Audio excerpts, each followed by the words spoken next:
right, good evening, folks. So Bobby and I are here once again on a Friday. First of all, Bobby, how are you doing? Oh, I'm doing great, Carlos. How are you? I'm doing great. It's been a fun week. Actually, the tail end of it has been pretty good, and I found out some news that since Canada Day is on the Thursday, they basically just sent out an email going, hey guys, take a mental health day. Friday's off. And I'm like, 5-day weekend? Don't mind if I do. I'll take it. Why not? So what we'll do is I know tonight there's a lot of traffic. There's a lot of lives and things going on. And listen, and here's what I'll say. I know that some folks are out there are excited about the prospect of watching tabs get open and closed and auctions being completed. That's all well and good. I think we can do a little better than that because we're going to have ourselves a nice little discussion, and it's going to be a nice civilized discussion because I think there's a good teachable here. There's a good, useful piece of information that we can help. So quickly, I'll lay the groundwork and then I'll bring on a guest that we've got tonight. So basically, what made the rounds, and our good friend Jeremy also chipped in his 2 cents about a supposed negative sentiment about the National. I didn't really see any negative sentiment about the National. I remembered a video that I had discussed on one of my videos that made a case for why certain people may not need or feel that they're interested in going to the National, which was perfectly reasonable to me. And we'll discuss that tonight. And if you go to that video, you're going to see a comment from me that basically says the same to the effect. Well considered. I thought it was reasonable. And I'll explain tonight why that's the case as well. So we'll get into all that. But rather than talk around it and explain the video, why don't we bring on the person who made the video? So Sports Card Investigator, this is Andy. Good evening, Andy. So you got to unmute yourself. Nope, you got to unmute yourself.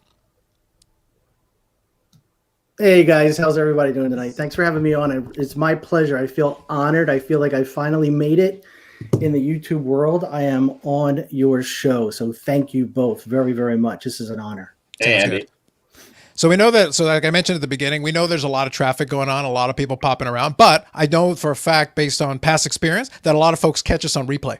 And it'll either way, the information that we're going to be able to deliver, I think will be useful, because I think there's a lesson to be learned here. And the lesson goes beyond the video itself, but I want to use it as a good illustration of, hey guys, sometimes we got to do our own digging. A little bit of research goes a long way. And that'll help us make sure that we react appropriately, because sometimes something is worthy of a reaction. But you want to react in proportion to what's actually being said. And I think that's usually the most reasonable approach. So quickly, I'll touch on a couple of the regulars here joining us tonight. So Jeff, good evening. And Yannick, good evening. Thanks, guys, for joining us. So let me quickly give context. I'll explain the video.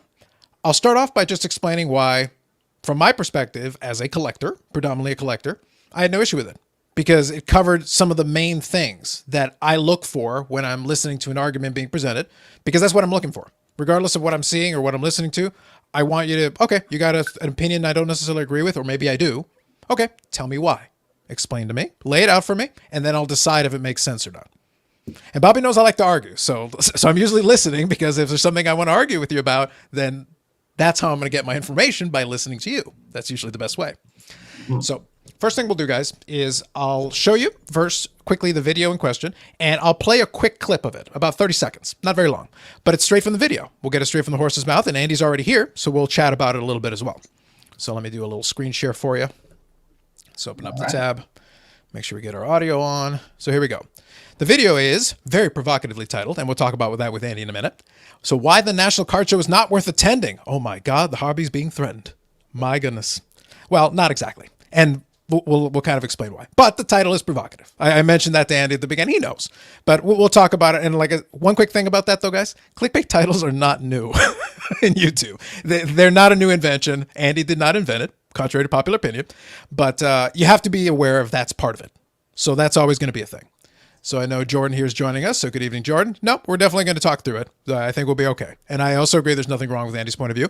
But Andy does a good job at the beginning. This is inside of the first 2 minutes of qualifying the rest of the video. It's a 12-minute video. So within the first 2 minutes, you've got one of the parameters you need to understand what comes after. Because if you miss this or you're not catching it with your ears, then probably you're going to have a bunch of objections afterwards, which makes sense. So I'll quickly play it for you. Yeah. If you're going there to socialize, network, or produce content, if not, then it's just not worth it for me. It doesn't pass the WIFM test. You guys know what the WIFM test is? WIFM? What's in it for me? I know that sounds self-serving, but it's got to improve my bottom line. And just because we haven't been able to do something for a while doesn't mean that since we are, it somehow means that it's worth it. So right there, in a nutshell, is the synopsis of what will come after. There's the groundwork is laid. Because if we're looking at it from this perspective and from that parameter, then I know, as a listener, that what I'm listening to is someone making the case for a person who's going to be flipping cards, or who's going in with the approach of flipping cards, which means it is a business venture. Expenses do matter. It matters how much it costs me to get there. It matters the admission price, the hotel, accommodation, anything related to it. Even if I want to hang out with people, that's a cost too. So if I'm looking at it from a predominant perspective, and the whole hanging out part of it is acknowledged within those within those 30 seconds. If that's what you're going for, that's a completely different piece of math. And I'll give you guys an alternative way of doing the math from the collector's perspective, where, by the way, as a collector, you can still come to the same conclusion. I'll explain that in a bit, but let's focus on the matter at hand. Here's the thing. For me, the controversy ends there. If you're not interested in the video, we're done. If you're a collector and these points aren't going to make sense to you because you're looking at it from the investor point of view and you're not an investor, then we don't need to watch the video any further. We've already established the parameters. We know what this is, who this is for, who the audience is. If it's not you, we're done. Does that seem like a reasonable synopsis, Andy? I think that's perfectly said, and that's the thing. It's when I started to get into YouTube, and we could talk about that. But I just wanted to give a points of view, maybe raise awareness, maybe just go against the norm. And I think I've done that. I think I've tried to do that. I think I'm prepared to do that. But that's exactly right. This is why I'm not going, because I'm not going for certain reasons that other people will. And if you are, then you're going to have a great time. Mm-hmm. Absolutely. And that right there is the key differentiator. But we know this is the internet. Not everybody listens all the way through. Because right there, I just played you 30 seconds that pretty much outlined the key. If you understand that piece, the rest of it makes a lot more sense. You can move on with your life. That's pretty straightforward. It's easy enough. So I can see Ziggy here has joined us. So good evening, Ziggy. And then Dave here as well. So meeting people of all kinds of backgrounds, all diversity is my favorite thing in life. Yeah, Dave is definitely in that collector camp. He likes to hang out. And that's perfectly valid. And I want to account for that as well, because I'm going to talk about collectors, though, are doing their own version of the ROI. They do it differently because it's a little trickier, because it's not as easy as dollars and cents. Flipping cards, you can do some math, add it up, and see if it makes sense to you. But if you're talking about the experience, which a lot of folks really leaned in on afterwards, which makes sense, totally. But then it's really hard to quantify, but we're still doing it. We still do a little piece of math, even if you like the experience. And I'll give you guys a real tangible example. Like I said, it's good to give those tangible examples. But as Andy knows, there was a lot of reaction, and we'll talk a little bit about that in a minute. But let me give you an example. One of Dave's favorite people in the world, baseball collector, gave a rebuttal video, which was actually pretty reasonable. Like Dave's longstanding unrequited love affair with baseball collector is well noted. Bobby knows about it. But the point is that sometimes you can have a reaction video that isn't meant to slam somebody. You can just have a different viewpoint, go through it, and what I'll give him credit for is that he did play the video. He actually played the video. And I will say this to Mike. I don't know Mike. A lot of people have come out and told me he's a good guy. And I will say this. It was fair. It was a fair critique. I mean, of course, he could get some digs in here and there, and I would have not expect anything less. But overall, the video itself was fair. Yeah. And usually that's all you ask, is just going for, yeah. So Dave acknowledges it. Very important that we note that. Somebody can screenshot that and send it back later. Yeah, it's not like the title was grandiose or anything. And I remember watching it back when it came out. Mm-hmm. And I looked at it and I went, fair enough. Yeah, it was really no reaction beyond that. It was sort of like, and I get that, because I get the cost, the expense, the, with the market the way it is. I understand that too. Yeah. In a move away from standard internet form, I like to be consistent. So if you go to that video, the Andy's video, and look in the comments, you're going to find a comment from me that basically says what I just said. A very, very short version that I just said, well reasoned, makes sense for what you're doing. I think for some folks, they got to set their expectations accordingly. That's all it was. Like a simple explanation and straightforward. Now, I will touch on the other side of the scale, but it's very important that when you go to the other side of the scale, you have to be careful that you don't basically do the same thing that you're accusing, but you do it in a different way. And I'll explain what I mean. And this is a critique, not a criticism. There is a difference between the two things. It's a critique. So we got our good buddy here, Eric, those back pages. Really swell guy from all dealings that I've had with him. Brief that they are. And I watched Eric's video today, and he explained why it is, why I don't want to mess up the title, but like why the National is worth attending. Yeah, it's right here. It's why you must attend. I listened to Eric, and he was outstanding. He had stories. He was eloquent, and I said that is the reason you should go. And I thought that was perfectly stated. Yeah, and the thing is, I'm not critiquing the video. What I'm pointing out is one thing, though. See, what I'm trying to do. This is the teachable piece. I'm trying to separate the title from the video. There you go. In your case, I'm talking about how the title gives a more strong-minded, strong-willed, perception. But then when you get into the video, it's a little bit more measured. It's like, no, I'm putting in some qualifiers just so you guys are aware. Like it's under these parameters that this video is talking about. Eric was waxing poetic for 42 minutes. And I would critique that, except I make 40, 50-minute videos myself. So, and multi-hour live streams. So I'm the last person who will ever critique long form, ever. But he was giving a lot of stories about the National, why he loves going, why he likes hanging out with people. And it's great stuff. It's good storytelling. It's great. But even in this situation, he basically did the opposite. He goes, why you must attend. No, I mustn't, Eric. I could, and your arguments are reasonable, but no, I don't. No, I must. There's no must. I could if it makes sense. If it doesn't make sense, then I won't. There's a case to be made for both. Now, quick qualifier on this. Again, I mentioned I'm predominantly looking from the collector perspective. Bobby's looking at it from a collector perspective. But here's something that Bobby and I share that we can talk about. I have never been to the National. I don't know if you have been, Bobby, before. Have you been to the National before? No. Okay. So can I tell you the reasons why? We will in a second. It'll sound like Andy. Yeah, but we'll touch on it. But that's why I say, like, it's a legitimate discussion to have. But one thing we have both attended to a number of times is the expo in Toronto, and they have it twice a year. And it's our biggest show in Canada traditionally. It's, the Canadian version of the National, if you will. Very hockey heavy traditionally, but that is our big show. People from around the province, the country come over, and people from the States come up, and it's a big show for what it is. Now, they do it twice a year, and with the exception of 3 shows, and we've obviously missed 3 due to pandemic, so I'm not counting those, but with the exception of 3 shows, I have been to every single one since 1995. So I can tell you that I have been to, I think if I did my math right, 43 shows. I've been to a few, the point is, over literally 3 decades. And if we get one in the 2020s, 4. 90s, early 2000s, 2010s, and then we need one in the 2020s to cover 4 decades. Yeah, I think I went to a couple in the early 90s when it first opened, and then I missed until about 96. Somewhere around there. Yeah. To put into perspective, the expo only came into existence a couple of years before I started attending. So I've basically attended since the beginning of Fall Expo time.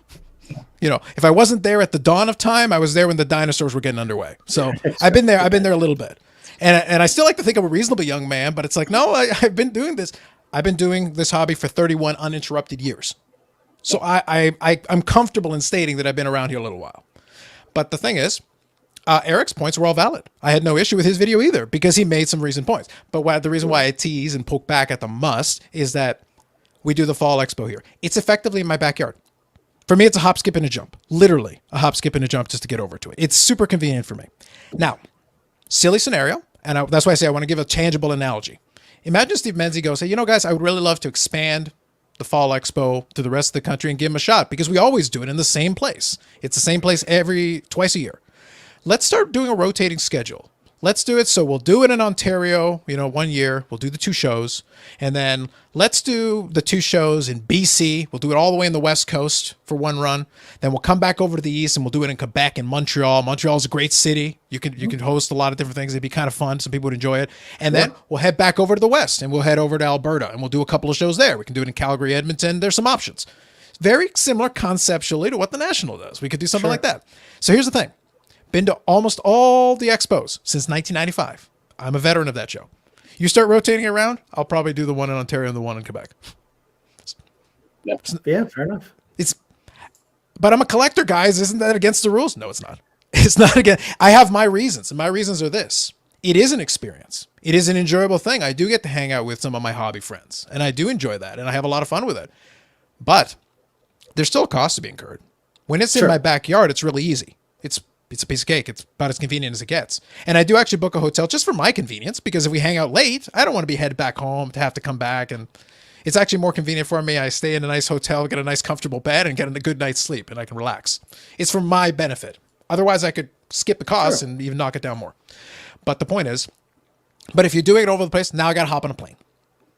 And for me, hopping on a plane is a bridge too far. Even Montreal is a car drive away. And I have some buddies who would enjoy to go down, and it'd be a road trip for that. 4 hours, yeah. Yeah. So and trust me, I know a lot of different things along the way that we could hang out at and grab some good food along the way. There'd be some good stuff. And I'm not even a big food guy, Bobby knows, but even still, there's some good places along the way that we could enjoy, and it'd be great. But the point is that we could make a trip out of that. And that's the key. If I can make a trip out of it, now I've expanded the scope to increase my personal value. So it's not a dollars and cents flipping thing anymore. It's not even about the cards anymore. I've made it into a trip. I do that, different game. Now we've changed the parameters. Now it's worth it for me again. Fantastic. But I've been to Alberta. Not that great. It's fine. Did you go to a show there? I haven't been to a show there, but I spent probably like a week and a half over in Edmonton because the family wanted to do a vacation. They just wanted to go somewhere different. It was fine, but it wasn't like anything I'd be that excited about. I did the show over in the Summit show, the very first one they had out. How'd you find it? It was a nice show. It was very small comparatively speaking to the expo. I never went back after that. It was an expensive trip. Like it was about $3,000 all in. Because Edmonton is very expensive. Food, shelter, everything is very expensive. So, it was about $3,000, and I couldn't really justify going back there for the smaller size show that it was. I don't even know. Could you say it even probably about an eighth of the size of the expo? Sure. Maybe a little bit more. Okay. So, the expo, back in the day, I guess they used to get 15,000 people. Now, 10,000, I guess, something like that. So it's a decent size. Well, it's supposed to be what, the second biggest show? But Dallas has definitely grown now, obviously in pandemic time. But I will say, unless something interesting happens, I think they'll reclaim their throne. They are the second biggest sports card show in North America. Oh, and I think they still are. I think they will be, especially if this show does well, which it probably could. We'll take third. Yeah, so we'll be right up there. I think we'll be done. I think we'll be there. But the thing is, all I changed, I didn't change the experience.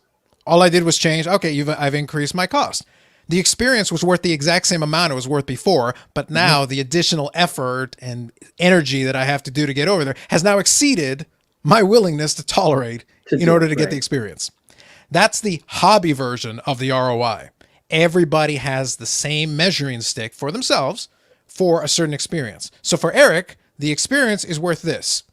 It's actually off the charts. I have to reach over the top of the screen and beyond, so you have to imagine my arm goes up quite a ways.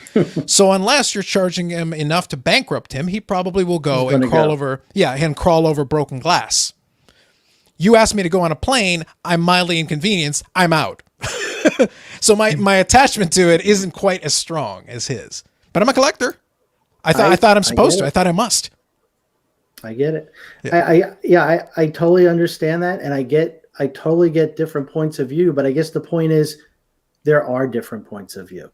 Yeah, it's not a homogenous block. And that's the only reason why I said I teased about that title. And like I said, this is the teachable piece. The only reason I teased about that title is the title there also makes the homogenous block argument. You must. Sure. No, I can if I want to. If I'm not interested, I'm not interested. For whatever reasons work for me. Excellent. And we're all going to have different reasons, and we're all going to have different tolerances. Like I said, Eric will go come hell or high water. Their experiences. Oh, your buddies want to hang out? Sure. What, down the street? Yeah. Okay, great, no problem. Oh, a couple of towns over? Yeah, sure. In Dubai? No. Oh, but don't you want to hang out with your buddies? Not in Dubai. Not if I have to hop on a plane for 20 hours and go through that much trouble. No, I don't want to go that badly. It's okay. And you can't drink there, Carlos. Oh, then forget it. Dubai is dead to me. Dubai is dead to me. It's a beautiful town, but it's dry. Mm-hmm. Very much so. Yeah. So that's the reason why I say key. And this is Jordan's nice way of saying I'm old. Yeah, well, we're both old. Jordan could be my son. He doesn't know it. I always tell him I'm a lot younger than I am.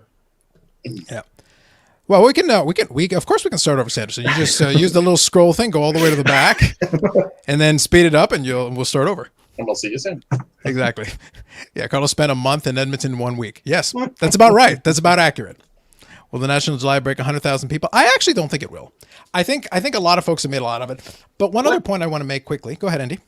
Oh, no, go ahead. I was wondering, Sure, how many, what is the average for the national? I really don't know. I know it's quite a bit, but we got to remember that in the past, no, for sure. I know. Years. I'm sure someone has published like the sizes and everything. The only reason why I say it'll be tricky to see that is because we're still limited by how many people we can get in the area. Yes, some people are going to be really enthusiastic about it, but some folks are going to have to be like, okay, so how far is my hotel from the thing? Again, we're back to yes, experience, yes, a big thing. And I did have a little bit of fun in Eric's video as well, because he mentioned that the National is the Mecca. And I go, well, unfortunately, I'm a sports card atheist, so I'm out on that too. So that ain't going to sell me. But the point is, though, that I do think there's value to it. And I think under the right circumstances, we do. And Chicago is actually a pretty good venue for it. This year is not a great one.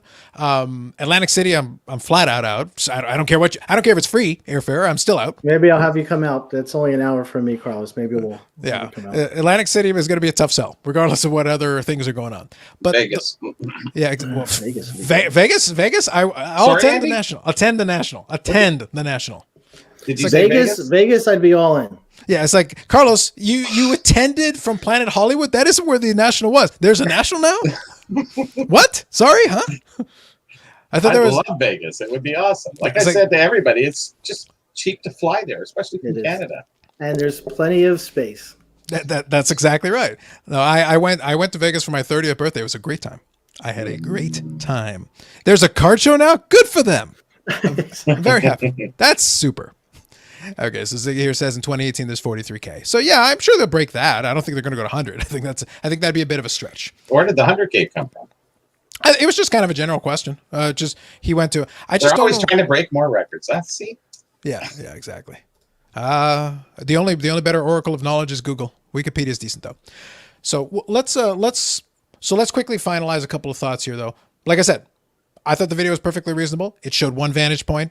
I thought some of the reaction was overreact. Now, let me ask you this question. Mm-hmm. Obviously, you got quite a bit of response, good, bad, or indifferent. Mm-hmm.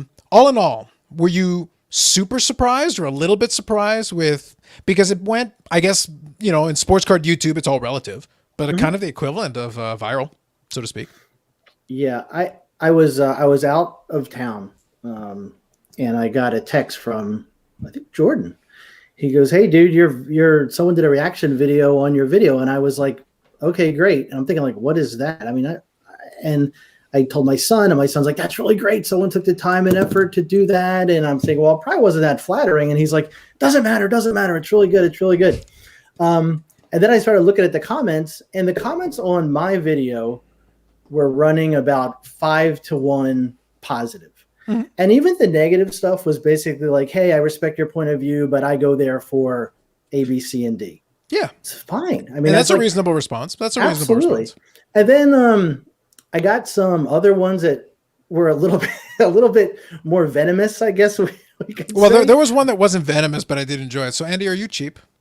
Oh, I know that was it. I know that was I reek of cheap or something like that. Yeah, there was some funny one, and I get a kick out of them. And I got some guys that just I could put out a video 5 minutes later, they're going to be jumping on because they just don't like me.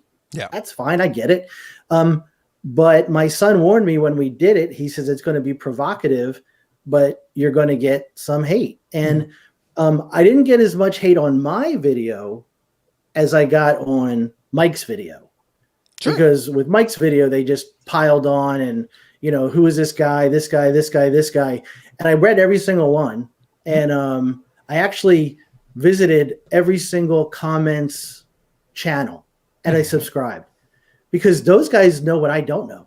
Mm-hmm. I'm a one-trick pony. I am basketball, first, second year. I'll tell you all about the rookies. I'll tell you about all that stuff. But if I'm looking for a Sandy Koufax, I'm going to call those guys. Sure. And that's different. I respect their opinion. I respect all of them. But some of the stuff was like, are you a 40-year-old man or a 15-year-old kid? This didn't make any sense the way that they were coming. It's like I did something like I know we joke around and we say we have influence in the hobby.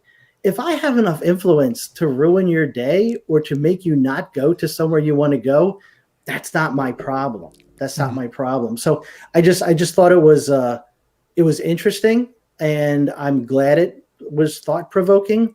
And yeah, I was a little surprised, but not shocked. Not in this day and age, right? Mm-hmm. No, the amount of pump and dump videos I saw out there over the last 6 months, comparatively speaking, what you said was pretty honest and straightforward. And that was just your opinion. You weren't telling everybody to. And that's the way it is out there, you know. Mm-hmm. But anybody who over glorifies something, it's fine. Yeah, yeah. So all I was going to say was that that's why I wanted to kind of get your perspective on it a little bit as the person on the other end of it, because obviously like I said, I enjoy getting into arguments. I don't mind it. It doesn't bother me. But the key is, and sometimes if you say something provocative, you know, for some people, but one of the things that I found interesting, that's the reason why I wanted to make sure we took the time to consider the context, actually play a clip. Let's make sure we actually show, because a lot of folks jump to then the Nationals' defense, so to speak, as if a nebulous concept of a card show needs defense, apparently, but they jump to it without like actually understanding what they were defending it against. And then what I didn't like, what I wasn't a huge fan of, and I've talked to some folks offline, and I wasn't a big fan of it. I don't like the idea, and this is just for me, history major thinking in my background. If I don't agree with something, then I got to cite the source. If that's the case, then okay, this is the thing I don't agree with. Here's the source of the thing, because you can go check it yourself or read it or whatever the case is going to be. And here's the parts of it that I don't agree, because then I can cite specific things. They said this, they wrote this, so this is what I'm disagreeing with. Because then you're having a debate. Mm-hmm. Then you're actually figuring something out. Because if you just basically, for some folks, I think they just basically read the title. That's why I made emphasis on it. Like, if you just read the title and just go from there, your imagination can run wild and you can make up a whole bunch of things to argue against. But if you then consider the content, then maybe you get there, maybe you don't. And here's where I'll be a little bit provocative, because this is very standard in what I've been observing over time, watching a lot of this content, is that there's a lot of folks that have what I'll call fragile collecting ego. Like, it's the most fragile thing I've ever seen. Anything that from a possible distance with the right light on a Thursday afternoon is a supposed threat, they're threatened. And I'm like, for lack of a better term, how weak are you? Everything ruins your hobby. And I listen to it. It's like, this is ruining my hobby. It's like, how? In what possible way is it ruining your hobby? Because if someone is swayed by an argument that's very specific, then they were already kind of inclined to think that way anyway. Right. It's very rare that a YouTube video will completely change somebody's worldview 180 degrees. It might provoke them to think a little bit. And that's the objective of a lot of videos I'm doing. It's like, I'm not telling you what to do. I just want you, I'll give you a position. I want to provoke you to think. Take it back with you, figure it out, and come back to me if you have any questions. That's all we can ask. And when I started to do the videos, I think I have, 27 or 28 videos in the last year. And I take a lot of time. I take a lot of effort, because if you guys are going to give me your time, then I'm going to put out that effort, because I owe that to you. And I just don't go on a whim and go before a camera and say, here's 5 cards, here's this card, buy that card, what I'm buying, what I bought. That's not me. That will never be me. Mm-hmm. I saw people had trouble with grading.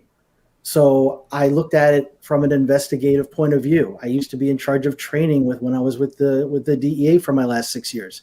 So I put together a checklist that you can go through and you can use. And I'm giving that to you for free. People are complaining to PSA that they're not giving as many 10s. Well, how can we fix that? I can make you more akin or to think of what should be doing. I always preach to people when someone comes on. I know you guys aren't as involved in this kind of thing, but it drives me crazy when a content provider will say, buy this card, and here's why. They don't know anything about basketball. They're reading a price chart. I brought on a professional NBA scout to talk about players, because I want them to see the insight that they can get. That is not just someone who just decided to do a YouTube video, because there's a lot of people that can be influenced over the last year because they see everything was turning to gold, and now it's mm-hmm. not. And look, if people like me, terrific. If they don't like me, that's okay too. But I just got to do what I think is best. And if people gravitate towards that, that's good. And if they don't, that's fine too.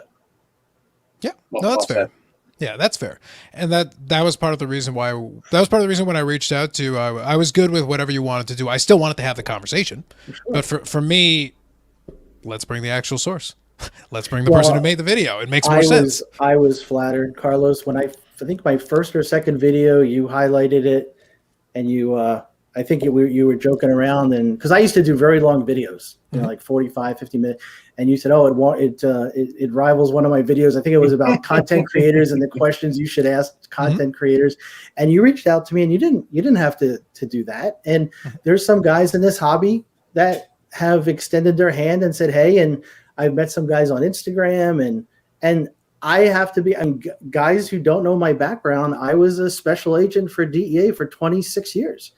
And I served nationally, internationally, and coming out like I'm doing now is uncomfortable for me. It's better now. I mean, but I never had any friends outside of my job because I just couldn't.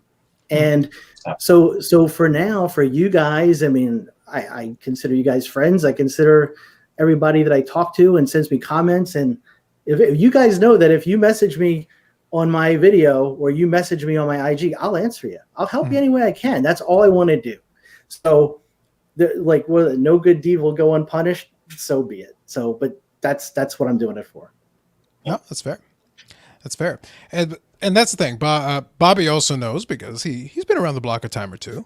But that's what happened, because Bobby has his niche as being an expert in the realm of a lot of hockey memorabilia. He's written books on it, plural, 3 of them, and, continuing to work as a resource. Well, when you're a resource, people reach out to you, they ask questions, they do all that. It's a lot of hours of work. It's very thankless work.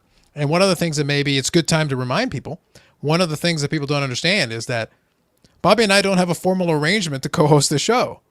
Bobby has come on because he's doing his research and he wants a break.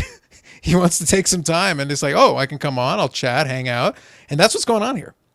There's no permanent co-host on this show. The only person who's like permanently here is the guy whose name is on the channel. So Bobby, I mean, a real quick aside, when I was coming down here, I have behind me, I was going to get them. I was around for 74, 75, and hat trick in 76. That never happened for the Flyers. Street bully cards and things like that. That's my hockey was growing up in Philadelphia with Bernie Perrant and Rick McLeish and the Broad Street bullies and that kind of thing. So hockey is definitely another world for me. But listening to you guys, it just expands horizons. So appreciate that. Yeah, actually, I remember the Flyers. We watched them quite a bit growing up. The Leafs weren't really any contenders back then, but it was still Canadian. Fun to watch. Yeah, it was mostly the Canadians. So, we still have. Well, I'm in Toronto, so I'm a Toronto Maple Leaf fan. I'm the Canadians fan. See, it's a rivalry, so we'll leave that alone. I'm glad that at least Montreal made it to Stanley Cup playoffs, but. That's enough said. That was a great reluctance, if you notice. Like his voice tailed off. He's like, I resign myself to, I suppose this is better than the alternative. I'll accept it. It's okay because they're a Canadian team, so we always hope for the best for our own in that sense. So that's fair. That's fair. But that's usually it's sometimes good to remind people from time to time. And the reason why I point that out is that, no, a lot of this is just, it's developed organically over time, because at the beginning I started off doing a lot of more kind of structured interviews. And I like doing it because I like building the questions and formulating and following and being a little more thorough than some of the stuff I was listening to. But I was like, okay, I really don't like doing the scheduling. I'd rather just come on here, wing it. And if there's something to talk about, let's talk about that. If something's going on, let's talk about that. And if the chat has something they want to chat about, let's talk about that. It's more interesting. It's more fun. It's a little bit more engaging for me. And it makes it, and you never know what you're going to get. You hit the button and let's see what happens. It's funny. You're extremely, and I can tell you this because I've took courses in interviewing and interrogation. I've been on the other side of the table for 25 years, and I always appreciate someone who can carry an interview well. And Carlos, you are the best, so I appreciate that. You make it easy for me. We try our best, and we didn't even have to prep you ahead of time. Oh man, imagine cold, right? That came from his heart. Don't let it go to your head. It did. That's right. Listen, here's the good news. The good news is there is nothing you can say that could possibly bolster my ego. That ship has sailed, hit an iceberg, sunk, and then James Cameron made a movie about it. We're that far along. Like, it's too late. It's done. My name's on the channel and the logo is me.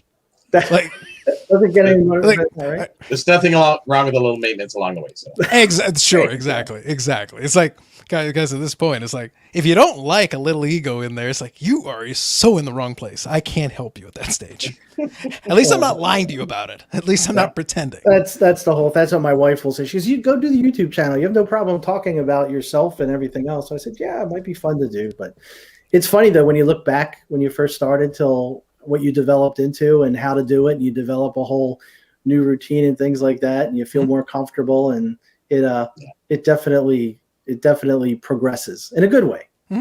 No, for sure. I guess the only good thing that I had career-wise that helped out with a lot of this is that I spent years working in a call center. Now imagine you're having conversations where people are yelling at you the whole time. If you can do that for 2.5 years, 50,000 phone calls for doing predominantly escalations, this stuff's easy. This stuff's a piece of cake. It is. That's great. So quickly, I'll get caught up here on a couple of these guys here. Mike says, Mike is the most intelligent group of friends ever created. Again, I need some screenshots, guys. I need you to take them because these are Dave's real feelings. Some of the stuff he's being exaggerated, but no, these are Dave's real feelings. Real feelings. Anyway, moving on. So Ziggy here says, love how this is a huge learning, expanding views in the hobby. Good hobby story. Thank you, Ziggy. So here, Korean Cardboard. So he did get a synopsis from Ziggy, which is great. What I'll do here, guys, is I'll actually what I'll do, Andy, for you is in the comments I'll put a link to Andy's channel if you want to check it out, but I'll add it to the description later. So if you see it on the replay, you can go to the description. I will add a link to his channel. Like I said, I enjoy it. So quickly, I'll say part of the reason why I identified your channel early and why I thought it was worthwhile checking out, and I was happy to shout you out early on. And you've done very well since then, so congratulations on that. Thank you. It's fun watching people who are earnest about what they're explaining to people, and I find that more of a teaching tool for me, or even more enjoying watching somebody do that, opposed to the rah-rah sis boom bah going on out there with all the other stuff and all the big catchphrases and all the big fancy smile emojis and all the other things they have on there. So it is refreshing. So what you're doing, Andy, is really good. I like it. Thank you, Bobby. I really appreciate that. It means a lot. Yeah, absolutely. And I'll echo it. Part of the reason why, though, that I did see when I saw Andy's channel, part of the reason that I shouted it out early on is, yes, I do have an appreciation for the longer video, the odd longer video. But in addition to that, I watch so much content that kind of starts to meld together after a while because it's basically the same format. I'm seeing the same thing over and over and over again. And I'm watching it because what I'm trying to do is I'm trying to sense trends. I'm trying to pay attention to verbiage, things that are being said, the way it's being said. And like I mentioned to Andy, literally moments before I hit the button, my big thing is sometimes I don't care what you're saying. I'm interested in the way you said it. I'm interested in because I learn a lot from that. I pick up little bits and pieces here. That's why some folks, Sasha T is like the exact polar opposite of Bobby, but we enjoy his content for different reasons. I like observing it. I like seeing how he does his thing. Will it be sustainable in the long run? Hard to say, but I'm still interested. I want to see his approach. I want to see what he does. So for me, that's interesting. That's because he's decided to take that approach, and I think that's cool. For you, once I saw it, I was like, in a sea of where I'm seeing the same thing over and over again, I love that I'm seeing something different. So for me, just having something different, I'm like, oh, praise the gods that I don't believe in. This is all I want. Just something. Give me something a little bit different that allows me to break the monotony. So for that right there, that's all I needed. You had me sold that you're not doing the exact same thing. Thank you for that. Well, I appreciate it. And when I started to do this, that's the only reason I was going to do it. Because I come from where my background is, so I tried to bring that in as much as I can from an operational point of view. But I also was teaching a lot. So I said, if I can just share an educational point of view, something that's different, I'll do it. And if people want to watch, they'll watch. And if they don't, they don't. And so far, I've been on for about a year, and it's like I said, about 30 videos. And so far, I get the group of people that watch are very committed. They keep in touch. And if I'm helping one person, that works for me. Absolutely. Makes sense. So Big Scott here. I absolutely agree with you. You got to get a lot of opinions, good and bad. That is good. That is usually a good approach, because then at least you know what you're arguing against. If you don't like it, at least then you understand what you're arguing. You're usually better off. Jordan here says, "Yep, we had him talking for 3 hours. We did. That was a. I remember. Yep. So and I thought it was a good conversation, and I wasn't sure we were going to go. That's the thing I like about not scripting it, because we're not operating off of a scripted set of questions. Could have been 30 minutes as well. Could have been 3 minutes. We don't know until we get going, and then we see. And then we ended up going in quite a different directions, and it was fun to watch. Now I do have a question for you, Andy. We'll get in a second. I'll finish off a couple of these comments here. Sure. Brutal honesty is an art. That's fair. I think that's fair, Ziggy. Rants live from Lake Superior qualify as different. Yes, Dave, you are, if nothing else, different. I think we all agree that you are different. That is 100% true. Dave's a great friend of the channel, and I do hang out on his live stream with Steve. So Bronco 79. So he's different. Yes. Mm-hmm. So let me pose this question to you then, Andy. Obviously the channel's been about a year, you said, which just makes sense. As you're chugging along now, are you finding it easier or harder to come up with topics? Is there a process, because you do take your time between videos, which is not a bad thing. I do appreciate at least a well thought out video. Obviously we had a very strong response to this one, but in general, a well thought out video is usually a good thing. So is there like, a list of topics you're working on or things you're thinking about, or is it just as the inspiration moves, you start researching? What's the process?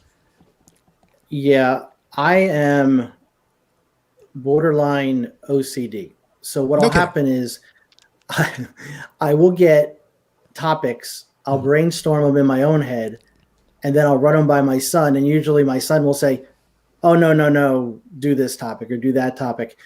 I have to do something that's relevant, and I'll change on the fly. And it's been real easy because there's so many things going on in the hobby that the topics kind of come to me organically.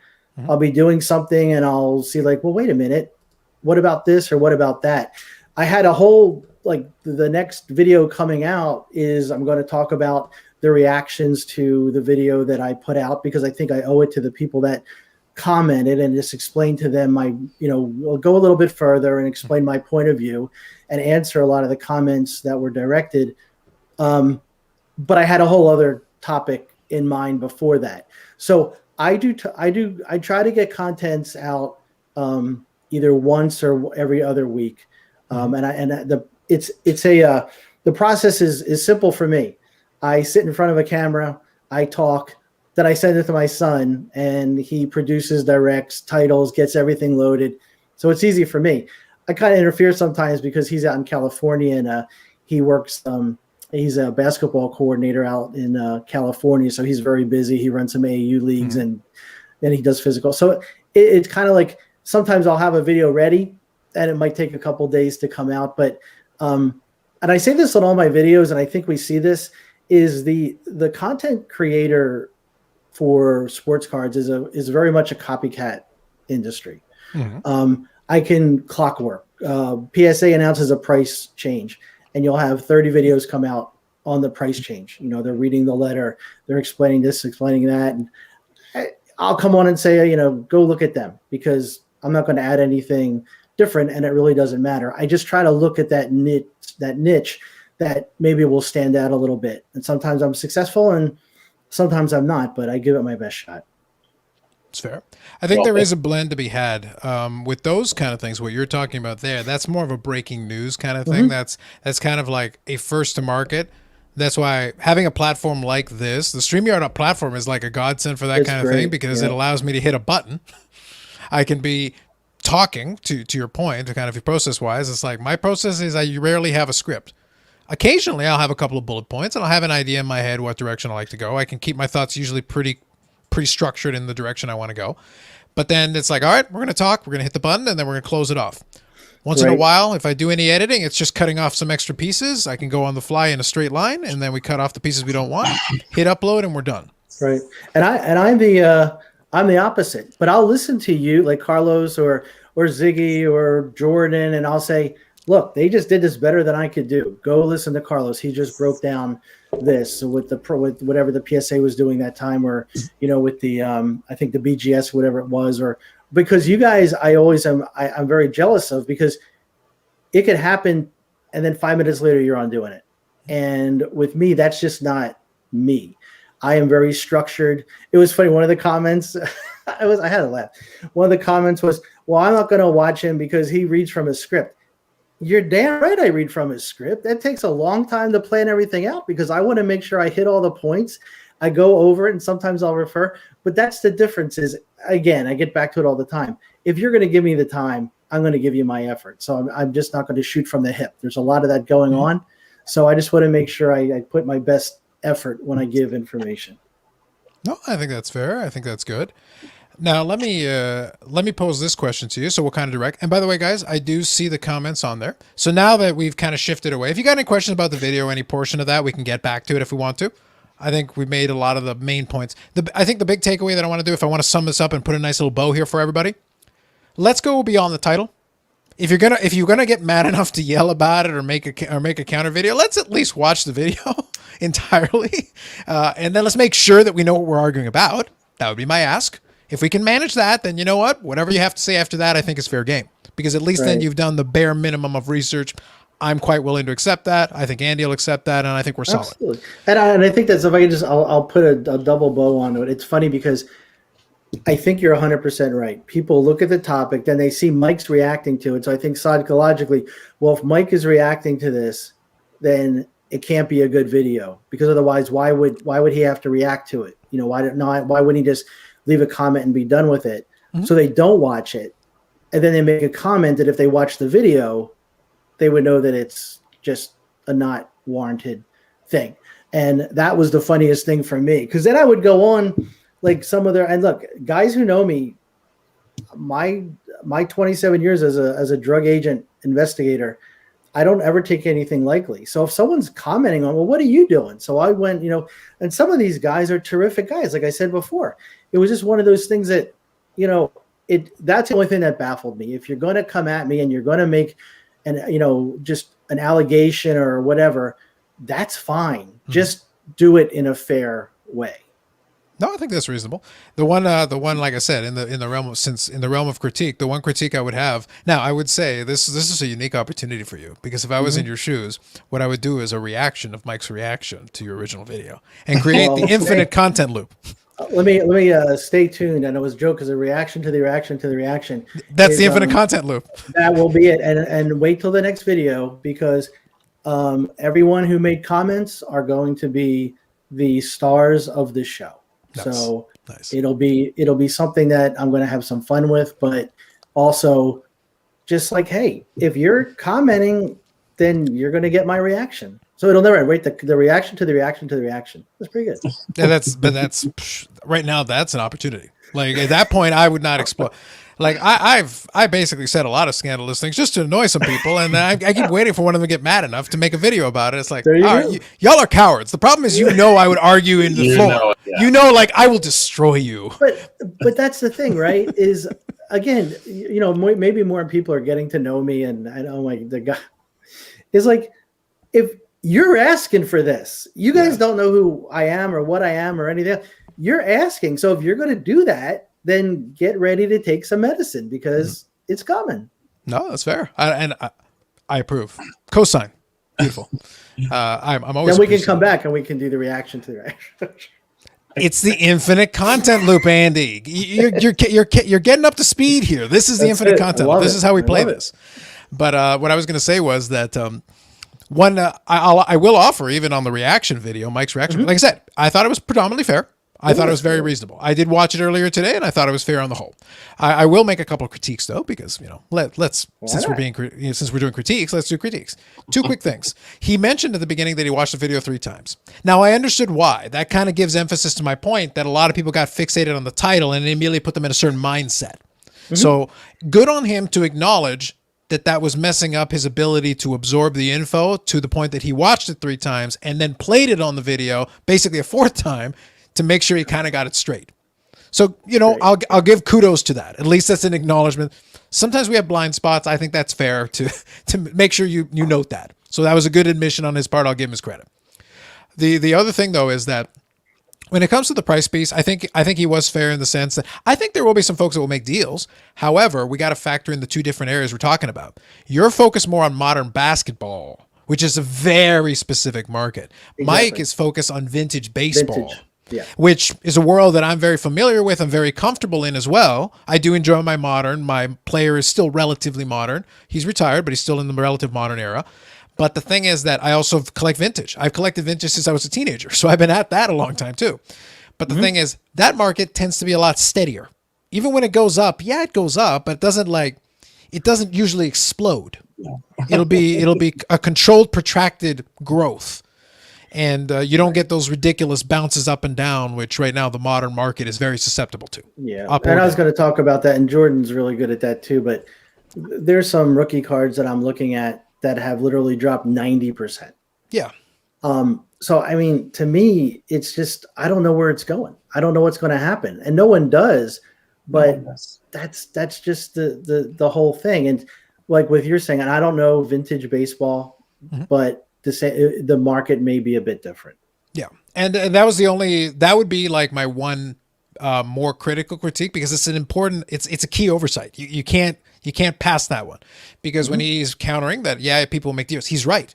In vintage, they will make deals. I know this to be true, because when I go to the Fall Expo, if I go and pick up some vintage, which I probably will, I'll reach out to some dealers I know. Sure. The supply is drying out, but I know I can still make some deals with them. Some of them will fight me on it a little bit, but I at least know the comps are stable though. I know that the comp will not change fundamentally by the time I walk out of the show. It's not that dramatic. The comp coming a couple of weeks into the show is basically the comp we're going to get a couple of weeks after the show. And I'm not looking to resell, so it's not a concern, but it's still more stable anyway. The comp is going to stay pretty much where it is. Right. So as long as you pay a fair price, you're fine. Don't worry about it. Yep. It's two different worlds, and I get it. Yeah. And I wanted to make sure. So in my last short video, I think it was like 46 minutes. Eric's got to get on my level. He needs another 4 or 5 minutes, then he can get on my level. But like a good video nonetheless. But in that video, I did cover basically I talked about these different buckets of collecting. And one of the ones I talked about is the highly volatile. I call it lottery tickets, but you can call it whatever you want. It's highly volatile. That's what it means. Well, the basketball market to me would be considered highly volatile. Unless it's a PC piece, it's super volatile. Yeah. Modern player, this can shoot up triple the price in a day, drop down 90% in a week, and go up and down. You're going to do on a roller coaster ride. That's volatile. The good news is that means you can price that into your offers, but it means you have to be a lot more conservative with your offers, because you have to take into account that this price could go all over the place, and you really don't know. Andy, I got a quick question. 100%. Sure. So with vintage basketball, have you been watching the prices of that over the course of the last, let's say, year? No vintage at all. I do have some cards, but as far as I am a one-trick pony, I am ultra modern basketball. But have you been following any of the movement there at all? Nope, not at all. Yeah, it's very much tunnel vision, and that's no, and that's good, because I'm tunnel vision for hockey vintage, so I get it 100%. Yeah, no, for sure. But that's why I wanted to make that distinction off the top of the show, is that I said, well, you got to remember when you're watching Andy's channel. Actually, that reminds me. So thank you inadvertently, Bobby, for reminding me of something that I wanted to. Why I'm here.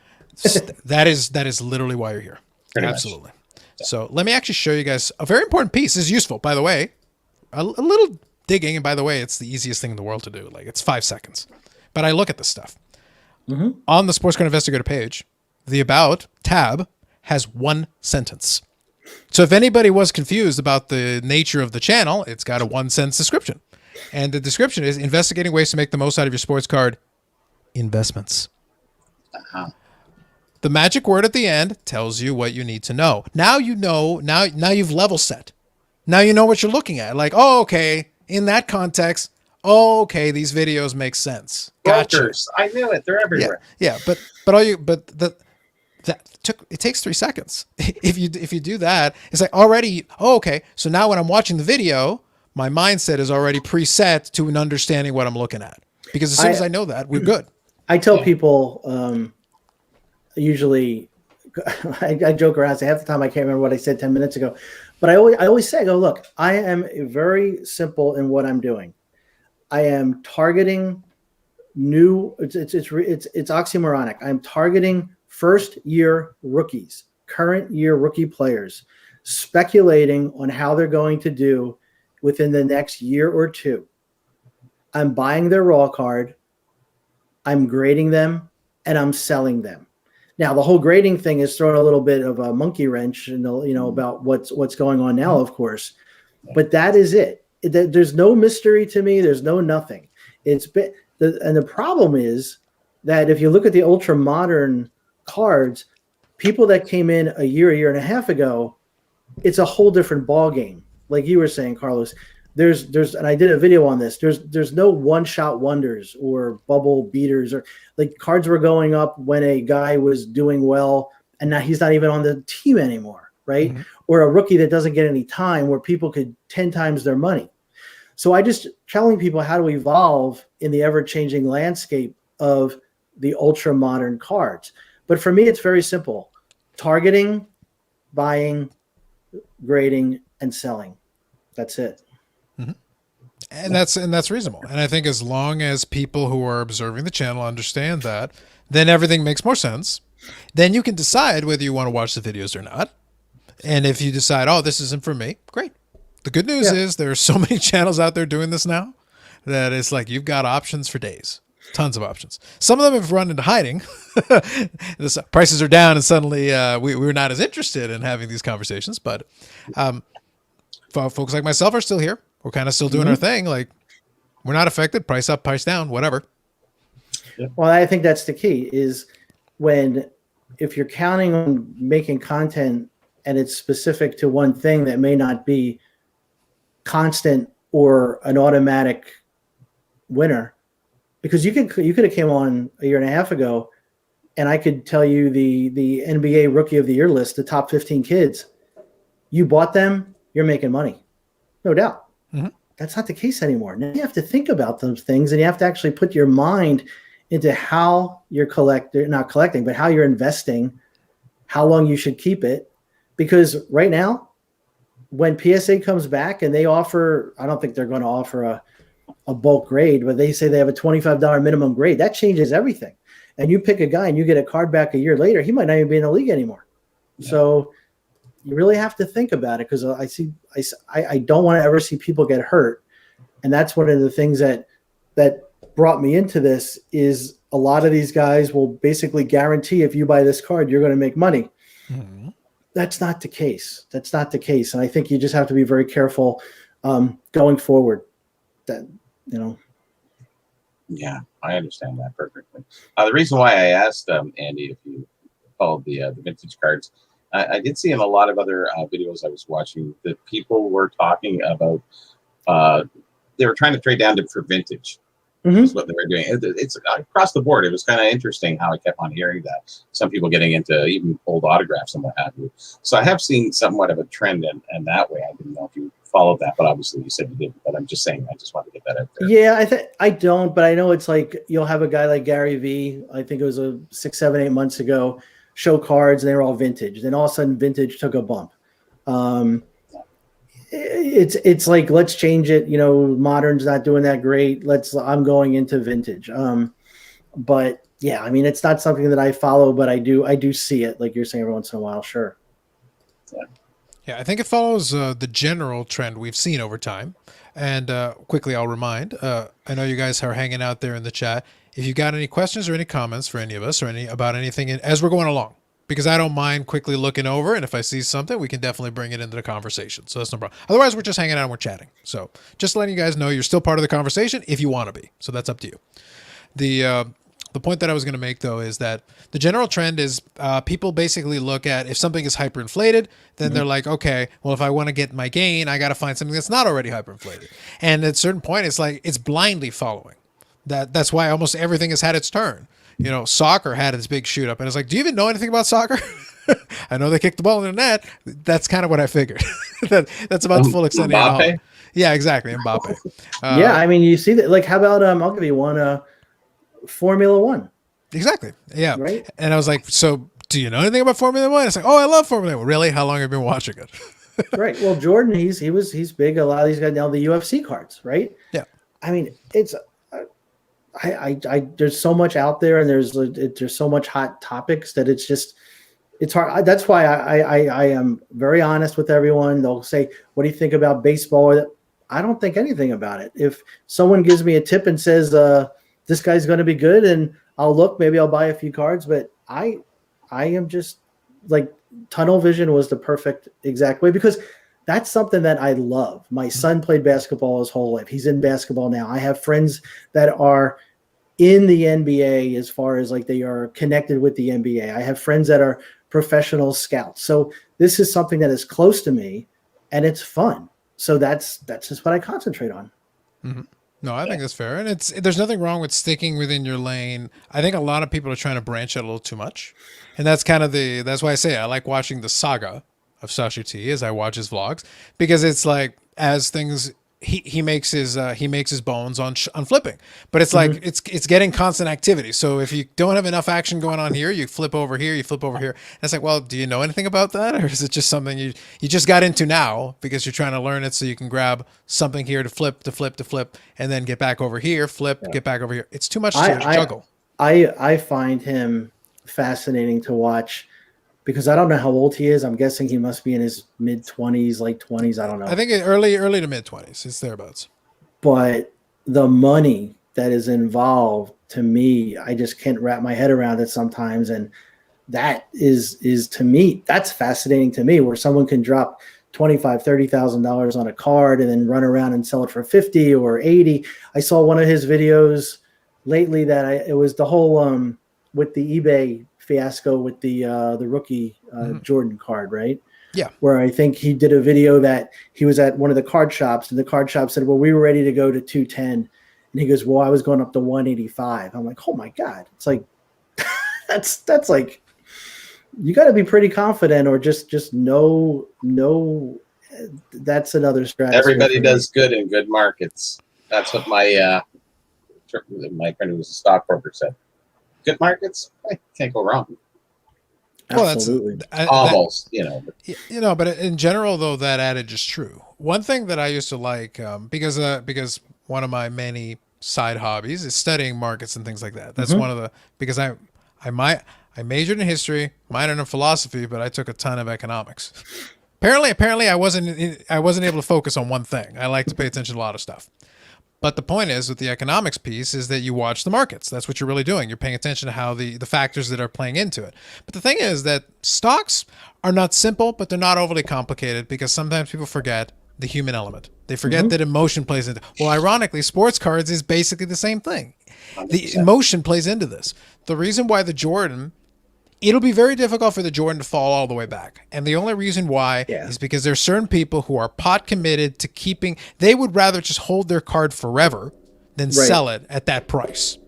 So it's not that the card is still worth that. It's just they will not sell it. There's a line they will not cross. Well, that's sort of the gold, opposed to the nickel and the copper and all the other things that are there. It's just, hey, I'll keep that. I'll sit on that. I'll be more comfortable or feel better about it. Yeah, but it's the old premise, though. You don't lose until you sell. It doesn't matter what the price is on paper, but that's the reason why I push back with some folks that are so happy and giddy about when their collection values are going up. It's like, unless you sell it, you have nothing. You have cardboard. You have cardboard and plastic. Well, that's all you got right now. Like, that's literally all you have.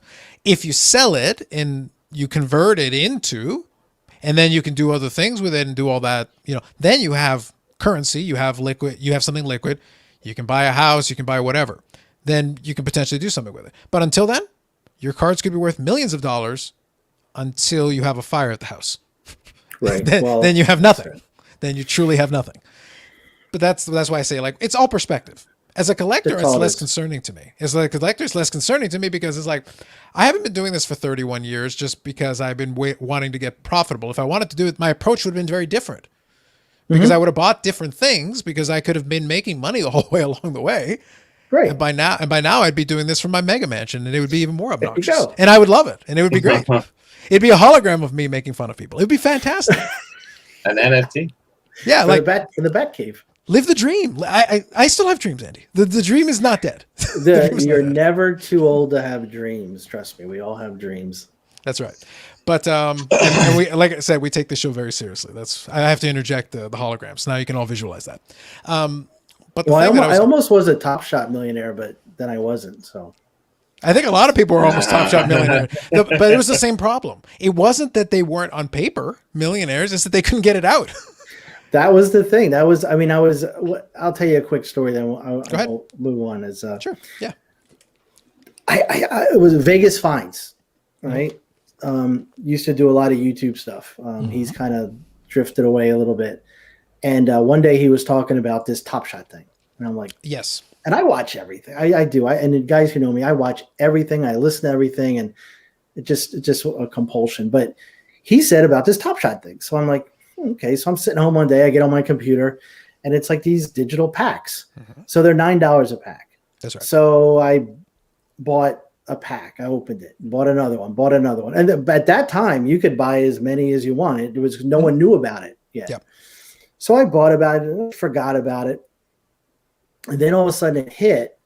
And then my son, because I told him about it when it first got, oh, Dad, that's silly. It's like, it's a fad. It's not going to be anything. And he might be right in the long run. And, but then him and his friends got into it. And he said, what did you do? I go, I haven't looked at it. So there's a couple things on the web that you could do. I think it's called Moment Ranks, or basically, you put your username in and it will tell you what it's worth. Yeah, and I'll touch on something after your story. I don't want to interrupt you, but just something so few folks know. The thing with NFTs and the blockchain thing, that's one of the features of it. And I'll give a quick explanation about something like that, but that'll be right after. Go ahead. So I put in my name, my name. I hit in there, and it flashed up $27,000. Sure. On a $125 investment. Mm-hmm. Now, at that point, I should have just got rid of it all. Mm-hmm. But I said, I'll just keep it. So I still have it, right? It's still worth a lot more than what it was. Nowhere near that. But I started fooling around and just like looking at different people's names. 500,000, 1.2 million, 1.6 million. So I'm thinking to myself, wouldn't you at least pull some of that out at that point? But then to your point, then I started seeing, I can't get my money out. I can't get my money out. I can't get my money out, like 60 days. Mm-hmm. So that was it. So now it's like I almost was a Top Shot, 100,000 but yeah, it's there. Yeah, well, that's exactly it. That was always the Achilles heel, because NFTs, and some people got really fixated on this and they struggled with it. And I had these conversations offline with folks, and I go, guys, don't overly complicate this. It's a piece of technology. I believe in blockchain. I believe in the underlying technology long-term as a technology. The individual things along the way, we'll talk on a case-by-case basis. Mm-hmm. Present it to me, and then we'll talk through it. But it depends. Top Shot was always going to have that issue because they didn't have a mechanism for getting it out. But they also kind of didn't want you to get it out because as long as you kept reinvesting into the infrastructure, they could keep increasing. On paper, these numbers just kept getting bigger and bigger and bigger. And you could look it up and you could basically brag about, oh my God, I'm a millionaire. It's like, well, you're really not though, because unless you can get this money out, you've got nothing. And if you looked at their cap, it was like at one point, I think it was like $1.4 billion, and at any given time it's worth this. It was a lot of money in the system, but it was in the system. Correct. And that's always been the fundamental flaw of some of this stuff, because even beyond the sports card realm, I pay attention to a lot of these other things, and I don't follow crypto too closely, but I do follow it. And I was watching the story of this one young guy, Dogecoin millionaire. He has his YouTube channel. He's got merch and all that stuff, of course. But his claim to fame is that because he's an idiot, he went and borrowed money on a line of credit and bought Dogecoin. Mm-hmm. But he bought Dogecoin when it was worth basically under a penny. So nothing. And turned, I think it was $180,000 worth, which is a very big line of credit to take. But at its peak, it hit almost $3 million. Wow. And it was at the point that he became the Dogecoin millionaire, merch branding. Mm-hmm. But he also went on a bunch of finance channels, which, by the way, if you want to see what YouTube money is, it's not sports card YouTube. Sports card YouTube is for peasants. It is for pennies on pennies. It's literally nothing. But the finance YouTubers, like a Stephen Graham, makes multi-millions of dollars on his channel. through various monetization methods, in addition to AdSense and all that good stuff. But he also has other revenue streams. But the thing is, he had him on the channel. He wanted to talk to him. And he gave him a great piece of advice. He was like, okay, look, I really don't understand this technology. Because at that point, he was still relatively new to crypto. He goes, look, you did amazingly well. You turned $180,000 into $3 million. And he's like, have you thought about cashing some of it out? Some of it in, right? Yeah, just get your money back. Hedge your bet a little bit, right? Yeah, and he was like, he was trying to convince him. He was like, I think you should take some profit. Take some profit here. You can leave some of it in, but once you've at least guaranteed you're going to break even or make some money, it's gravy. Everything else is just gravy, because he had it in his mind that Dogecoin was going to hit $1 plus. And he goes, oh well, I don't want to sell it until the portfolio is at 10 million. And he goes, what difference do you think it's going to make between 3 million and 10 million? Well, how is your life going to fundamentally change when you've already got $3 million inadvertently in the bank, and you can take some of it out, and if it does get there, you'll still have multi-millions anyway. So it's like, if you get enough out, you can't lose. No, it's like gambling. I heard these horrible stories where someone hits $100,000 on the online casino, and instead of taking it out, they leave it in and gamble with it, and it all goes away. So, well, the thing is, I like gambling too. We already talked about Vegas. I don't mind gambling at all, but if I get that far ahead, well, then I'm making sure that I break even. I can extract that and then gamble the rest. And then what's the worst that happens? I have a great story. I have a tremendous story. I have a great story, and you know what? Hey, man, it ran it up all the way. It's like, but I still walked away with this, and I got a nice lunch out of it, and I got all my money back, and it's a win, and everybody's happy. That's what you got to do. That's the way it works. I bought a scratch ticket, which I rarely buy, and I won $100 the other day. So I went back. The guy goes, once more? I said, no, just give me my money. We went and bought steaks and had a steak dinner. You know, you keep pushing your luck. Like, it's lucky to win $100. It's very lucky to win anything. So yeah, I'm always a hedge my bet type of guy. If I'm winning, then I'll take some out, like Carlos said, and basically I'm not going to go home a loser. You know, that's all. It was just such an obscenely large amount that there was no justification. It was one of those things where, like, he's a YouTuber. In theory, he could clickbait the hell out of this, which he does. But at the same time, he was like, no, I'm giving you sound advice. Like, I'm actually giving you really sound advice. He goes, I am telling you to take some out. I'm telling you to take some profit. I'm telling you to walk away a winner. You beat the house. You won here. All you got to do is take some of it and walk away. Even half. It'd still be rocking. Yeah. You're still fine. Yeah. I hate those stories. Sick to my stomach. Yeah. He's still up quite a bit. Like, all things considered, he's still because he bought so low. His original cost basis was so low.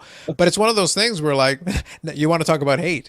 Imagine the amount of mockery this guy gets daily when he was upwards of 3 million, and then it fell below 1 million, and he lost almost 2/3 of it. Now, he's still up, because remember, we're starting at 180,000 is the initial. Yep. So technically, they're like, well, you realize you could still get your money back right now. Sure. Like, you still have the opportunity to walk away a winner in this game. You're not where you once were, but you could still walk away a winner. The game isn't over yet. You can take it if you want. It's called saving grace. Yeah, like, take a consolation prize. Like, you had the big jackpot. Take the consolation prize. No one's going to look at you bad. Just do it. No, don't even say anything. Just do it and say, I'm still up this amount. I think he's hoping to sell a lot of merch. Oh, well, there you go. He doesn't care. He just wants to sell the merch. Yeah, but he's not the Dogecoin millionaire anymore, at least not at the moment. Although Doge is up a little bit the other day, so there you go. Maybe he is again. Who knows? But it's one of those things. Sometimes you'll get something like that. It's like, really, guys, this is what you're going to do? Okay, fair enough.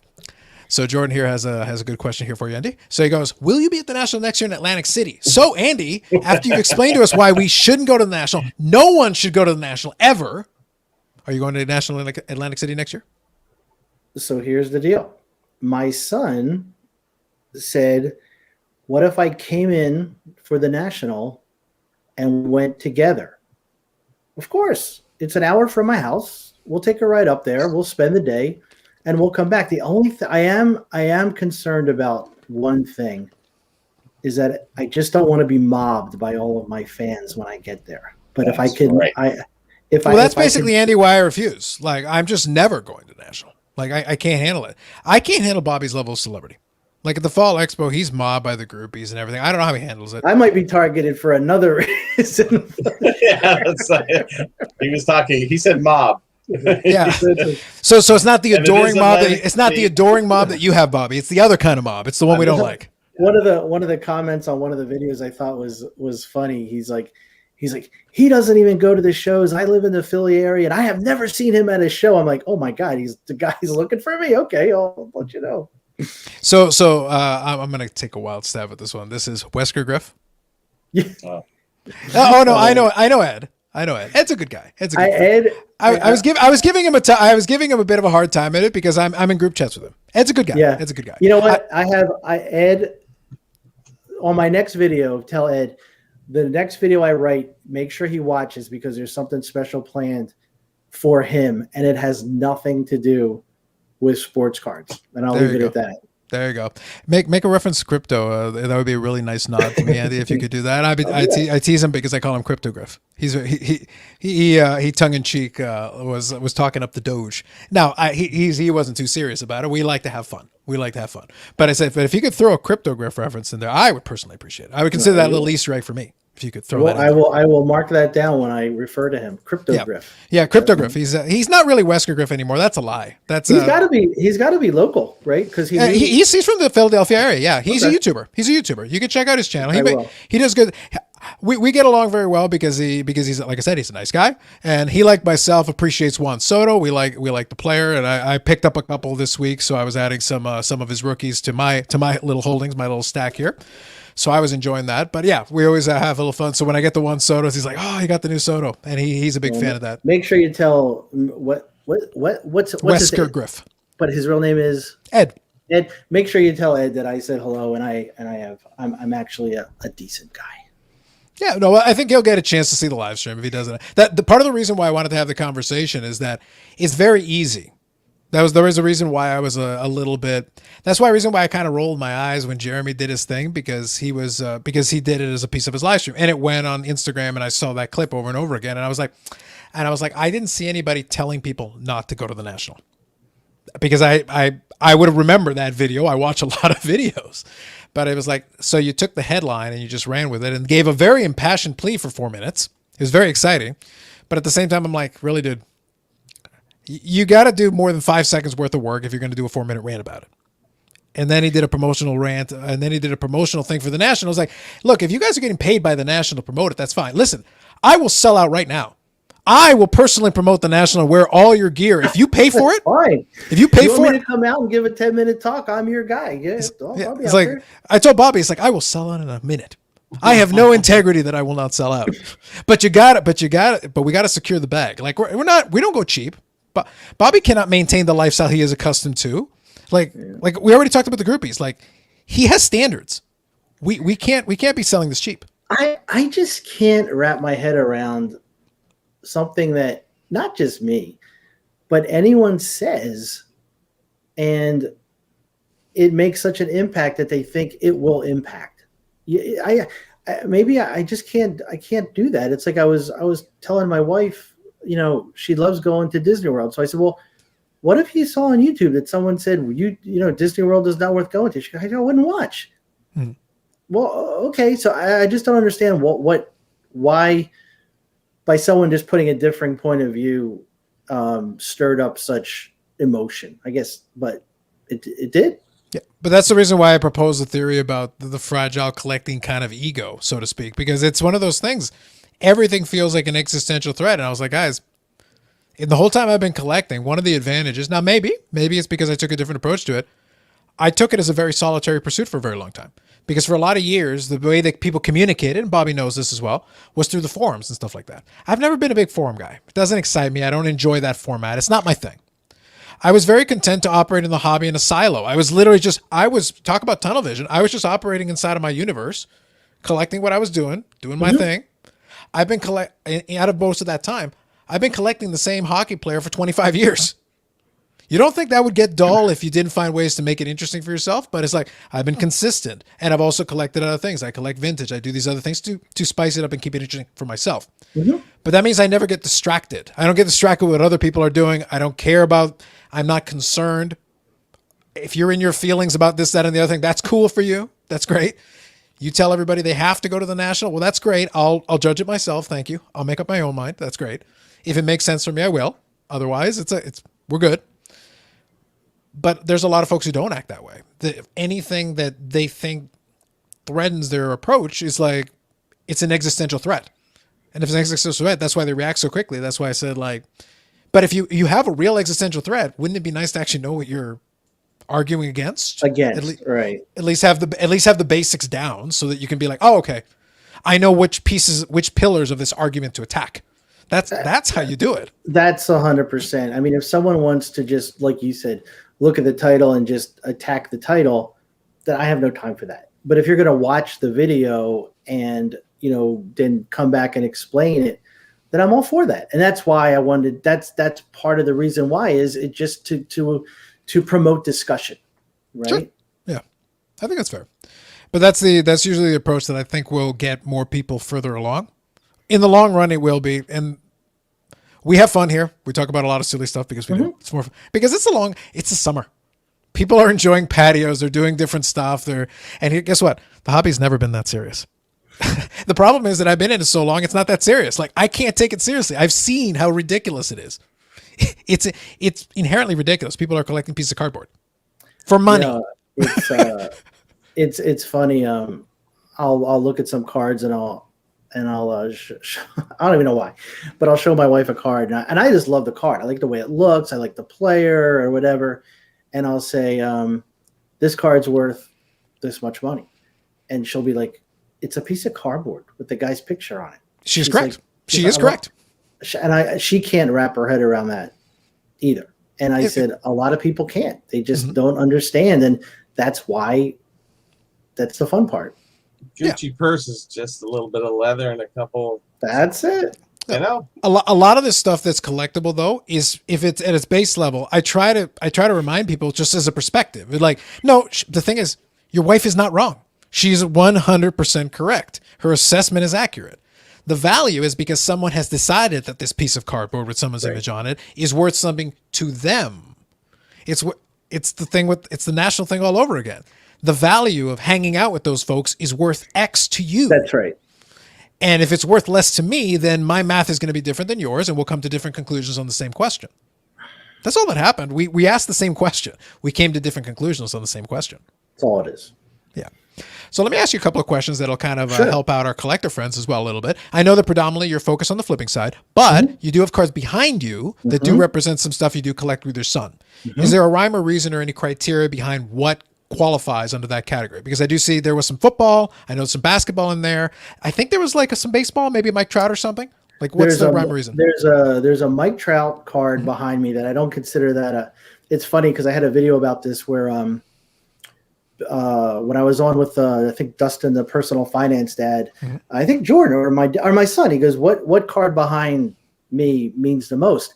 And I said, well, maybe this Steph Curry, because my son picked that up in California and we had it graded and it's a rookie card. It's a card he paid $30 for. I think it's an $1,800 card now, but he loves Steph Curry. So that was his card. Sure. There's a lot of cards. Mostly there's some Eagle cards. There's a Mike Schmidt rookie card behind me that you can't see, but he's back there. Yeah, so it's 73 tops with 2 players on it. I think it's Ron Say on the other side. Nice. And he that means a lot to me because he was one of my favorite players.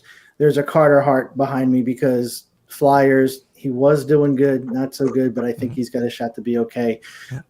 There's some Zion back there that I'm going to keep because that's a card that I speculated on that I think he's got a chance to be very, very good. Sure. There's a Kobe Bryant rookie card behind me. And there's also a star date card of Kobe. And he went to where my dad was a teacher for 38 years. And he was in the same school district. So he was telling me about this kid, Kobe Bryant, back in the day. And so he kind of meant, but the Mike Trout card, it's an emotional card. And I tell this story. I'll tell you really, it's a quick story. I'll try to not lose it while I'm saying it because it's a good story.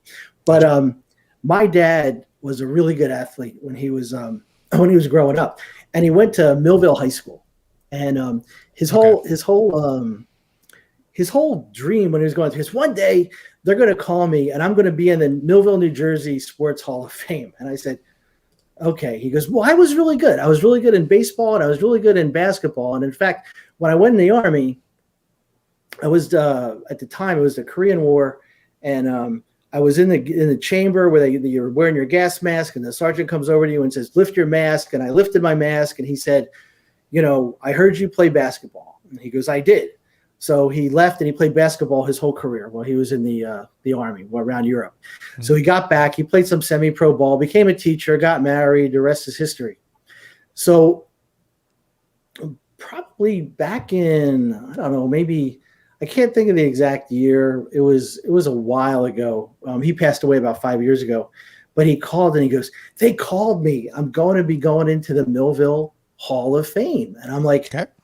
Damn, this is unbelievable. I go, "That's really great, Dad." I go, "What do you think, basketball or baseball?" And he goes, "I was really good in both. So it could be either one. I'm not really sure." Mm-hmm. So I said, "Okay, cool." So I said, "Well, what are they going to tell you?"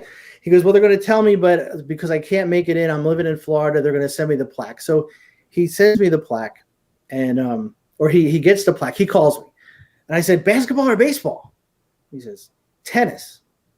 "Tennis?" He goes, "I didn't realize this, but I was the manager on the 1950 Millville undefeated tennis team that won the state championship." And I'm like, "That's interesting." He goes, and I go, "But don't worry, because one day you're going to be in the Millville, New Jersey Hall of Fame with whoever else." And at the same time, he started telling me about this kid that was playing for Millville High School. Mm-hmm. And he was pretty good. He hit, I don't know, he hit like 580 with 18 home runs and, at 80 at bats. And he was like the high school outfielder of the year. And he got Mike Trout, right? So I said, yeah, he might be pretty good. So because his nickname is includes Millville in it. So as soon as you said Millville, and now folks who do watch my live streams know that that like Dave loves baseball collector Mike. Mm-hmm. I adore Mike Trout. So that was the whole. So I joked around them. I said, "Well, sure. Dad, you're going to be hanging in the wall because eventually Mike Trout's going to get in that Hall of Fame. I have a feeling. I'm not sure. I can't be 100% sure, but I think he just might get in there. So you guys are going to be, hanging in perpetuity together." So he passed away, and my mom sends me like bags of his stuff because he just was a sports collector. He loved it. Behind me on that side, Ted Williams was one of his favorite players. So he's got tons of Ted Williams and stuff like that. So he sends me a bag, and I open up the bag, and it's Mike Trout. So thanks. There you go. No, that's a great story. That is the only time I will accept anything positive about Mike Trout on this channel. I hope you all marked it down, because as soon as Andy gets off, I'm going to remind you all that he's trash. But Andy, in respect for you, great story. No, out of respect for you. Yeah, he said it was a baseball that was signed that my son has. He sent me some cool stuff, and you might appreciate this. He sent me one of his prizes with a Johnny Vandermeer sign. And for those of you guys who don't know who Johnny Vandermeer is, 2 no-hitters. Carlos does back to back, and I think that's probably going to be a tough one to break, huh? I don't think the way the game is played today, guys would struggle to get back-to-back complete games. Forget about no-hitters. Just back-to-back complete games is the part that is going to challenge them. Yeah, Johnny Vandermeer, because so I'll keep this story brief. When I was a kid, part of the reason I love baseball so much is because I played it. But part of the reason is that it was my favorite. To this day, it's still my favorite. I enjoy hockey. My favorite player was a 90s hockey player, Medano, but baseball is still always going to be my favorite. It's always going to be my number one sport, even though Major League Baseball tries to suck the joy out of it for me, and they succeed most of the time, telling me Mike Trout's a good player when he's terrible.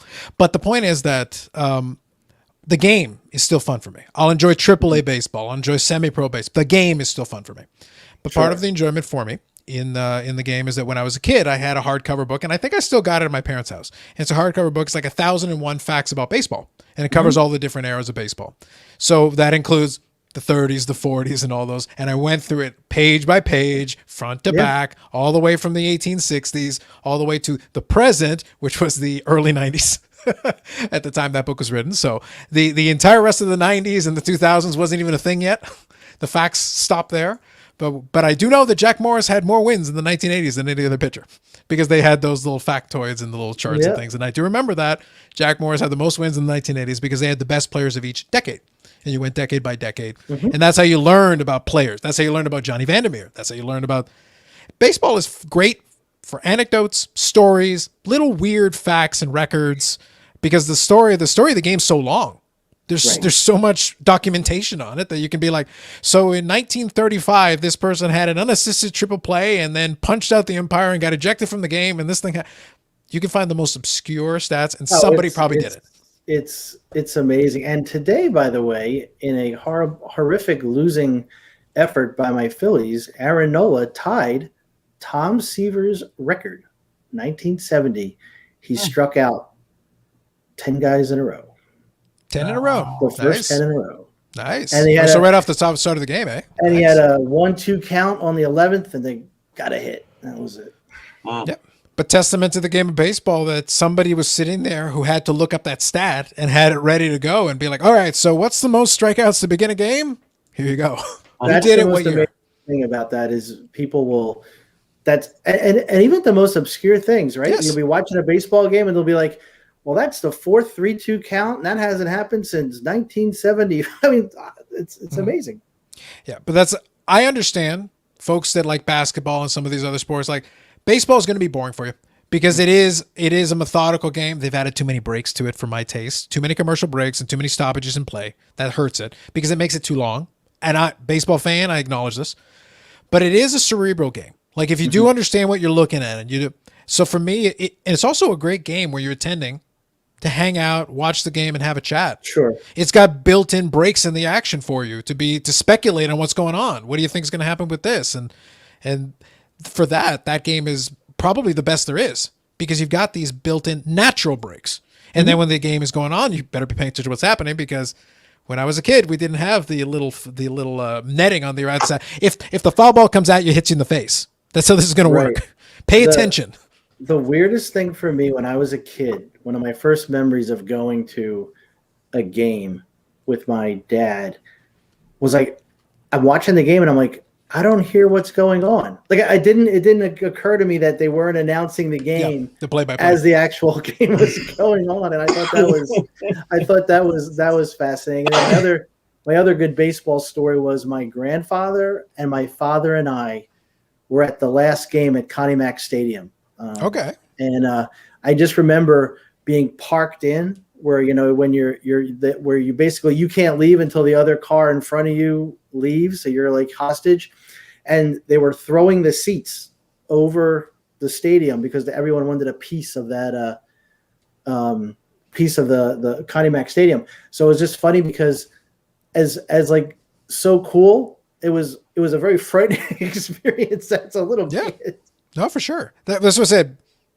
I think what's lost, unfortunately, baseball is only going to work for you if you have an appreciation for history, if you have an appreciation for weird quirks, bizarre facts, these random things that will not work in any other sport because this stuff happened. Because I think Connie Mack Stadium would have been the Philadelphia A's. So it would have been, So before they moved to Kansas City for bizarre reason, for temporarily, before then they went over to Oakland. So like even that franchise, which goes back a ways, long ways. But it had these multiple moves and then they ended up on the West Coast and all these weird things. I saw MLB.com, and I won't get harped up too much in MLB stories, guys, I promise. But MLB.com had a story recently where they talked about Pearl Harbor apparently happened at obviously it was a historic moment, but I believe it was Pearl Harbor. But specifically the reason why they pointed out how significant it was from a baseball perspective, not just that, baseball players went off to war and all that. Of course, we know that's true. But the other thing is apparently because Pearl Harbor happened exactly when it happened, the day it happened, and you'll have to check the piece on MLB.com to correct me if I got the date wrong, but I think it was Pearl Harbor. Basically, because the U.S. immediately declared war, the Major League Baseball was going to have an announcement, and they were going to move one of the teams to the West Coast in the 1940s. Okay. And that resulted in it not happening. And as a result, Los Angeles, the Dodgers and the Giants ended up being the first teams to go to the West Coast in the 50s, not in the 40s. If it had happened, I think it was the St. Louis Browns. The St. Louis Browns were going to be moved to the West Coast, which would have completely changed baseball history. because the St. Louis Browns became, I believe, the Baltimore Orioles. Wow. Yeah. So think of how things fundamentally changed, because they would have been the first ones on the West Coast in the 1940s. They would have been first to market over there, would have been able to establish roots before the Dodgers, before the Giants, before any of that ever happened. Would have left. Yep, you're 100% right. Mm-hmm. That's the kind of quirks that baseball history can bring you. And it's not like a commonly seen thing, but MLB.com did a whole write-up on it explaining it. It goes, and they decided to play a what-if game. So what if they had gone? Then the way they were going to align it, because they had plans, they were going to give the announcement. Pearl Harbor stopped the announcement. So they did the vote. The vote was going to be, yeah, move them. Right. They already had the votes. But then they're like, well, yeah, we can't distract everybody. We're not going to move a team. We're about to go to war. We're not going to move a team. So it was unanimous. Even the St. Louis Browns voted against it. Just because, like, yeah, we're not gonna do that in the middle of a declaration of war. Like, okay, we're gonna take the vote. Who's against? Everybody's against. Okay, forget it. Baseball butterfly effect. And yeah, everyone has, that's amazing. Everything that came after was a result of that one historical. If it happened one day later, the St. Louis Browns would have moved to Los Angeles. Wow, that's crazy. Stuff like that happens. I had the same thing, Andy. Related to your story, in 1970, I went to my first hockey game to see the Toronto Maple Leafs, and I'm sitting there, and there's no announcements on, because we're used to watching them on TV, and and I remember that because I was 6 years old at that time, and I was my dad was going, where? And there's no replay clock, there's not all that stuff way back then, of course. And I always remember that game and that game that I went to. So that was my very first game. Yeah, that was to me, that was one of the strangest things, because then I look around and I see all the older guys at the transistor radio in their ear and they're listening, and I'm like, what are we gonna do? You don't know what's going on. And my dad's like, yeah, you do. Get your scorecard out and you're gonna watch the game. Yeah, you watch the game.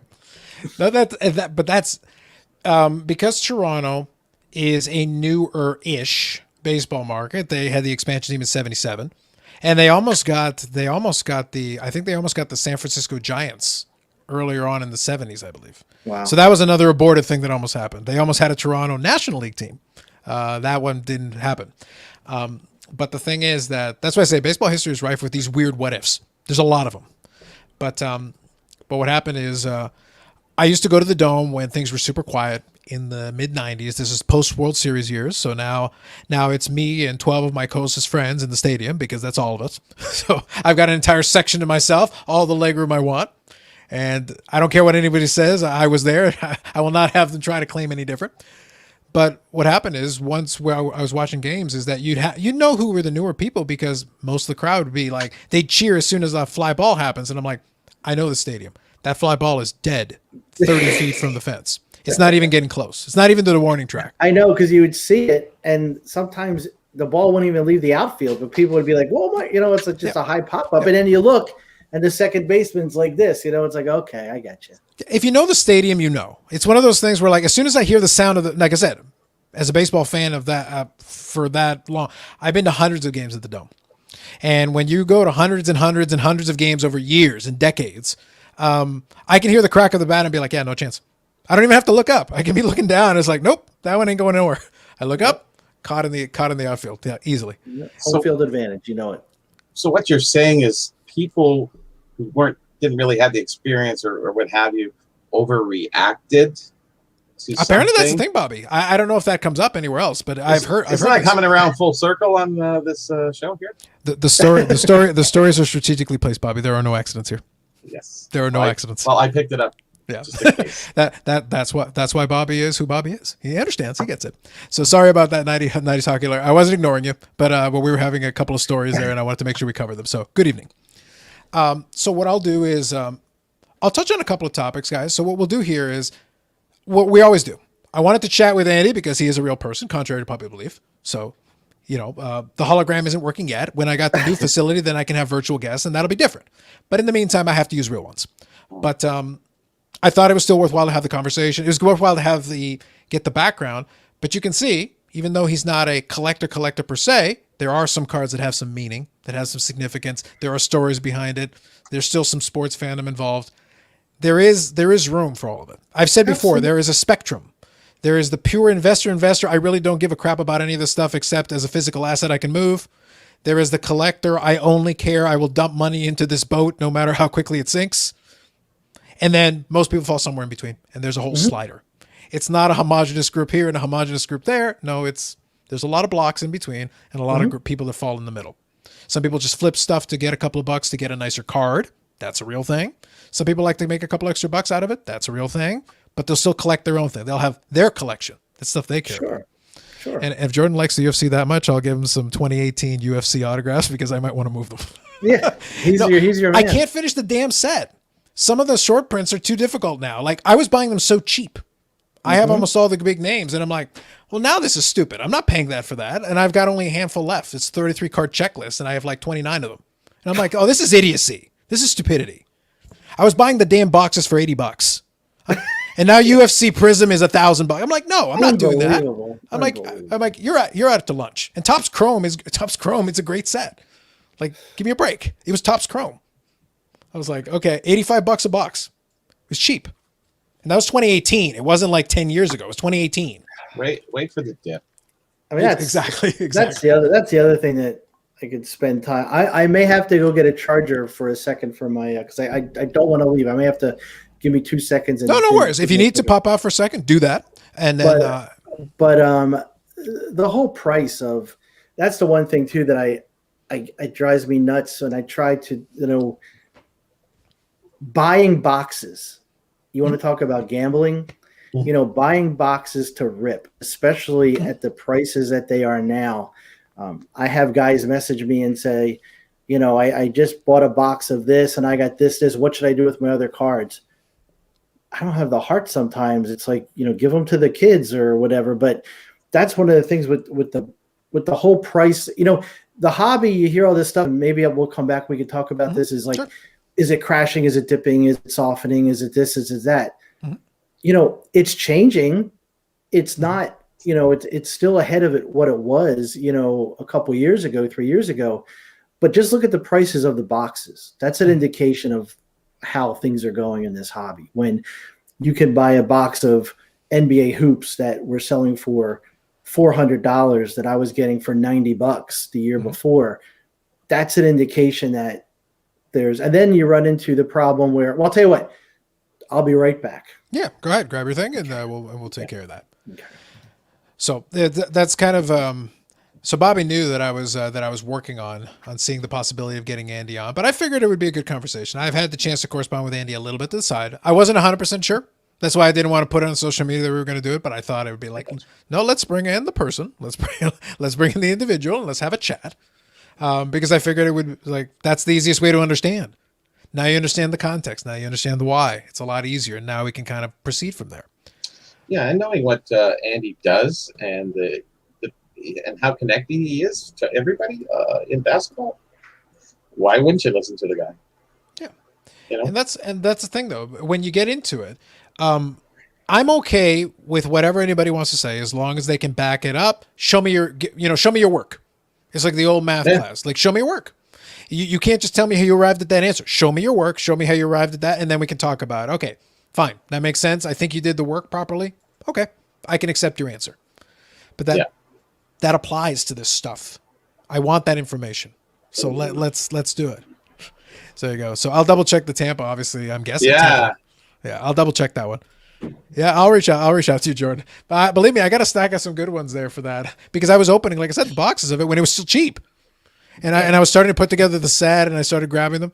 And I laughed because I did this forever ago. I explained it. When Conor McGregor really started taking off, I had the refractor of the McGregor. I paid 80 cents for it. And I sold it for 40 or 50 bucks. And I was like, okay, you want to pay 40 or 50 bucks for the thing? I paid 80 cents. I should have bought multiples. Foolish me if I had known. You guys were going to lose your minds. I could have bought multiples. He didn't do too well in this early on, but then he really came around after that. But it's one of those things, though. McGregor was already a name. It's just people hadn't lost their minds about that stuff. They hadn't come around to that end of the cycle because McGregor was already an established. When I bought those cards, McGregor had already won championships. Oh, did he? Okay. Yeah, like he already had that. So, but it was just like then he became more and more notorious. His profile grew even more. He had the boxing match, the exhibition boxing match, and all of a sudden everybody's paying attention to the guy. And all of a sudden his value goes. He's a celebrity now. Oh yeah, he's not just a fighter; he's a celebrity. So boom, there's your price, even more.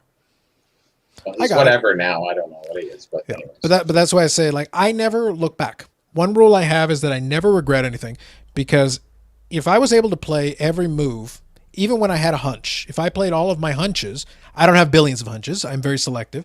But if I play every hunch that I had that I'm like, no, I'm pretty sure this is good, I would have my, you know, my mega mansion. Then you'd be talking to the hologram right now and I'd be napping.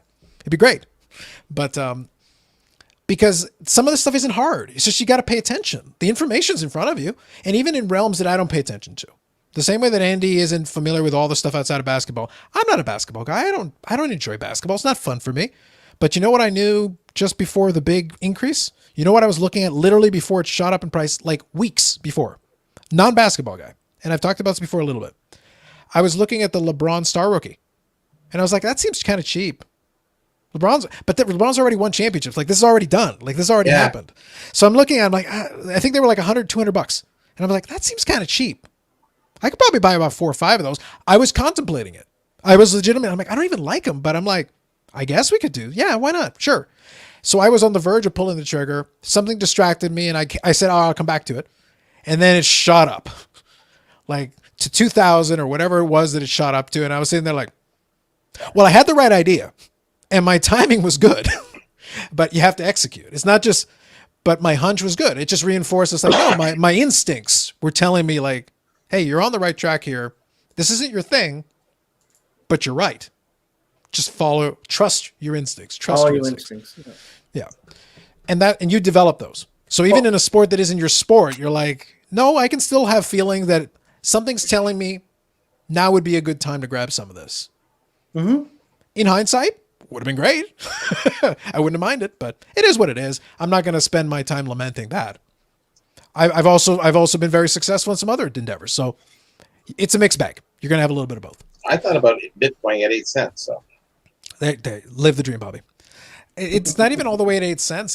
When in 2017, I had some Bitcoin when it was only 17,000 Canadian. Oh, wow. Which is still high, but not as high as it shot up. It shot up to almost 80, 90,000 Canadian at a peak recently. And I already had it. I had already paid for it. All I had to do was hold on to it. I sold it off for a small, modest profit back then. And then it went down further. I think it went down to like 6,000. Mm-hmm. So it's like, I could have bought it back cheaper than I sold it. And then just held on to that. Well, like I said, hindsight's 20/20 for all of it, right? Well, you know, that market's very much like the hobby, the sports hobby in general, and what kind of happened. You know, based on a lot of emotion. It is. All the other different factors coming in. You know, we have COVID, we have Jordan's video, we have everyone staying home on the computer. You know, everybody's dealing. Like you were saying, and it shows. People are just, you know, 40, 50, 60, $80,000 at tables that, you know, I've been setting up at tables for years. And, you know, if you did 5 to 10 grand, you were ecstatic. You know, these guys are like 10 grand, like 40 times on their table. It's like, and they're young guys who sit there going, how can this sustain itself?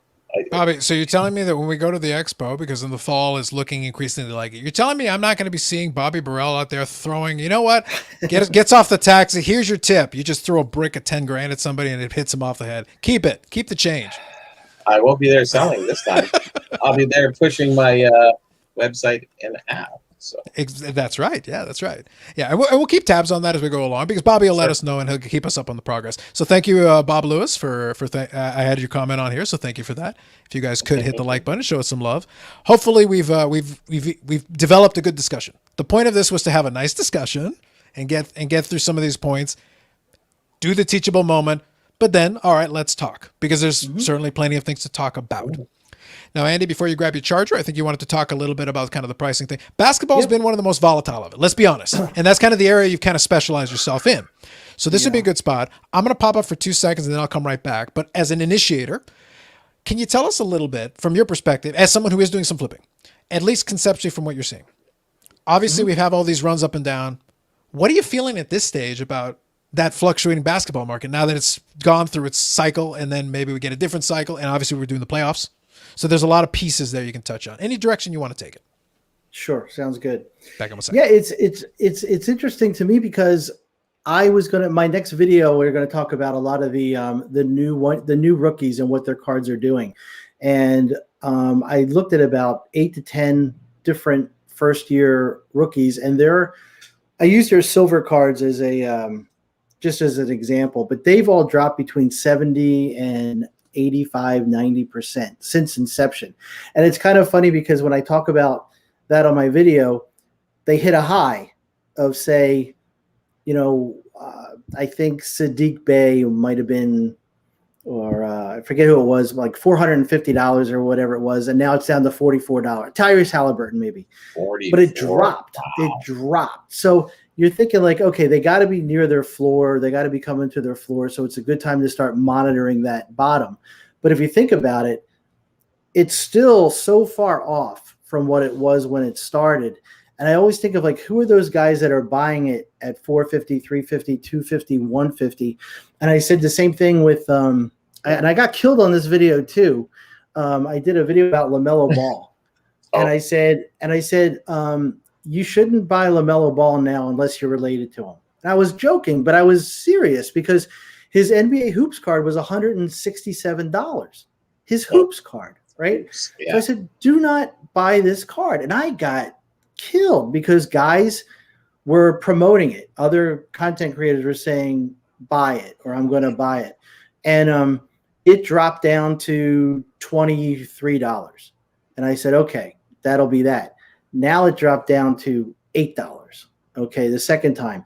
So now he won Rookie of the Year, so he kind of bounced back up a little bit, and his Prism did too. And Jordan did a video on that the price to population counts and things like that. So, but it is so volatile now with the prices. I read on Twitter, and I follow a lot of the Discord channels, that guys are really nervous because they have hundreds of cards at PSA of these base cards that were selling for $50, $60, $70, $100. And now they're going to be paperweights because they're not even going to get the money back that it cost to grade them. Now, let me ask you a question, because what you just touched on is something that I wanted to key in on. Once you started down the path of the base, I thought it was a good thought here to talk, because this applies to all sports, but basketball certainly is a good example. It's interesting to me because obviously you're in those Discords, so you've been able to get, I'll use Steve's favorite word, the vibe of the room, the virtual room, so to speak. But in this case, but it is pertinent. I already talked earlier about the importance of psychology. That is a fact. Fear, greed, these emotions play into this. They always do. And they make people react in certain ways. And that's important to pay attention to, because don't be ignorant of it, because then you'll be shocked when something suddenly, if you pay attention, the signs were there. The way people are talking, the way they're responding to each other, the signs are there. So my question is this: in a certain way, though, like the whole base card thing, it's like it was probably the most predictable thing. In what way does anybody think realistically, if they're using the brain correctly, that something that is available in such abundance, if you can have 100 copies and send in 100 to PSA, what on earth makes you think somebody else isn't doing the exact same thing, or 10 other people or 50 other people? They weren't at first, because I can tell you firsthand that, and I look, I'm not saying I'm the smartest guy, I'm far from it, but when I look at a situation last year at this time, or a year and a half at this time, I saw these base cards were selling for ridiculous prices. And what I mean by that is there were cards of, say, Tyler Hero, or one of the main rookies, RJ Barrett, not named Zion and Ja, because that's a given. Sure. But I was picking them up for $4, $5, $6 a piece, and then I would send them the PSA on an economy grade, which was $20. I got them back in 6 weeks, and I would just sell them at 10x or whatever it was. And I tell guys now, those days are gone, and it's an interesting thing to think about, Carlos. And I think this would be something that I like your opinion on too. Sure. And good evening, Dustin. Thanks for popping in. Panini and the price of grading is going to be a very interesting thing, because Panini is going to be controlling pop accounts, population. Okay. Why is that? Because Panini is horrific in their quality control now. I've never heard that. I don't know what you're talking about. I know it's a very controversial thing. It really, you really are a pillar of controversy here. I know. A lightning rod. Continue. Please continue. So when I look at, if I'm looking and I'm targeting a card on eBay. Sure. In the old days, I would just buy a lot of cards, 15, 25 cards, and maybe 10 or 12 would fit my grading and I'd send them off. Now I'm looking at more expensive cards because I'm getting away from the base. It's just not going to be something I can do anymore.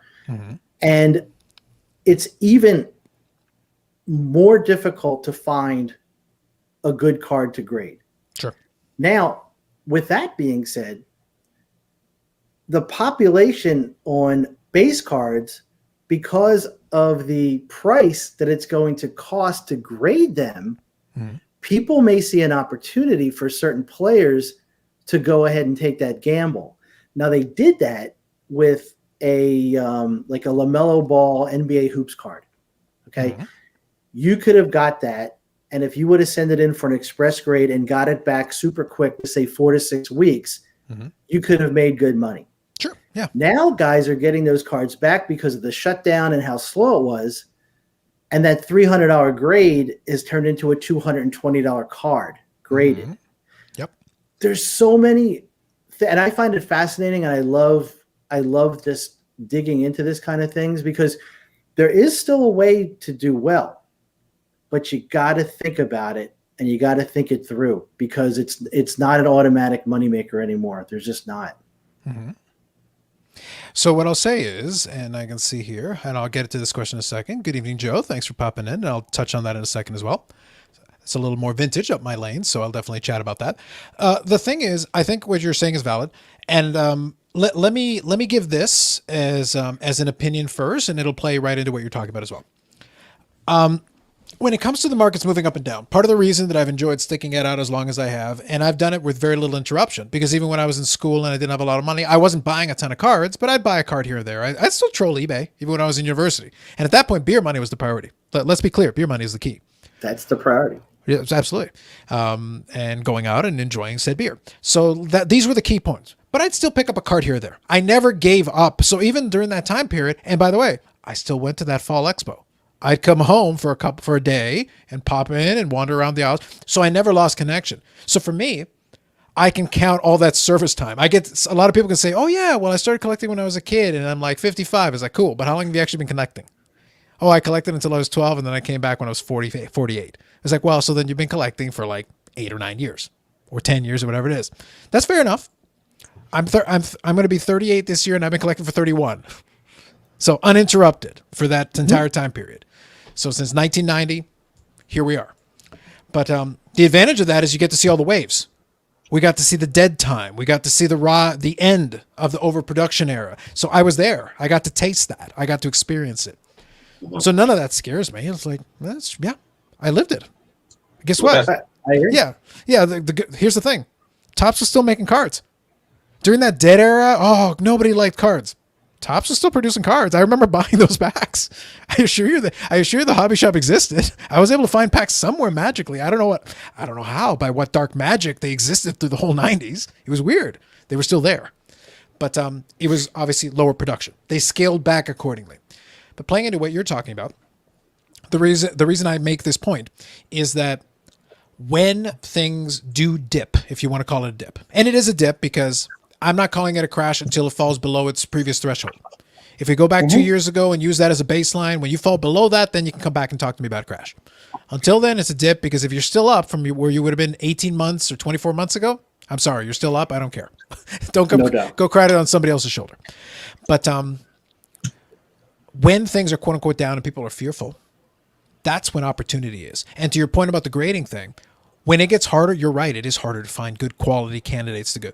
The good news is, if you are willing to put in the work, now you are at an advantage because so many of these people are so soft. They're soft. Absolutely. Because they're used to when it was easy, when any moron could make money. They didn't have to do anything. Now you need to know something. And now the people who do know something, the advantage has shifted to me. The tables have turned. Now it's not so easy. Well, guess what? I can still make money. 100%. And that's what I try. I just try to do that because sometimes I give, and again, I tell people the information is worth what you pay for it. It's nothing, right? And then I get hammered because I'll tell people there's a lot of people who buy boxes of cards, who got them from Walmart or Target. They'll rip them and they'll put them on eBay, and they have no idea. Like, they're not into cards. They're just getting the cards, because they think they can make a quick buck. And I tell people there's certain ways that you could figure this out when you go on eBay. If you look at their feedback and it's under 30, and you look at what they're selling and it's all from the same set, like it's all Prism or it's same optic, and then you just look at what else they sold and nothing else, and then they're asking for best offer, you could do really well. There's just ways to attack a situation and just go in there with a clean, target and an operational plan, for lack of better words. What gets to me is when I go on and I see these guys saying, buy this card, buy that card. There's no planning or thought process in that. You're just doing what you're being told. So like Carlos, you're 100% right. If you just take that extra, just go that extra mile, think it through. You can't buy Kyle Guy or sell Kyle Guy for 30x anymore. That's not happening. You're not selling a Bobo for $800 anymore. You have to really do your homework now. And I know it's cliche because, if I had $1 every time I heard an influencer say, well, I'm telling you this, but make sure you do your homework. So there's a piece. Yeah. So Bobby, the Bobo dream is over, Les. So Andy says it's done. He was really counting on that one. That was going to be a scratch ticket. It was going to be amazing. What I was going to say though is that there is another piece as well. So really quick here, let me touch on Joe's question, and I'll come back to something you said though that I think plays very well into this discussion as well. So the key is with Joe's point here is Larry Doby as a great and going in the 48 leaf set. We're talking about lower production.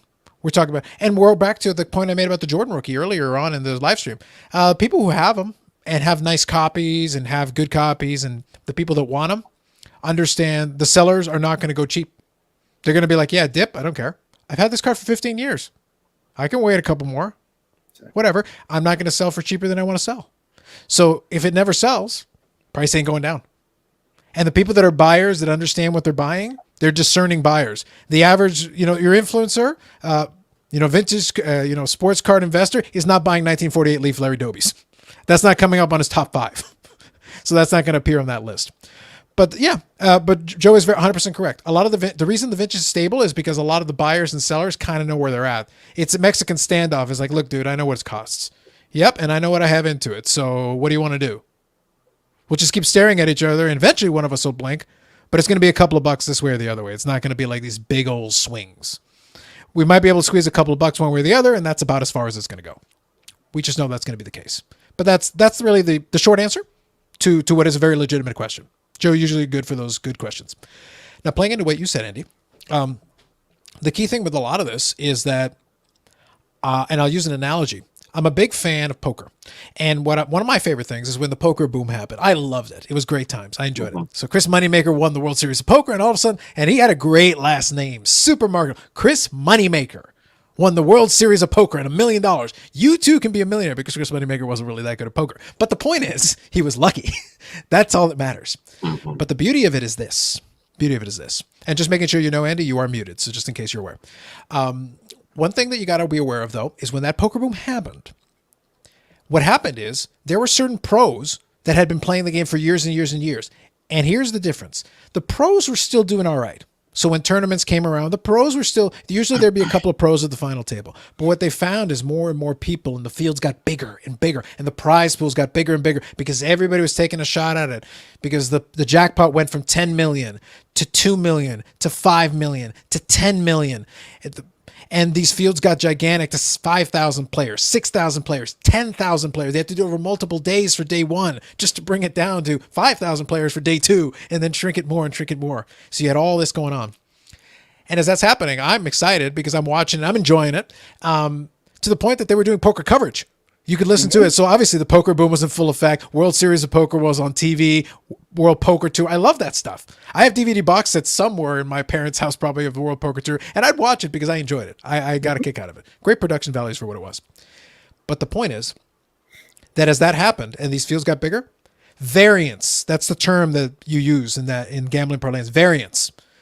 The skill players still had an edge, but with the sheer volume of people in there, the edge shrunk. So they'd make the correct plays, but then you'd have this moron who would just go in with 7-2 offsuit, throw all their money in the middle, and once in a while they'll win. The good player did not make a bad play. They're sitting there like, I was the statistical favorite when we put the cards down. Right. I just got unlucky. It just wasn't my day. But if I keep doing this, you will lose more often than you're going to win. And over time, my edge will become more obvious. Mm-hmm. In cards, we're playing in the time of the boom, where every idiot was making money, just throwing their chips at the table. They didn't even know what their cards were. And they were just guessing and just throwing it, and it was working. Well, when it gets a little harder, because what happened is the poker boom declined. Online poker became very difficult in the United States. Now it's allowed in certain states. In Canada, it was always allowed. We can do online poker this whole time. We can still do it now. I still have my account from like 2004. I don't play very much anymore, but if I did, I could load some money in my account. I could do it. It's perfectly legal. You can have, and we can cash out money. There you go. Take that, Top Shot. Figure that one out. But the point is, because once the pool shrunk a little bit, there were still a lot of players. And the World Series of Poker is still going to have a big top prize. Not 10 million or 12 million. I think it got up to as high as like 15 million for first prize at the absolute apex. It was madness because you had so many players and $10,000 buy-ins. It adds up. And you could win satellites and you could get in through all the poker thing. There were so many online poker rooms. Most of them don't exist anymore, but there were so many at the absolute apex. But what happened is, as these fields started to shrink back down, all of a sudden the best players started appearing at the final tables again. Mm-hmm. The best players didn't get better. You just reduced variance a little bit. So all of a sudden their edge became more pronounced. Are you getting what I'm saying? Bobby, I hate to say this, but that's a brilliant analogy on this, because that's exactly what is going to happen. Mm-hmm. I see it. I see it. I mean, when I'm going on and looking at what's going on around us, I don't know if people are going to get priced out, but it's just not as easy anymore. Yeah. Which for a better player is good. If you're a better player, your edge just got better, and it gets better all the time. It's like, that's why for a little while, it's like, no. And I make the joke sometimes, I do tongue in cheek. It's like, no, I want blood in the streets. I want to see some suffering. I want to see some wailing, because then my edge gets even better. Because then exactly. You have to make desperate moves. And I've been sitting this whole time, just be like, I'm waiting. I've got time. When you guys are ready, we'll go. But the folks that are willing and able to do that and have positioned themselves in such a way, this will be your moment. We're not all the way there yet, but there's definitely the opportunities are opening as we speak. It started to crack open and it's starting to get a little bit better. So I agree. So it's not a bad thing. It's not a bad thing. It's a good thing. That's why I say, like, this is not a bad thing. This is a good thing in many ways for those who are willing to see it for the opportunity it actually is. Yeah, the best part for us was that hockey really wasn't affected the way the other sports were. It never basketball was, so we didn't really see the down turn that sort of happened through the way. So, hockey's always good.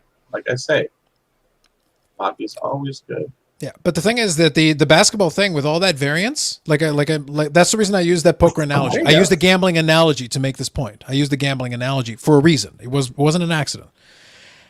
The variance in basketball could be to your advantage too, because nothing ventured, nothing gained. That means the opportunity is even more exponential, because all of a sudden some people are going to bleed a lot, and then you could be there to pick up the pieces. This isn't a prediction. This is not a pick. No, but in an alternate universe, right now, over in Philadelphia, who's the guy they want to get rid of? Who's the guy they want to throw out on the street right now? The only 0 and D player in basketball, Ben. Correct. Now, I think the majority of his problems, not a basketball expert, but I think the majority of his problems are psychological.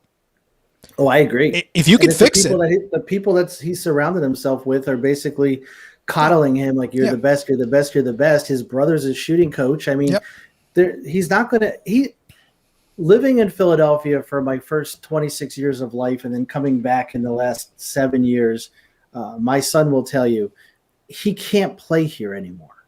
He just can't. That's right. His time here is done. because what he did in the finals, or the last round of playoffs, when he decided that he wasn't going to dunk the ball over Trae Young when he had a clear path, and that's psychological because that's a high percentage play. A dunk is a very high percentage shot.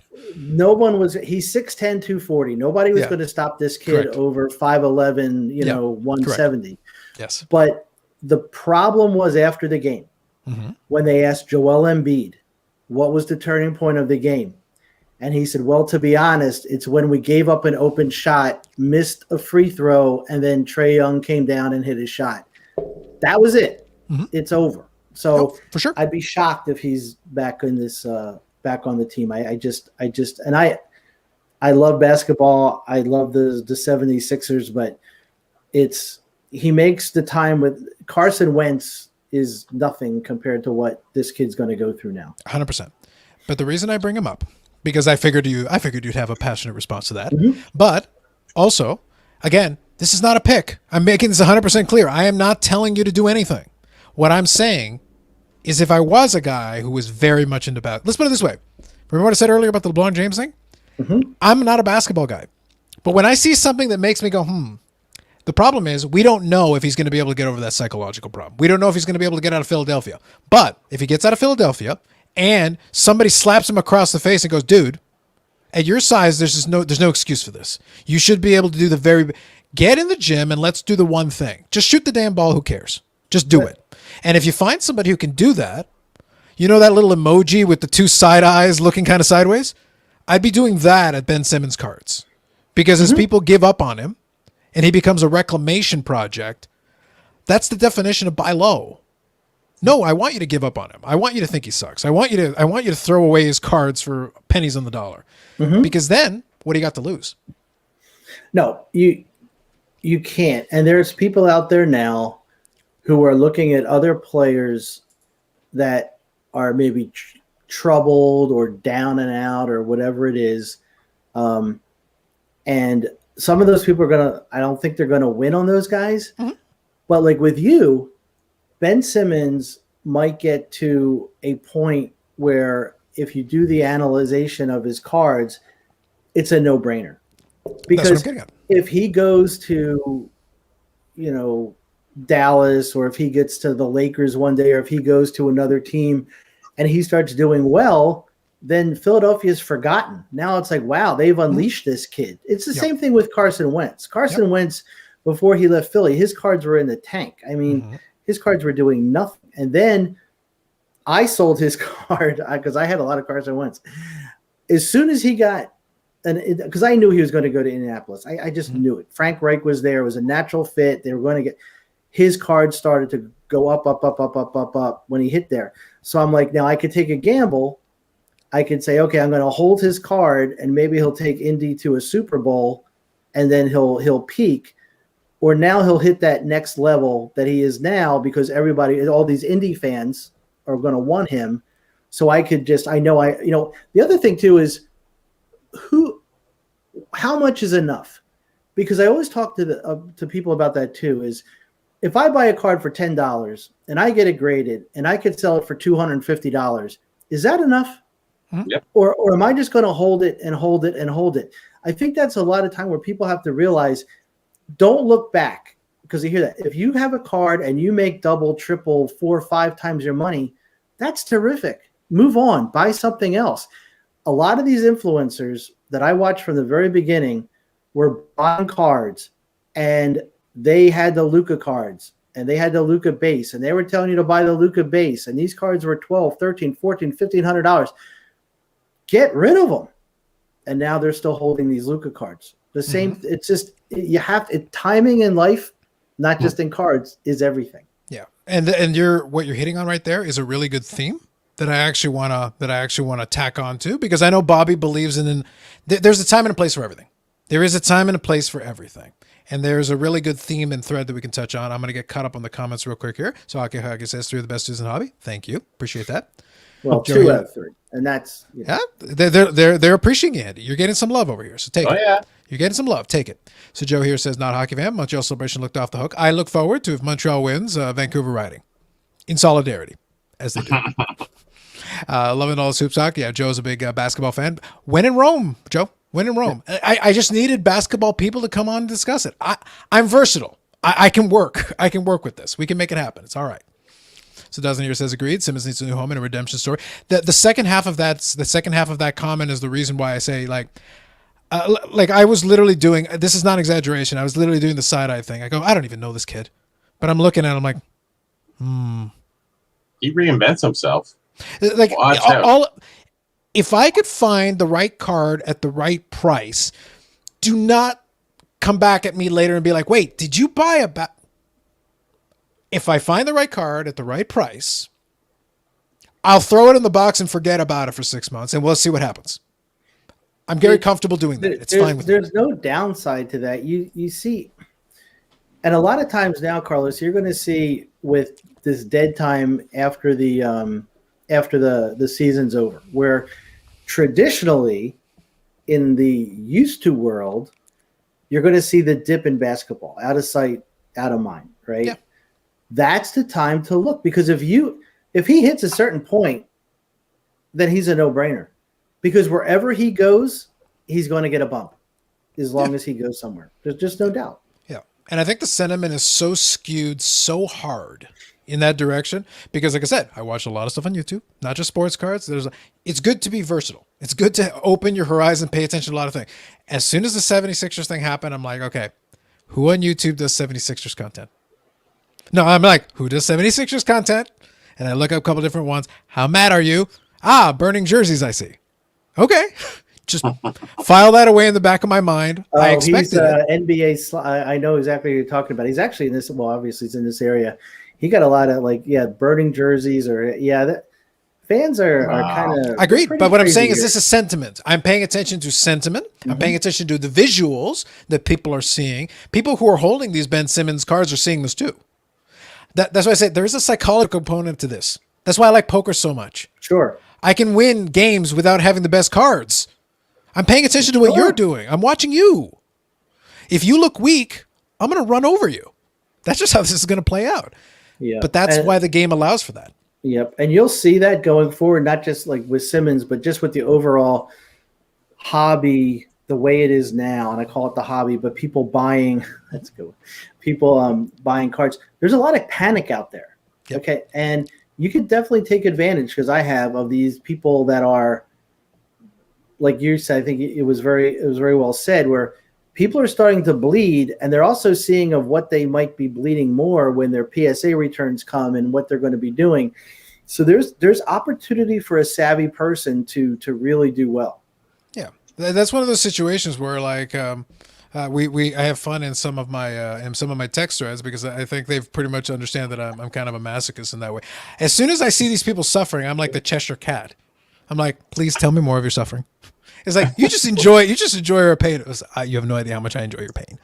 But I'm a kind of a masochist, I guess, too. It's I do enjoy that, and I hate to say I take advantage of a situation, but you have to. If you're going to be smarter than that next person, it's like, I'm that guy when I'll be looking at Twitter, and I'll have a guy say, "Don't you hate when you have a card up for sale and you have best offer and someone offers 40% lower than what you're asking?" That's me. That's my starting point, because 90% of the time I'll end up getting the card I want. But if you don't want to take a best offer, then put that auto decline or put a number out there. Mm-hmm. And that's what people do. And most of the time it's like, just look at, don't blame someone for making an offer, because a lot of times it's just that it's an offer. But I just think there's opportunity. The auto decline's interesting, because a lot of people don't want to put it on there because they want that personal feeling of somebody contact with. So let me determine. No, I have disdain for the masses. I put auto decline. I turn it on every single time. Auto decline? Oh, yeah. No, absolutely. You can keep hitting that until you get to the number that I'm comfortable talking to you. You can deal with my virtual assistant. There's so many guys who don't, because they want to have that interaction with somebody. Let's see how you can really go. You know what I like too? It's funny, because it's kind of like the art of the chase is, let's say they offer like it's $135 or best offer, right? Sure. So I'll put in $85, auto decline. All right. $95, auto decline. All right. $100, offer sent, offer accepted. It's like they have that. You just have to find that magic number. And if you start off low, that's perfectly fine. Just go up, use those 5 bids incrementally. Is it 4 or 5 now? Is it 5 now? I think it's at least 5. Yeah. Yeah, I think it's 5. They push and then it'll like, say it'll tell you your last. It's almost like a game show, right? This is your last offer. Okay, fine. I just like it to avoid the tire kickers. I don't have any auto accepts for most of my cards, but I will. I have room. I leave room between the absolute bottom rung and the buy it now price, because I'll go a little high with my buy it now price, because if you're really desperate, and I've had people hit the buy it now price. So it's like, all right, look, if you really want it that badly, so be it. And sometimes down the road, it's like, okay, I could have sold that for even more, but it's like, look, I did okay on it. Like, I'm not going to cry about it. Let's move on. One of my best satisfactions when I do is there was a card I really, really wanted. It's a rookie that one of the scouts that I talked to, he's I think he's going to be really, really good. And it's a numbered card at $299, and it looked good as much as you could tell without looking at the card, because you can't tell the surface or anything. But the centering looked good, the pictures were good, everything else. And it was like, I think the card was like $275 or best offer. So I said $190, and he came back at like $245, and I said, and I responded, I said $210, and then he declined, and I said decline offer, and then 10 minutes later, message, if you still want it at that $210. I mean, I love that. I love that. Yeah. Played that a few times. Yeah, that does work. It's really interesting. No, the thing is, their tactics, and it is a bit of a game. That's why I don't mind eBay, because if you set it up correctly, now I've got some other issues with eBay, different issues, and I'll touch on those in a minute. But as long as you set it up in a way, as a seller, I pick the number that I'm comfortable with. I understand what I want to get out of this, and I'll give you some room. If you want to negotiate, by all means, I'll leave it open for you. I'm not out here to squeeze every last penny out of you, but it's one of those things where, like, look, I promise you, if you bought it at the price that I was comfortable selling it, I made money. Like, it's just a reality. I'll leave you some room if you really want, but then make my transaction easy, make it quick, and we can make that happen. It's fine. It's doable. Be reasonable, and I'll be reasonable with you. I don't need to squeeze you out of every last dime. It's not that important to me. I can move on with my life. But the point that I have, and the issue that I have, and it goes back to the vlog thing, and it plays into what you mentioned as well, and the whole thing with the base. Here's what I don't like to see. And I understand why people advise it, but it's easier said than done. They'll talk about, okay, well, base is bad. No, base is not necessarily bad. It's just common. But there's a time and a place for it. What I don't like to see is, okay, you're talking to me about how valuable your collection is because you have all these, but then you've got a stack of those Luca Prisms. They're all a stack of the base, all PSA 10s. Well, yeah, so does everybody in the showcase. When I watch the vlogs and they do the scan and pan by, I pause. I've got a nice monitor, a good resolution monitor. I can pause and put it full screen and look. How many Lucas do you have? They're stacked one on top of the other, spread sideways. I'm like, they're all 10s. There's 25 of them. If I see that on one showcase, I see it on another showcase. You know what? I'm selling every damn one I have. I don't want to see that. Right. That's terrifying. Because if I'm seeing a showcase full of a stack of them, I don't want any part of that. No, thank you. There was a guy on Instagram, if Jordan's still on the chat, I think he might. He's trying to buy Joey Chestnut rookies right now. Yeah. Probably. It was a guy. Actually, it was one of the guys that I became friendly with on the channel. He goes, "Take a look at this," and it was Instagram. It was 70 base Trae Young cards, and he had them like they were stacked up to here. Yeah. And he said, "This guy is going to be great," and he showed his stack of 70. So I'm like, "Huh." Yeah, okay. So what are you going to keep them all because he's going to be in the Hall of Fame in 25 years or why are we doing this? It's like, but the thing is, I almost feel like, and Bobby sent me the link to it, and I'll see if I can find it, and I'll try to include it. If I remember, I'll try to put it in the description for you guys. There was a documentary that was done, I think, in the early 90s, 80s. I think it was called Cardboard Dreams. It's on YouTube. It's on YouTube. Yeah. Because like I said, I lived that early 90s period that came off the 80s period where we're still in the overproduction era. Sure. you should be concerned. And if it was 1990, I'd be saying the same thing to you. I'd be very small, but I mean, you should listen to my wisdom at 7 years old telling you this. If you're telling me you can buy 100 of them, that means they're not rare. If you have a stack of 100 of them, how is that rare? Bringing it into the modern day, you talk about 70, a stack of 70 of them. How is that rare? So rare if you you can can lost its meaning. Yeah, if you can do that, so can a lot of other people. A lot of them have a stack of Trae Youngs that high. Yeah, John Morant. I want to say, oh man, I think Trae Young's about 10,000, under 10,000 base. John Morant and Zion are probably over. Oh, I could tell. John Morant's almost 17,000 base, but and Jordan will tell you this because he did the thing on it. LaMelo base right now is selling for, don't quote me, I'm going to be wrong, but I think about 800 and Pop 88. So where is he going to go? No, for sure. So that's the question. How many more people are going to grade LaMelo base cards at maybe $50 a card? So those now, they may be one to just put away because that population may not ever get over 1,500. You look at a guy like Devin Booker. His population, I believe, for last time I looked, because I wanted to just see because he was doing so well if it bumped his card. His card went from I think 8 to 1,100, which is nice, but nothing like it would have last year at this time. But his population is very low, 1,400. Okay, so let me ask you a question on that, or just on what you just said. Mm-hmm. What's the definition of ultra modern right now? For me, it's the last 2 years. Okay, sure. No, but I know that PSA had a definition they used because they had an ultra modern category. I don't remember what it is. Maybe cut off 2017. I think it's 18 through. They might have changed it 19. It's 18 through 21, I think. Okay, let's say 18 for the sake of argument. Let's say 18. Okay. My thought process is this, and I don't have Nat Turner's ear, but if I did, this would be my advice to him. I would treat ultra modern as its own thing, give it its own category, and jack up the price. Yeah, but I would jack it up. I'd be like $60, $70 a card. Really force you to think about this. But here's the thing. As soon as you creep out of ultra modern, if down the road, it won't be today, it won't be tomorrow. It won't be July the 1st. Guaranteed. But down the road, once PSA is able to get a more stable, as they're able to stabilize that backlog to a manageable backlog instead of an absolutely ridiculous backlog, and have their capacity figured out at a point where we can take some volume here. We'll be okay. If they're at that stage, you can bring back economy, but I would never bring it back to $15 or $10. I'd keep it at 20, but I'd exclude ultra modern.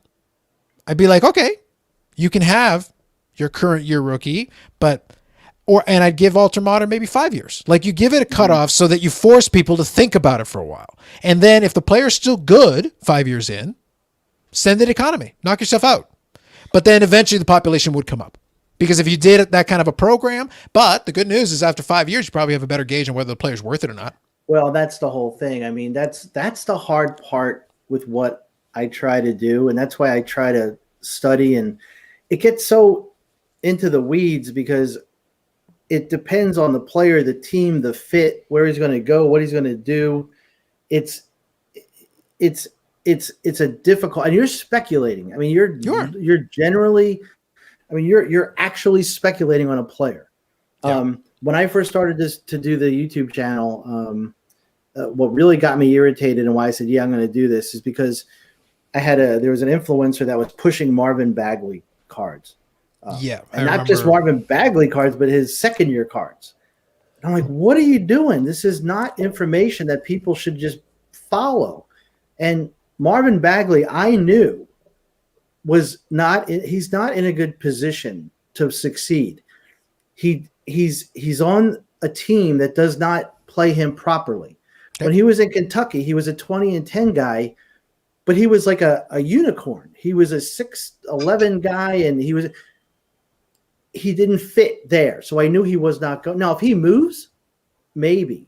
But that's the whole thing. When you're speculating on cards, you have to look at so many different aspects going forward. And that's why it's so hard. And that's why you're saying, Carlos, if you're going to be doing this, you better be damn sure, because you're going to be turning these guys into paperweights. Or you better pay next to nothing. If your initial cost basis is low enough, that's why The only thing I advocated, and I kept it really light, and I apologize, Joe. I have your comment here. I will get to it in a second. That's why I still have it on the screen. But what I was going to say, and take a second to think about that one, Bobby. That might be an interesting question. What I was going to say, though, is that the only thing I've advocated, I keep broad strokes. I am obsessed with not giving a specific pick. Even when I was speculating about that Ben Simmons piece and I was pointing it out, all I'm saying is the factors that I look for. I'm looking at him and going like, he feels like a reclamation project. The negativity that surrounds that man right now could be advantageous, but he could very well go somewhere. They can't get his head right and he fizzles out of the league in a couple of years. But you have to factor that into the price. If I'm able to get a price where it's like, look, worst case scenario, it'll be a fun story. Down the road, go ahead. I'll give you a quick example. There's a player that played for Detroit last year. He was a free agent, and I knew Detroit was going to let him go.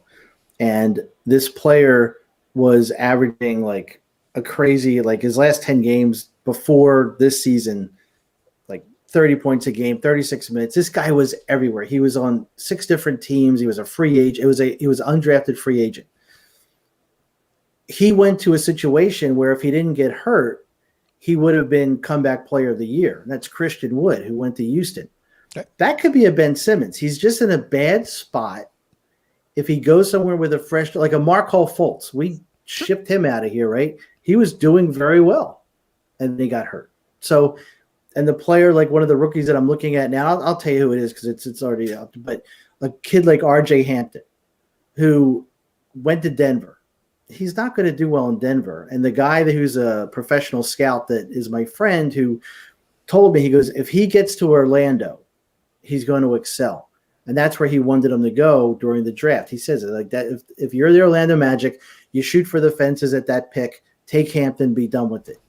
Mm-hmm. Well, he didn't go to Orlando. He went to Denver, but he got traded to Orlando this year. So now it's going to be real interesting to see what happens. And that's what's exciting for me, and that's what makes it fun. Yeah, I think you can still. That's the reason why I try to break down the barriers of the whole investor collector thing, because at the end of the day, we're all playing a game. Mm-hmm. We're doing it with different rationale, because that's one of the fun dynamics here. Bobby's not really a card guy. He likes his trinkets, his knickknacks. He obsesses over scarcity. He's interested in the story behind it. He's interested in the knowledge he acquires in it. That's what makes it interesting for him. But that's good. That's okay, because it works for what he's trying to do. I'm very particular. My collection requires certain specific criteria, but I make it up. It's my criteria. I get to decide what it is. The beauty of it is nobody else can tell me what to do. It's my show. It's my collection. It's all my stuff. I can do whatever I want. And that's fun. The one difference between the stuff that I collect in the collectible field, it's really based on rarity. And it's very predictable if you know the rarity. So the knowledge is really the power there in the vintage aspect. Yeah. With cards, they're predictable, especially after they're graded. Where they're going, especially the vintage ones, it's a little easier to foresee. The newer stuff, it's a tough gamble. Mm-hmm. No, for sure. And that's where all the experience, the time you put in, the study, the research, and all that plays in. That's why I made that comment earlier. When it gets more difficult, the edge goes to those who have put in the legwork and have the foundation. That's why I'm like, no, bring on the difficult times, because my edge gets better. It gets easier for me. It's going to get harder for you, but it gets easier for me. Yeah. Because now you can't just win just for showing up. Now you got to do some work. I tell that story I think it was last December. I'm bad with the dates, but I had a bulk grade or an economy grade, and I had 3 Kyle Guy cards, 2 silvers and a purple. And I'm like, well, they're colors, and he's a rookie, and I know it's $9 grade. I said, $9, right? So I forgot I even had them. They came back as 3 10s, and he hit a buzzer beater I think it was a preseason game, and his cards just went berserk. Mm-hmm. So I look back on my spreadsheet. I paid $10 for the 3 cards, had them graded 27, 37 all in, sold them for $360. That's never, ever, ever going to happen again. That was one of those perfect storms where cards were just, that's just not going to happen. Yeah. And when I listen to some of the influencers, I joke around, and I'm kind of sarcastic sometimes for people who don't know, but it's like their homework is listening to the influencers. Yeah. That is so Andy, true. we only do sincerity here. We do not do sarcasm. Bobby, tell him. It's true. We're doing the looking over emoji out there. Yeah, exactly. Back to the looking over emoji. So real quick, my buddy Joe here has been hanging in here, and I apologize, Joe, but thank you. Down the road, we got to get you back on, Joe. You got to stop hiding. Don't evade us anymore. Don't hide. Yeah, right. Yeah, like what the heck? So he was saying true and false. Is PSA the new PSA 9? Now, this is really broad, though. It does leave a lot of room. I think it can be, because I'll tell you, I think it depends on your perspective. Here's what I'll give you. Let me give you an analogy that might be helpful here. I'm going to ignore the investing side of it for a minute, because this is a good one. I've already mentioned before that I'm a big fan of Juan Soto, the player. I like the player. I like him long term. But does that mean I'm going to keep all the cards I have? Absolutely not. The likelihood is I'll move some of them as we go along, but I'll still have a nice sizable collection, because I've been stockpiling some nice pieces for him over time. So that means I have the luxury of being able to pick and choose. I don't need millions of Juan Soto cards. I'll pick some ones I really like. They'll be like on my little mini Mount Rushmore. I'll be selective. Certain ones I'll keep, and then some of them I may move on. And if he plays the way I think he can down the road, that could be very lucrative, because I have some nice stuff that I'm sitting on. So you can take advantage. You can still collect, and still you can have your cake and eat it too here. And it can be, if everything goes right, a 0-calorie cake. That's a win. Fantastic, phenomenal, good stuff. But for collection purposes, I look at stuff like in his rookie year, he's got a Heritage Chrome. I love the card. It looks nice. There's also a refractor. I have a PSA 8. It's a nice card. Would that be a card I'd invest? No, you spring for the 10. If you're investing it, you spring for the 10. Or even a 9, you get away with it, but get the 10. But for collection purposes, the 8 looks beautiful. It's a beautiful card. For the collection, that's a great card. I love it. It's got a 1969 Topps baseball design. It's beautiful. And I was able to get it at a reasonable price, because it was an 8. People don't like 8s. But if PSA gets harder with their grading, then this could come into play. The 8 could be the good 9. If you're a collector, though, an 8 is wonderful. It can be actually very advantageous, and you can get a wonderful discount. And take advantage of the market sentiment. You can also buy some nice SGC cards, again, as much as I like making fun of them, deservedly so. But you can get some nice looking SGC copies for a fraction of some of the PSAs, and from a collection perspective, what's the problem? It's in a nice looking holder. Like, I did that already. I brought examples. There's a Vladimir 9.5. This was like $20 all in, give or take, including shipping. Like, it's a pittance. It costs more to grade the damn thing right now. You lost money. But for collection purposes, it's great. It's a nice clean card. It looks great. But if I was going to invest, this wasn't what I would buy. But there's room for both. Pick your spots. But for me, just having this in the that's great. It's a nice looking card. I have no complaints. No issues. Play this to your advantage. Take advantage of this. That way you can take care of both sides of yourself. Yeah. Does that make sense, guys? Yeah, no, sure. I think you're 100% right. The stigma is for ultra modern, not talking about older cards. The stigma is not the stigma, but the facts are 8s will go for raw or less. So that's just the way it is.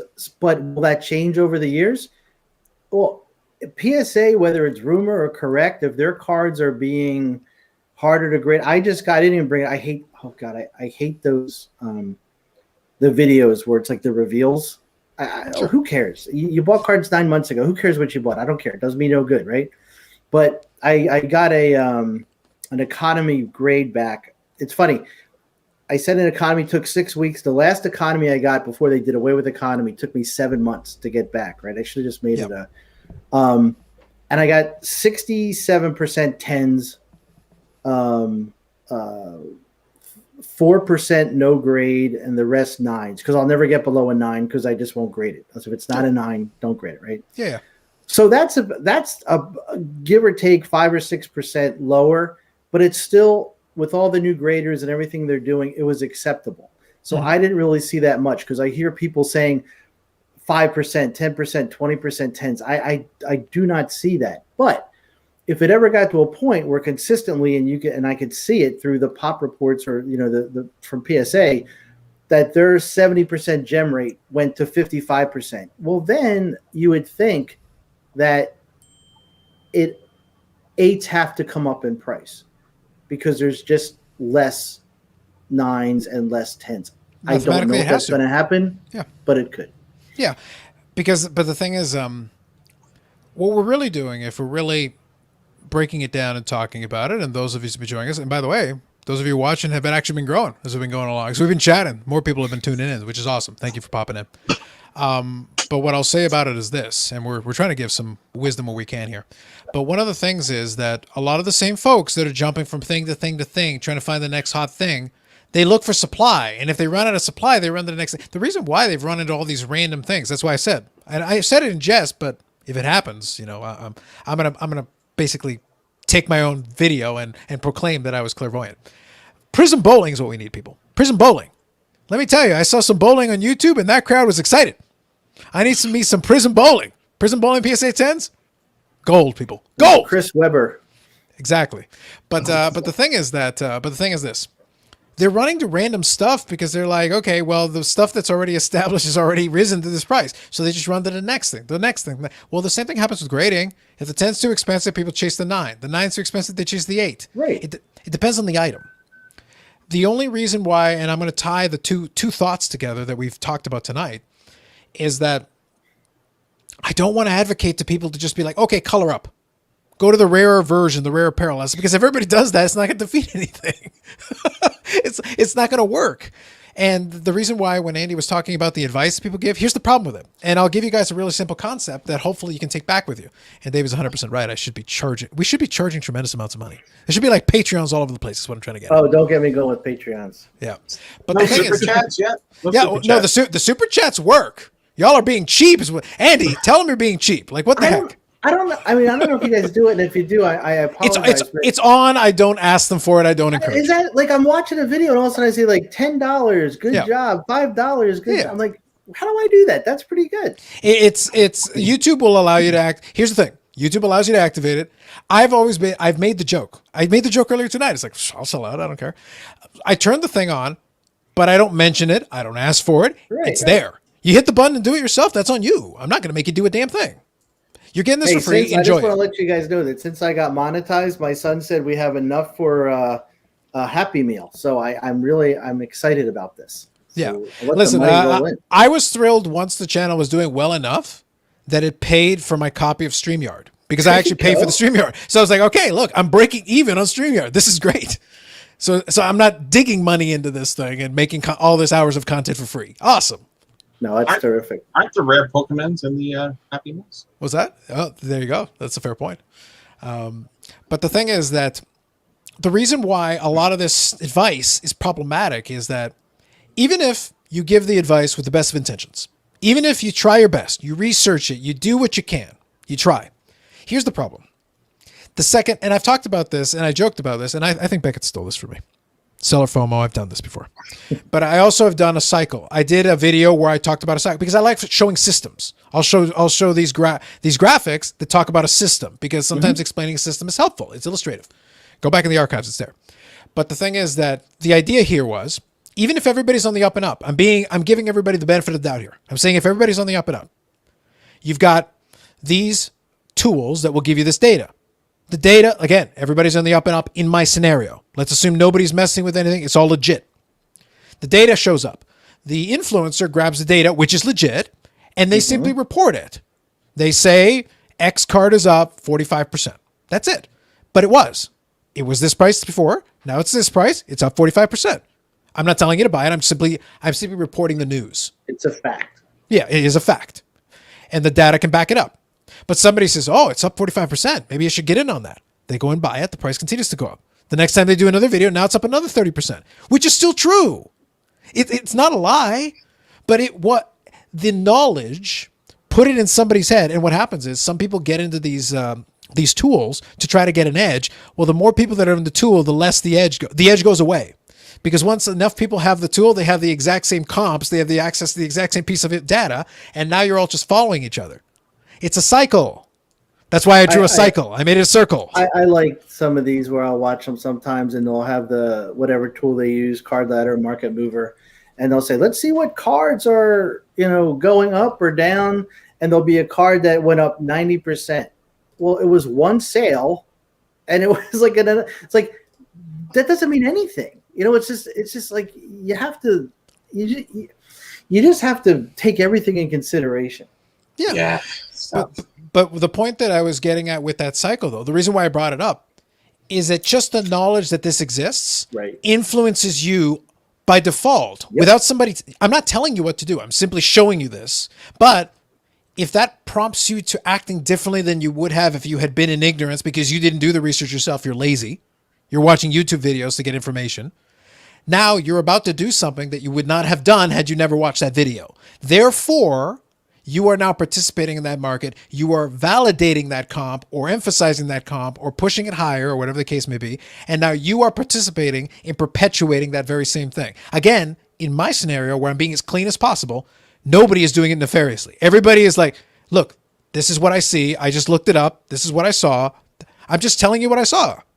But because you saw it and you told them, and now they've changed their way, you've interfered. It's like going back in time and adjusting the timeline. You have now changed what would have occurred had you never been involved. Exactly, 100%. Elon. 100%. Yeah. And as a result, the very tools that we're using to help us establish this information are modifying our behavior. Again, not necessarily for nefarious means, but the simple fact they exist. I factor that in. As a person who's paying attention, I did a video where I specifically talked about comps. Isn't it funny how I make these videos that directly pertain to these ideas? It's weird. But anyway, my point was that comps are a great guide. They're a guide, question mark. They're not, this is the locked in thing. You must pay the comp. No, I'll take it under advisement. I'll take it under consideration, but if I can get a discount, I'll take a discount. Yeah, that's one of the beauties that I have when the cards that I buy, and I do use price charts sometimes. They do come into play, especially if I'm looking at a card that, maybe I'm circling back on a card that I think is a player that I like, but it's been around for a while, and but for the most part, for me, it's the ultra modern card. So price doesn't have anything to do with it because I'm buying them, and I can tell everyone right now that if you're looking at ultra modern cards, the day they come out, wait 30 to 45 days. That's going to be their first floor. It's just the way it is. And you can look and you can see over time and historical data. That's just the way it is. So that's like a buy option. But I get a kick out of that, 8 months or a year later when the people are telling you the cards to buy, that buy period was a year before. And that's where I'm trying to get people in the habit of, don't be afraid to think for yourself. And if you like a card and you do the homework and it thinks it's going to work, don't wait for someone to tell you a year later. Because it's too late. It's just too late. Yeah. That's the downside though of waiting for the content creator to tell you, because by the time they've told you, it's too late. Now they're reporting the news. At that stage, it's the news.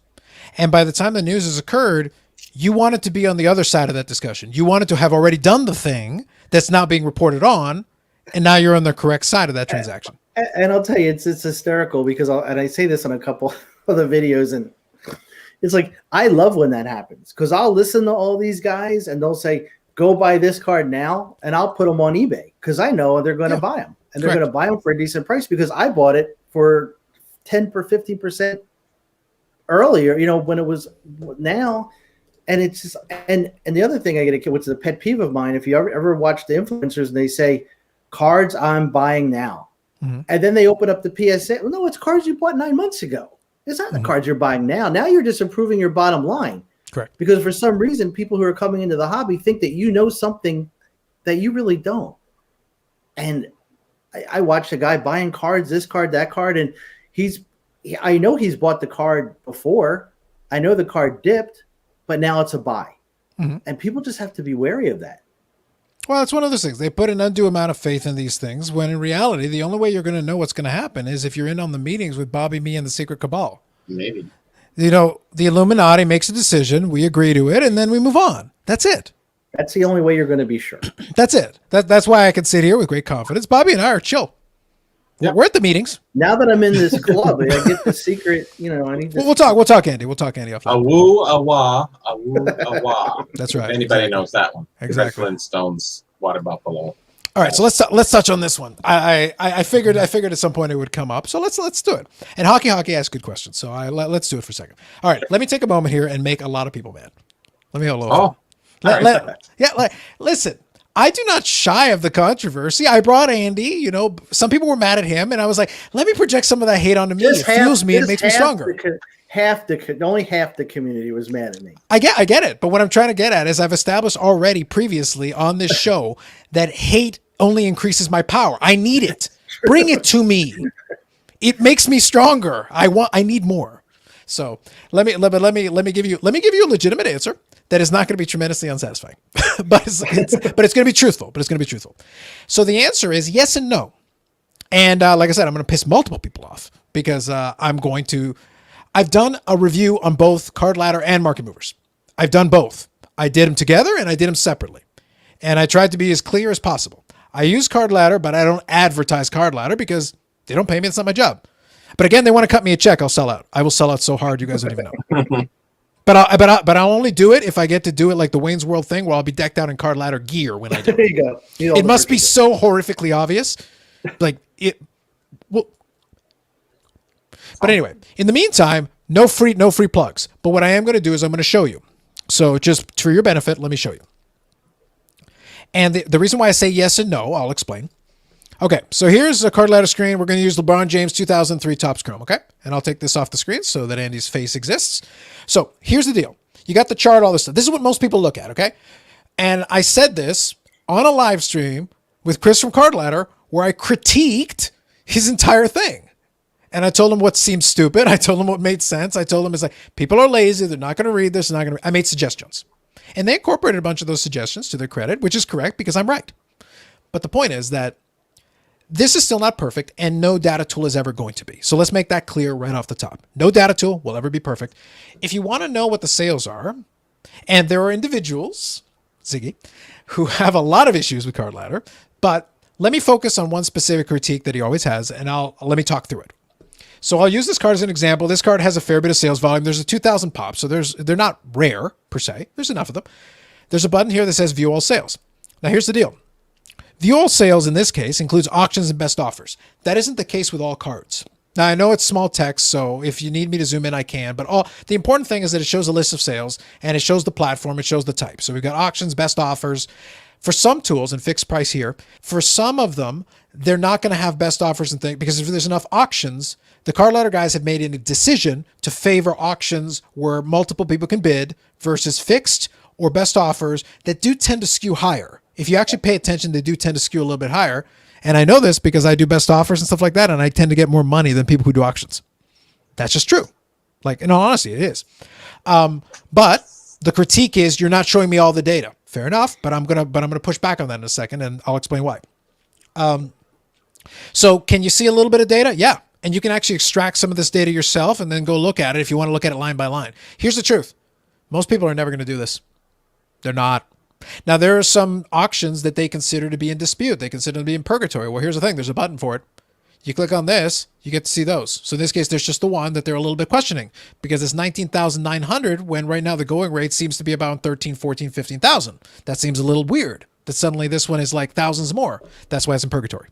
Is this a perfect system? No. Does that mean a person is making a judgment call that isn't you? Yes.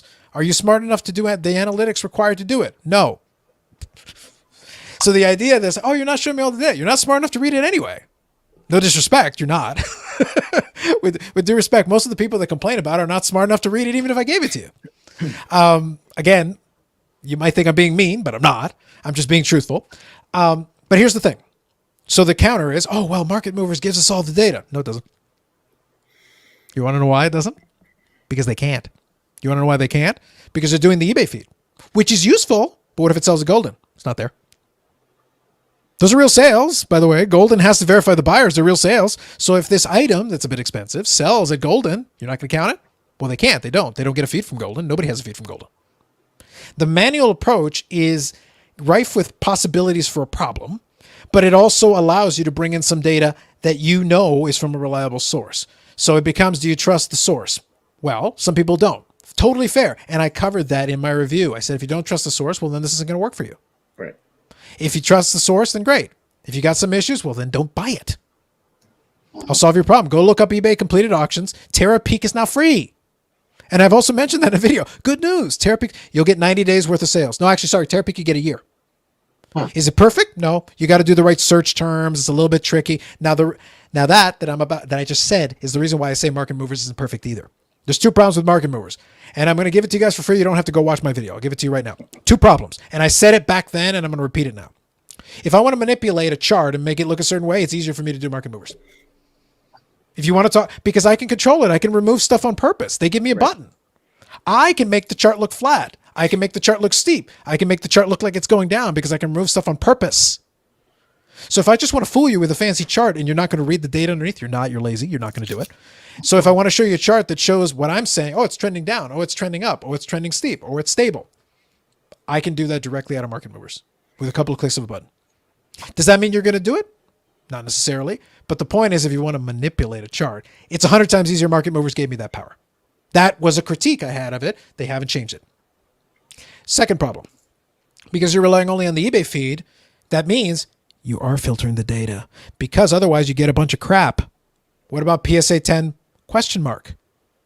What about all that? Guess what? You have to remove it. If you don't see it on your Market Movers feed, it means somebody applied an algorithm behind the scenes to remove it. That means you're not getting 100% of the feed. That means your data has been manipulated. Jeff Wilson. Oh, I know. That's why I said I'll make everybody mad. So here's the deal. As far as both tools are concerned, they're both faulty. They both have flaws, and they both have weaknesses. Eat it! There you go. Enough said. See, this is the reason why I don't get into cards. No, but I need to make sure that people understand that there is an inherent weakness in both models. And I specifically talked about this. If you're dealing with a model where you're relying on analysts to make judgment calls, that has a flaw. If you're relying on an algorithm that just sucks everything up, but is still filtering stuff out on purpose for good reasons, because PSA 10 ? is worthless to me. It's not part of the PSA 10 population. I can't use that data. But the second you remove it, you have altered my data. If I want pure data, that's not it either. It's a lie. It's so tough for those guys to predict the prices. You know, in my field, I'm about 98%. In your field, you get to make up the prices, Bobby. No, I don't get to make up the prices. Yes, okay. He writes the book. He makes them up. He gets to decide. Just saying buys. I know, and we can go back to what Andy said before.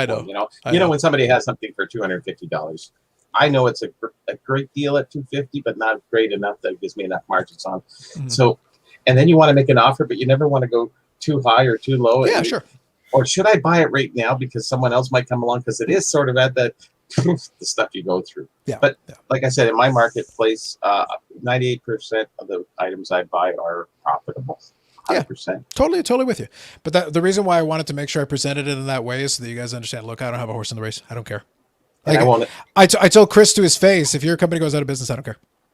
I didn't say it out of meanness. I just said, like, honestly, it makes no difference to me. I use it because it serves my purpose. I'm happy to have a tool, and I use Terapeak predominantly as well. I compared the two. On the whole, these prices are, because on this platform, when you click on the thing, if it's a recent auction, you can open it and see the actual auction. Right. The total match, as long as the two totals match, that's why, and I'll be fair about this. Like I said, I'm going to be fair.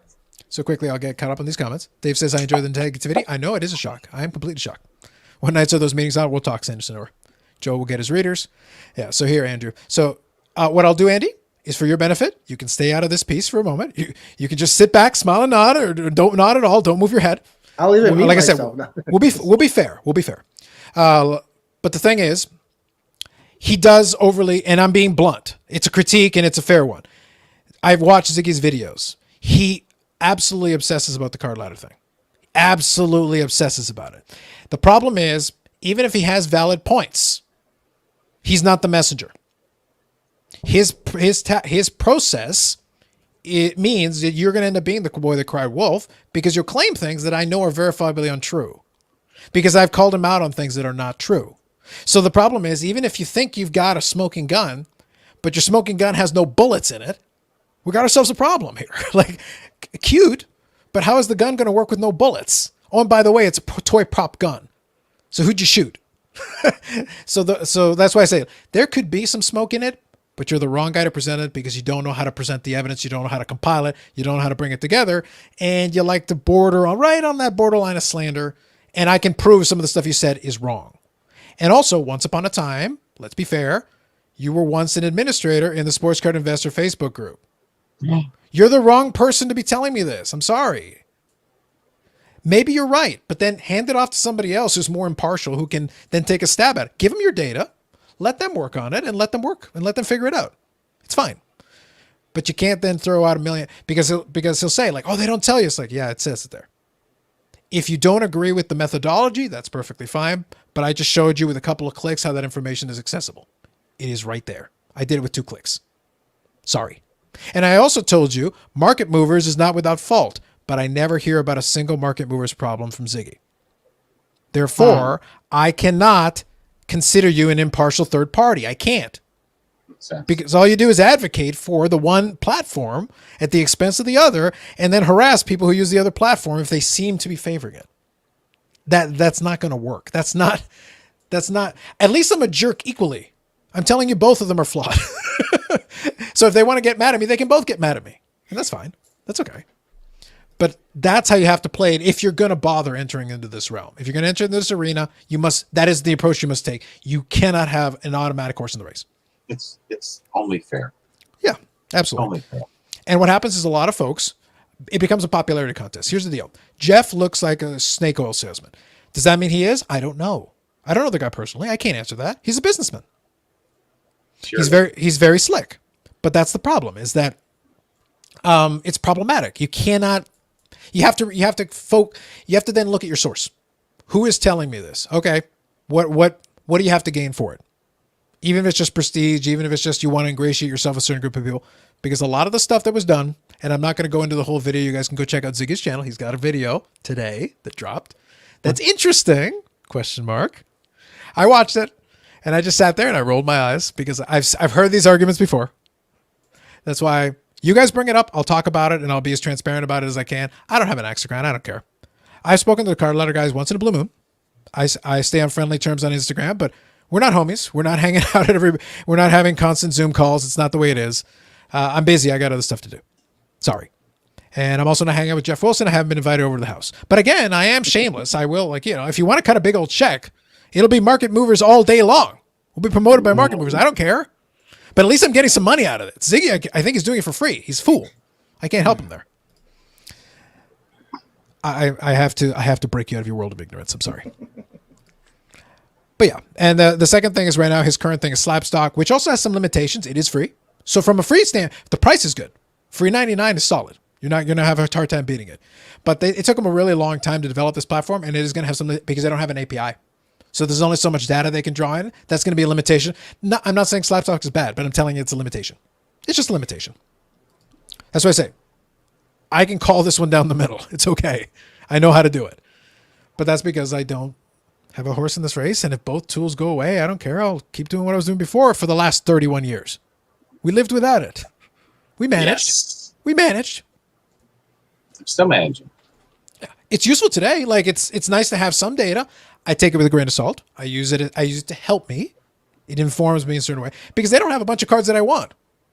If I was on the take, damn it, there's a bunch. There's a whole list of cards that I want on here that would be really handy for me to have so I can have my data points. I want all the Sotos card ladder guys. All the Sotos. Every version. All the grades. Yeah. Well, knowledge is power, and that helps a lot of people when they're buying stuff. I know friends come up to me and they go, oh, I mean, you never guess what I just bought. Mm-hmm. And they tell me, and I go, you didn't know there was a big find of that 2 years ago, did you? He goes, oh, no, I didn't know. I said, yeah. Somebody's sitting on a whole bunch of those. And he says, oh, geez, I thought they were rare. So why don't you come and ask me before you buy it because you're too excited to show me after you bought it that Correct. You think you bought something smart. For sure. Go to the sources. Go to the right people. Mm-hmm. Andy had a great video, and I was honest and fair. Mm-hmm. And, and I'll give honest and fair information to anybody else. I'm not going to explain my other Machiavellian ways of doing business with collectibles and trinkets, but I mean that'll be saved for the meeting later. We'll talk about it. Now, The other reason why I encourage Andy to kind of stay out of the conversation is because he does chat with Ziggy. He's pretty friendly. He's on pretty friendly terms with him, and Ziggy does now his live stream on Sunday. So he's taking my old time slot. Now he's doing the Sunday live stream thing. So that's good for him. I've been around. I've paid attention. I do watch. I do pay attention. And Andy has popped in once or twice. I think at least once or twice in it. That's why I say I don't want to put him in an uncomfortable position because that's not fair, and it's not his place to do it. But I can operate from a position of like, look, I don't have an issue with the guy. He was on here earlier tonight. I read his comments. That's not an issue. We're okay. Like, I'm more than happy. If you want to make some valid points or make a comment, go do so. But if you want to make an argument, going back full circle to what we talked about when this whole conversation started, you must bring the evidence. Present me the evidence. Don't do it in an overly passionate way where you're just mad and you're just yelling. If you've got evidence, bring it to me. Real evidence that you've considered, and then let's look at it and let's see what you got.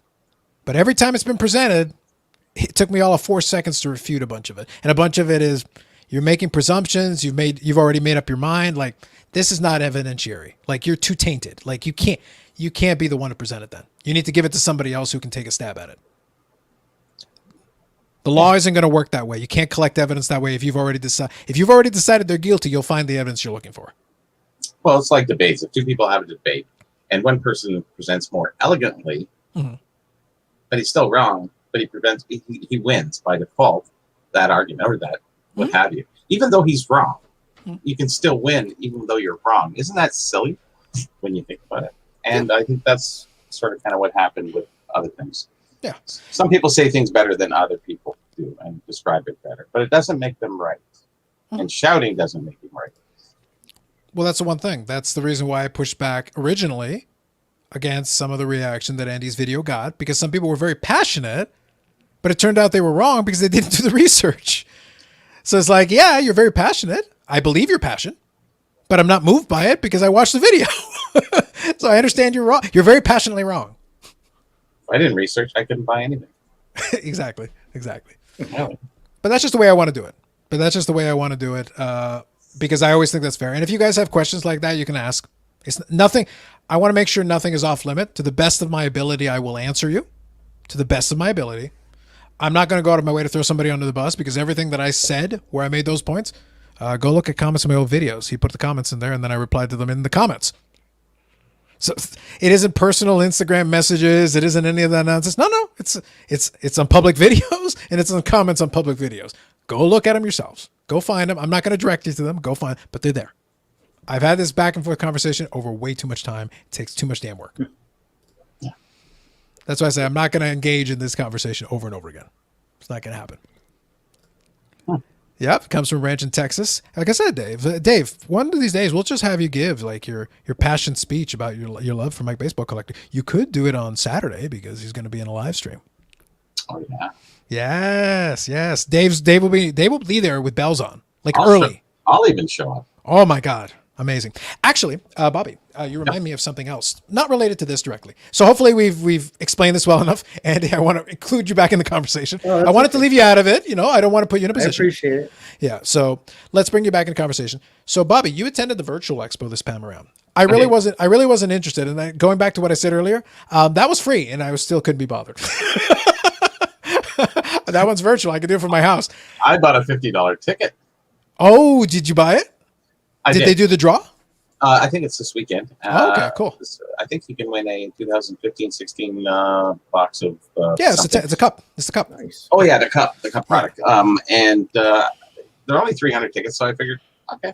No, it's fair. Shot, right? Yeah, exactly. So that's gambling. It is, but at least 1 in 300 odds are not terrible. I've seen worse odds. But I'm gonna win. No question.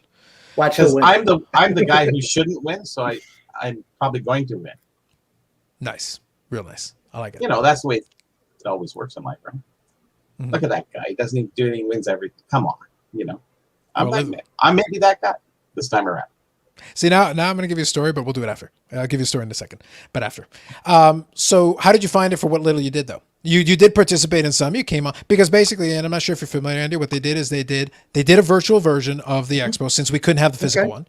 And what they did is you could have virtual booths. And the virtual booths were not dissimilar to what we're doing right now. It was basically like a live stream, but it had certain features and functionality and a chat. Yeah, exactly. And a chat. And the dealers could engage with their audience, so to speak. People could pop into the booth, and if they wanted to ask about, oh, do you have XYZ? Some of them would have a list, a price list, and stuff like that. Google Docs, they had, or running video, or they could go to their eBay. And you could basically do deals the same way that you would do at a card show, but in this case in virtual form. So you don't have to leave the house. Technically, the last couple of them I've done it, where basically I'm sitting in effectively the same spot I am, and I'm having conversations. Part of the reason I was less interested this time is because I already done it a couple of times. I was basically giving away free content. I was like, I'm giving away free content anyway, but at least it's monetized one way, as opposed to completely free content that I can't even download. I'm like, I'm not giving you all this gold for free for a dealer's booth. At least the dealer can give me a kickback because I'm keeping people entertained and keeping them at the booth. So like, no. You're not getting that for free. Get out of here. How did you find the prices? Were they competitive? Last time around, I thought they were okay because the dealers, given they had no overhead, it was easier for them. Because some of them could be like, oh, yeah, I got the list, but it's like, well, what were you looking for? I was looking for this, this, and this. It's like, actually, you know what? I think I have it in a box. Hang on. And they're in their office or their room or whatever. They could turn around so they don't have to carry something over. It's virtual. They don't have to carry something over to this place. So all of a sudden, some dealers had tens of thousands or hundreds of thousands of cards. You can't do that at a show where you have to travel. You can only carry so much stuff with you. So they potentially have access to this stuff. And if they're organized, they can go get it and offer you a price and you can make a deal on the spot. So how was payment handled? PayPal, sometimes transfer. Almost every format of payment you can imagine was available because some of them would use it. Since we're in Canada, so the Canadian dealers, I could do what's called Interac e-transfer. It's an electronic transfer from my checking account to their checking account. Okay. So it's like instantaneous. They can immediately look, yep, money's in the account. All right, send me your address and I'll ship you the card. Nice. Yeah, it was pretty good. There was deals going on, 10 people in the room and guys doing deals. And it's kind of, hey, come on, you got to do better than that. It was, it was very open forum and everybody understood what was going on. There was a lot of I didn't see any autograph guests this time though. Was there? Were there? Autograph guests? Oh, no, I don't. Because the last time, Andy, they actually tried to emulate the full thing. They even had autograph guests. So people would be signing, you'd probably pay ahead of time and you would get exactly. Yeah. And in some cases, if you paid for certain packages, you could get a one-on-one video call where they'd chat with you. Yeah. They'd be like, hey, because you're on video, you're looking at each other. It's like, hey, it's like, tell me about this. So you'd have a couple of minutes to just chat a little bit. Like, all right. So you want me to sign this football for you or this hockey puck or the stick or whatever? And then boom. So it's the closest thing they could emulate to the effect. And obviously you're from your house. And then as soon as you're done, it's like, yep, we'll have this shipped off to you. Yeah. But you get to watch them sign it right in front of your face and have a little chat, a little one-on-one time. It's just you and them having a video call and they're there with their table and just signing stuff for you. That's so very much. That sounds great. I was going around to different booths, just socializing and talking, watching deals go down. And if somebody was getting a deal and somebody would approach them, we would just talk amongst ourselves in the chat, which you could do, and just let them do their deal. Yeah. But it was right in front of you. Absolutely. You could do it privately, I imagine, but it was fine. I think everybody had fun. I think they did pretty well. For what it is, we have no shows. It's the next best thing, right? Yeah. I think, though, that I felt like there were less dealers there. I felt like there was a little less activity around it. 30, 39? Yeah, it did feel like there were less, and I didn't feel like there was as much going on. So we'll see. I will say that I think the show promoter would like to do it because we do the regular physical show twice a year. I think ideally in a perfect world, Steve Menzie, who does the show, I think he would probably like to take a stab at doing virtual shows in between. So instead of doing every 6 months, you do a physical show, which you'd still have. But then at the interim, the 3-month periods in between, you could have a virtual show because for the dealers, it's very convenient for some of them. They just hole up in their office over the weekend, sell some stuff, make some money. You want to log off for a little bit, you can do that. That's fine. You can leave your booth is in your house. So I was going to say, so the overhead is nothing. You're probably are you paying for? You are paying for the table, but it's scaled back. Yeah. Because it was scaled back compared to normal, like compared to a normal show. Bobby, you did try it that one time.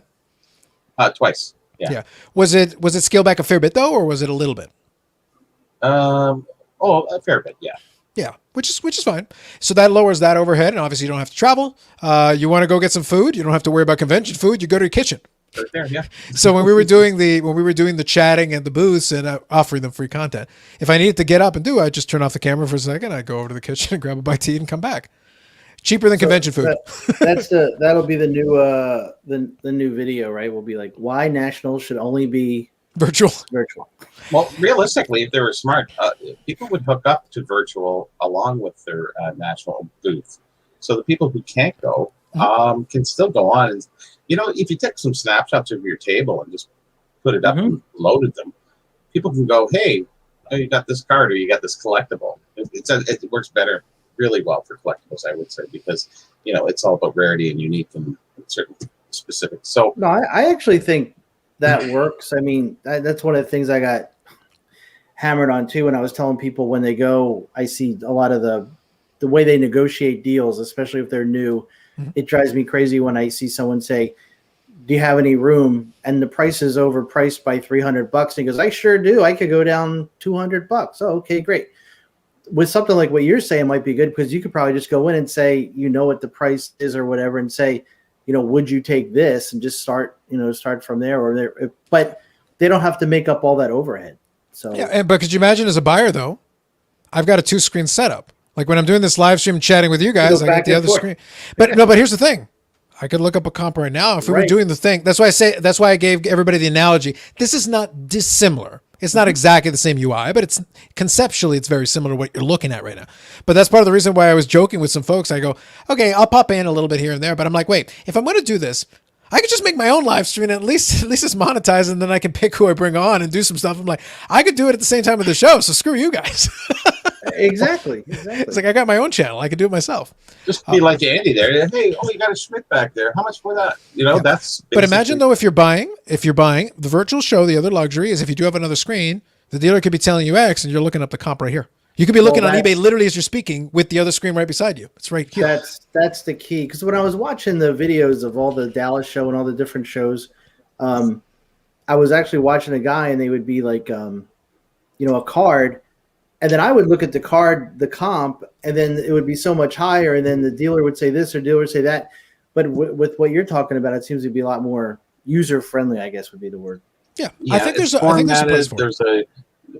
There's also a center stage where, a couple people got interviewed.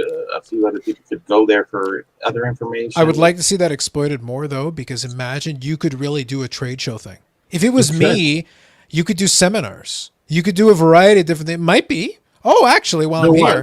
Wait, no, but I mean, you could really lean into it. You could be like explicitly be like, hey, let's use one of these stages. Let's have a second stage or something. It's a seminar stage. Get a star up there. Yeah, exactly. And have interview questions. That's just my opinion. I mean, that could be a value add for you, where you could say, hey guys, by the way, since you're doing it, we could have a couple of seminars where you teach people a couple of things. They could just sit in quietly and take in some information and be like, oh, okay, that's how that works. Oh, that's cool. Give them someplace to go. Yeah, but here's the thing. I do enjoy bringing up, so I did include the comment here from Hockey. Obviously, we want to make sure we include everybody's information. Sanderson Orr enjoyed it, the virtual, personally, so that's good. Good stuff. I'm glad to hear it. What I was going to say, though, is I love sometimes bringing in other hobbies, other forms of collecting, things like that, to give people different aspects of it. So what we got to do is get cards up to the level of the hottest new thing, coin collecting, numismatics, because even though it's old, they're ahead of cards by years. And I've mentioned this before. A lot of the stuff that's new for cards. Oh, grading the grader. Yeah, coins were doing that 10 years ago. Right. Nobody likes pronouncing numismatics. But third-party grading, that was happening in the mid-'70s. So it's like they're way, way ahead on the. But if you pay attention, though, you can learn the lessons. They had the growing pains. They had to learn how to do certain things. Should I dare ask your opinion on on the new grading companies hitting the scene? They amuse me. I want to touch on it. It's a good topic. I'll finish this point and then let's touch on it. We could definitely do that. All I was going to say though is that with the pandemic and everything, coins and numismatics skew older. So what happened is they're like, well, we got to be extra careful. We got to make sure that our patrons are safe. Sure. So what they did is they said to themselves, well, part of the reason why it's called something fancy like numismatics is that people research it. People actually do. It's right up Bobby's alley. They research stuff. The entire book's written on certain denominations and all the different variants and stuff. I'm not going to bore you guys with details, but just understand there's a lot of research. That's the important part. Well, what happens is, for them, conventions naturally have seminars about all kinds of topics. You can learn about certain types of denominations. And, you want to learn about gold coins? There's a seminar for that. You want to learn about silver? There's a seminar for that. You want to learn about the history of this? There's a seminar for that. Back in the old days, this is where Beckett is useful because he's old, so he's able to tell us things that happened back in the day. In the early days of the National, they used to have seminars. That used to be a thing for them. Well, with a virtual format, you could incorporate some of that, and maybe some of this young blood could learn a couple of things in that format where they could be like, actually, we can teach you a couple of things. So you guys know what third-party grading is, but do you know how it came into being? Do you know how they use it? Do you know? Give them some background. Give them some, and then when they walk out, it's like, okay, I didn't know any of that stuff. Good. Well, now you know something. Congratulations. You're a step ahead of where you were before. And you could offer some of those seminars for free, bring in some people who actually know what they're talking about. You can pop in, pop out. It's free. You don't have to sit through the whole thing. But if you do, maybe you learn something. And then you're maximizing the volume. Because literally now on YouTube, and what they did is they downloaded them and put them up on YouTube. They're available for free, the seminars. Some of the seminars are like an hour and a half, and people want to tune in. They can watch it. They can watch the whole seminar on their own time. Here it is. And they got an expert up there explaining something. Perfect. Cards can borrow that format. It's not a terrible idea. Why wouldn't you? Get some experts on there. Let them teach you something. So third-party grading, the other companies.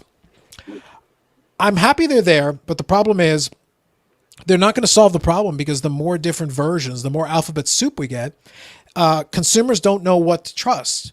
And then they get excited about the new hotness. So let's talk HGA, hybrid grading. They're my personal favorite right now. I kind of like their holder. The holder looks nice. The custom labels and stuff looks neat. Very pretty. Absolutely. Yes. I like it from a collector perspective. If you offer it to me like, if I could put some of my cards in that holder, that'd be kind of cool. I'll do like the team match color-wise. And as long as you keep the price reasonable, it's going to look neat. Yeah. That's cool. Yeah. Make it reasonable. I'm good with it. Do we know how their grading has come across? Has it been averaged out? They're all over the place. They have made some really dumb mistakes. They've graded fake autographs. They've done a lot of, and some of their labels are like completely jacked up and a bunch. But it's growing pains. It's understandable, but they came in with this fanfare, and the guy did the media rounds. He ran around explaining how they're going to do it better, and most importantly, they use the buzzwords, the magic buzzwords. We use AI grading. It's like, you don't use AI grading. You use image enhancements, and you still got a quality control check from a human being. Stop it. That's not AI. I just don't. And again, with me, what got me into trouble, to me, it's money. Money talks, right? So if someone said ABC grading is getting the same as a PSA 10, I'm all in. Mm-hmm. But I have to wait and see how it plays out. And it didn't bother me, but it did bother me, it was like the next best thing. I did an analogy in the last video. I don't know if you watched the whole thing, Carlos, about a pizza analogy. Oh, speaking of which, when you do talk about Westergriff, you might want to. He'll fight you over the pizza thing. Well, we're going to. The other one, he was mildly annoyed, but no, the pizza analogy part. That's the part he actually really. I am going to talk to Ed. Is Ed, right? Ed. Yeah, Ed. Because he'll probably not see this, and I wasn't going to say anything, but certain people really got me, irritated. But when he brought up Charlie's against his pizza, that's where I draw the line. So we're gonna have to have a pizza. Exactly. Good evening, Paul. So we'll have to meet somewhere and get the two pizzas side by side, or maybe we'll do something. Listen, people get passionate about. You think people get passionate about the cards, Andy? People get passionate about the food. I'm less excitable about the food. We've acknowledged this is a theme of the thing. Bobby, though, is far more passionate about the food, and I've had some people on there. So I appreciate it. I appreciate his passion over it. But you get some people riled up about the food. Oh man, you talk about pizza and stuff. Oh, that's war. There's wars that get started over the arguments over the pizza place. So the only reason why I brought that up, and actually my son was talking. We were talking about it. Is with all the new grading companies, it was like you call your favorite pizza place. And they say, I'm sorry, but we can't fill your orders. We have too many orders tonight.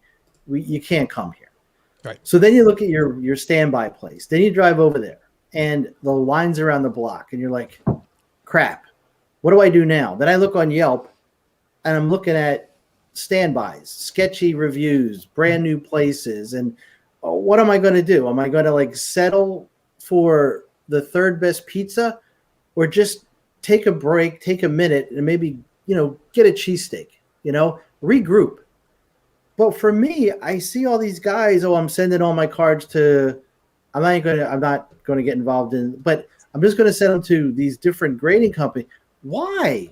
What are you thinking that these cards are going to be enhanced by the grade? That's what I have to understand. I don't understand that mindset. Maybe I'm completely off, but I don't get it. No, for sure. Desperation, I would think. There is an aspect of that. It's people they're really just trying to get into a holder because they're trying to take advantage of some people's implicit trust in a holder.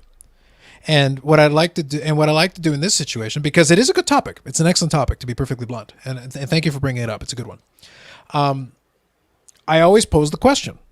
With the new graders, what I do is I refer back. Sometimes it's good to refer back to the past. It's the historian side of me taking over here. We gotta let's refer where we've been, because we have reference points we can borrow from.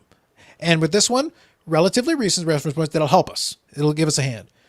We already struggle to evaluate the different third-party graders. We already struggle. And these are the established ones. We struggle. So I already showed you guys earlier tonight this thing here. I got it super cheap. It was great. It's a 9.5. It's a nice card. It's a nice, decent grade. Like, not better than 9, worse than a 10. But it's fine. It's okay. That folder. Yeah. But the thing is that 9.5 for SGC means one thing. So that's one aspect of it. But if I take somebody who's new, I pose a simple question. So this is an SGC 9.5. The tuxedo. It's a clean looking. The label's clean. It's fine. It's great. Okay. Carlos, one question. Go ahead.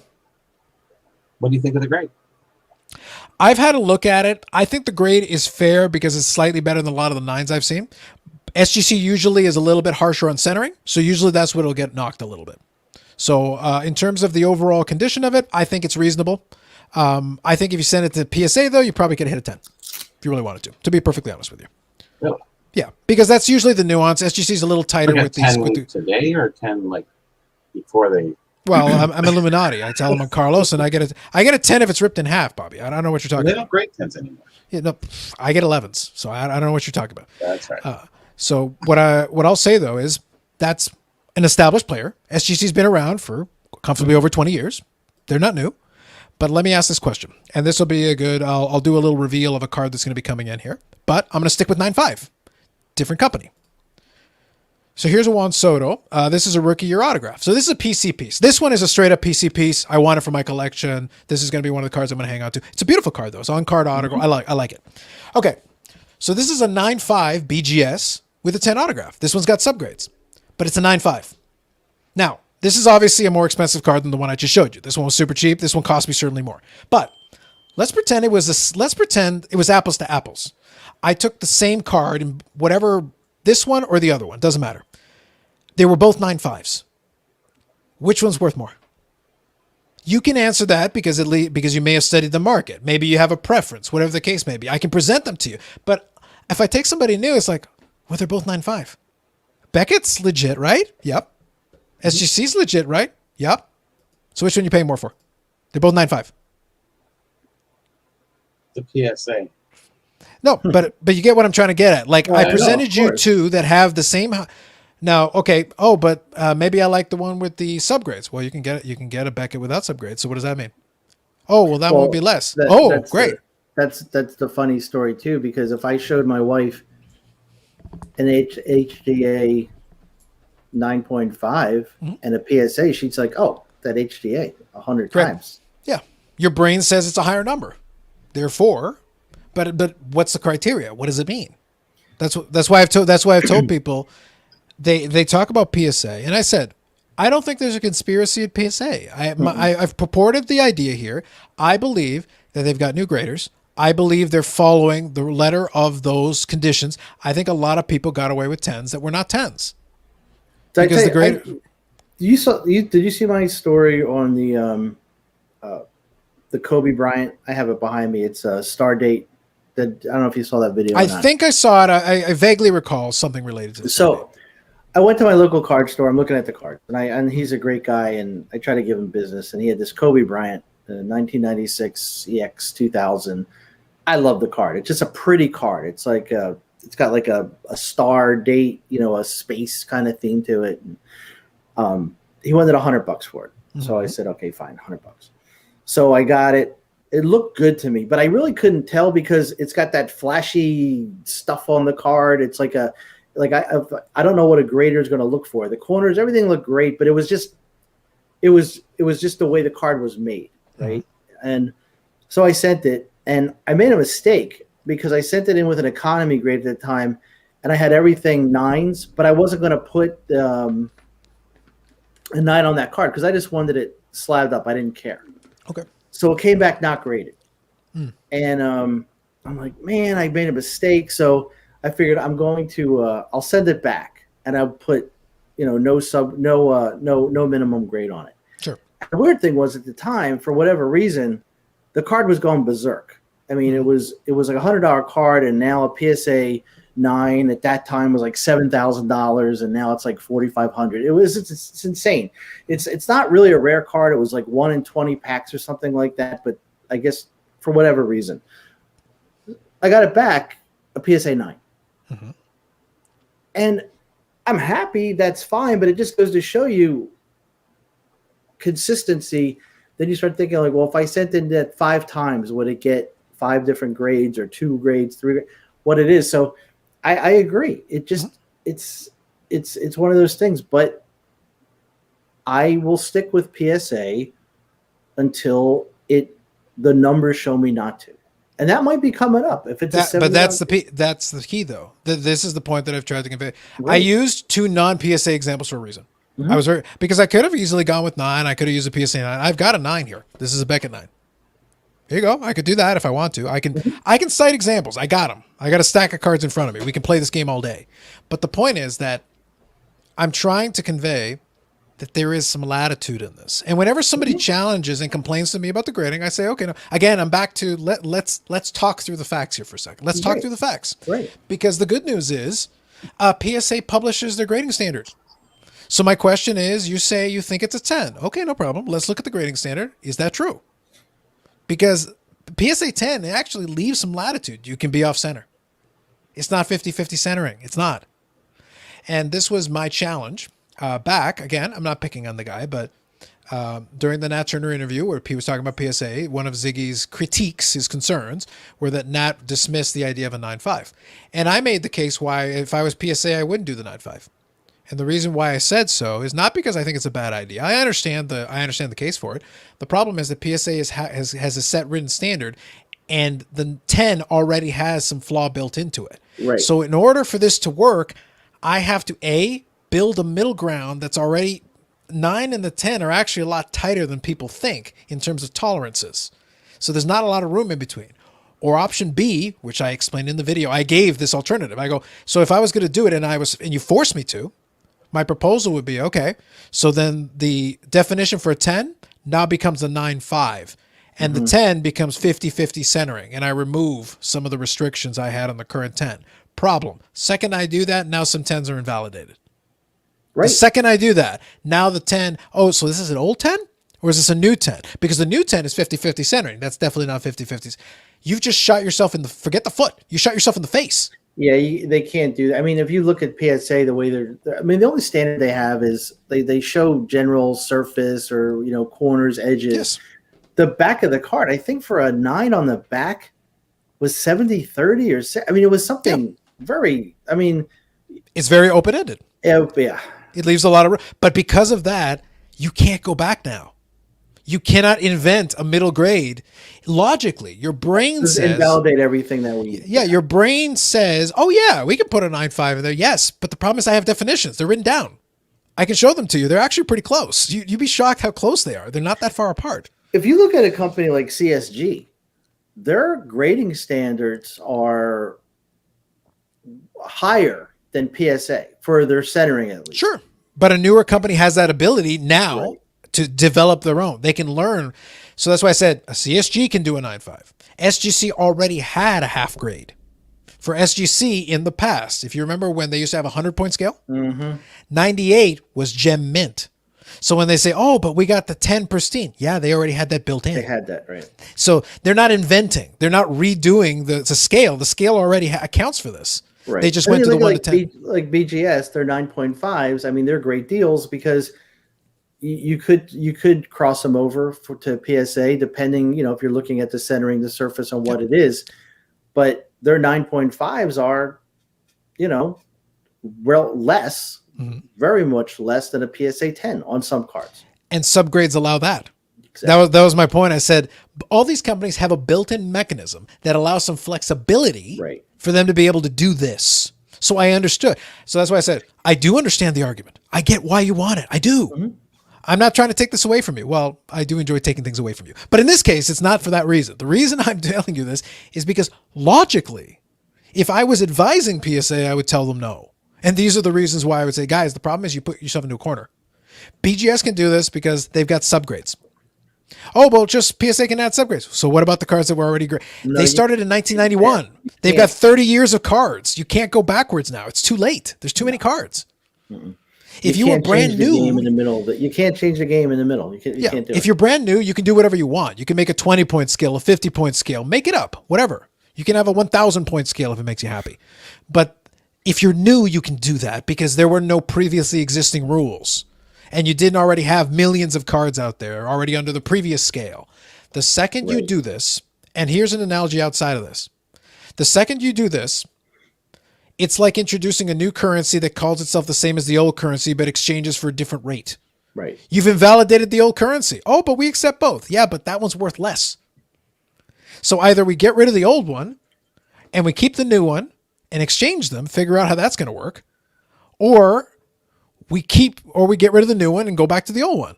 But we cannot have both of these floating in space simultaneously because they clash.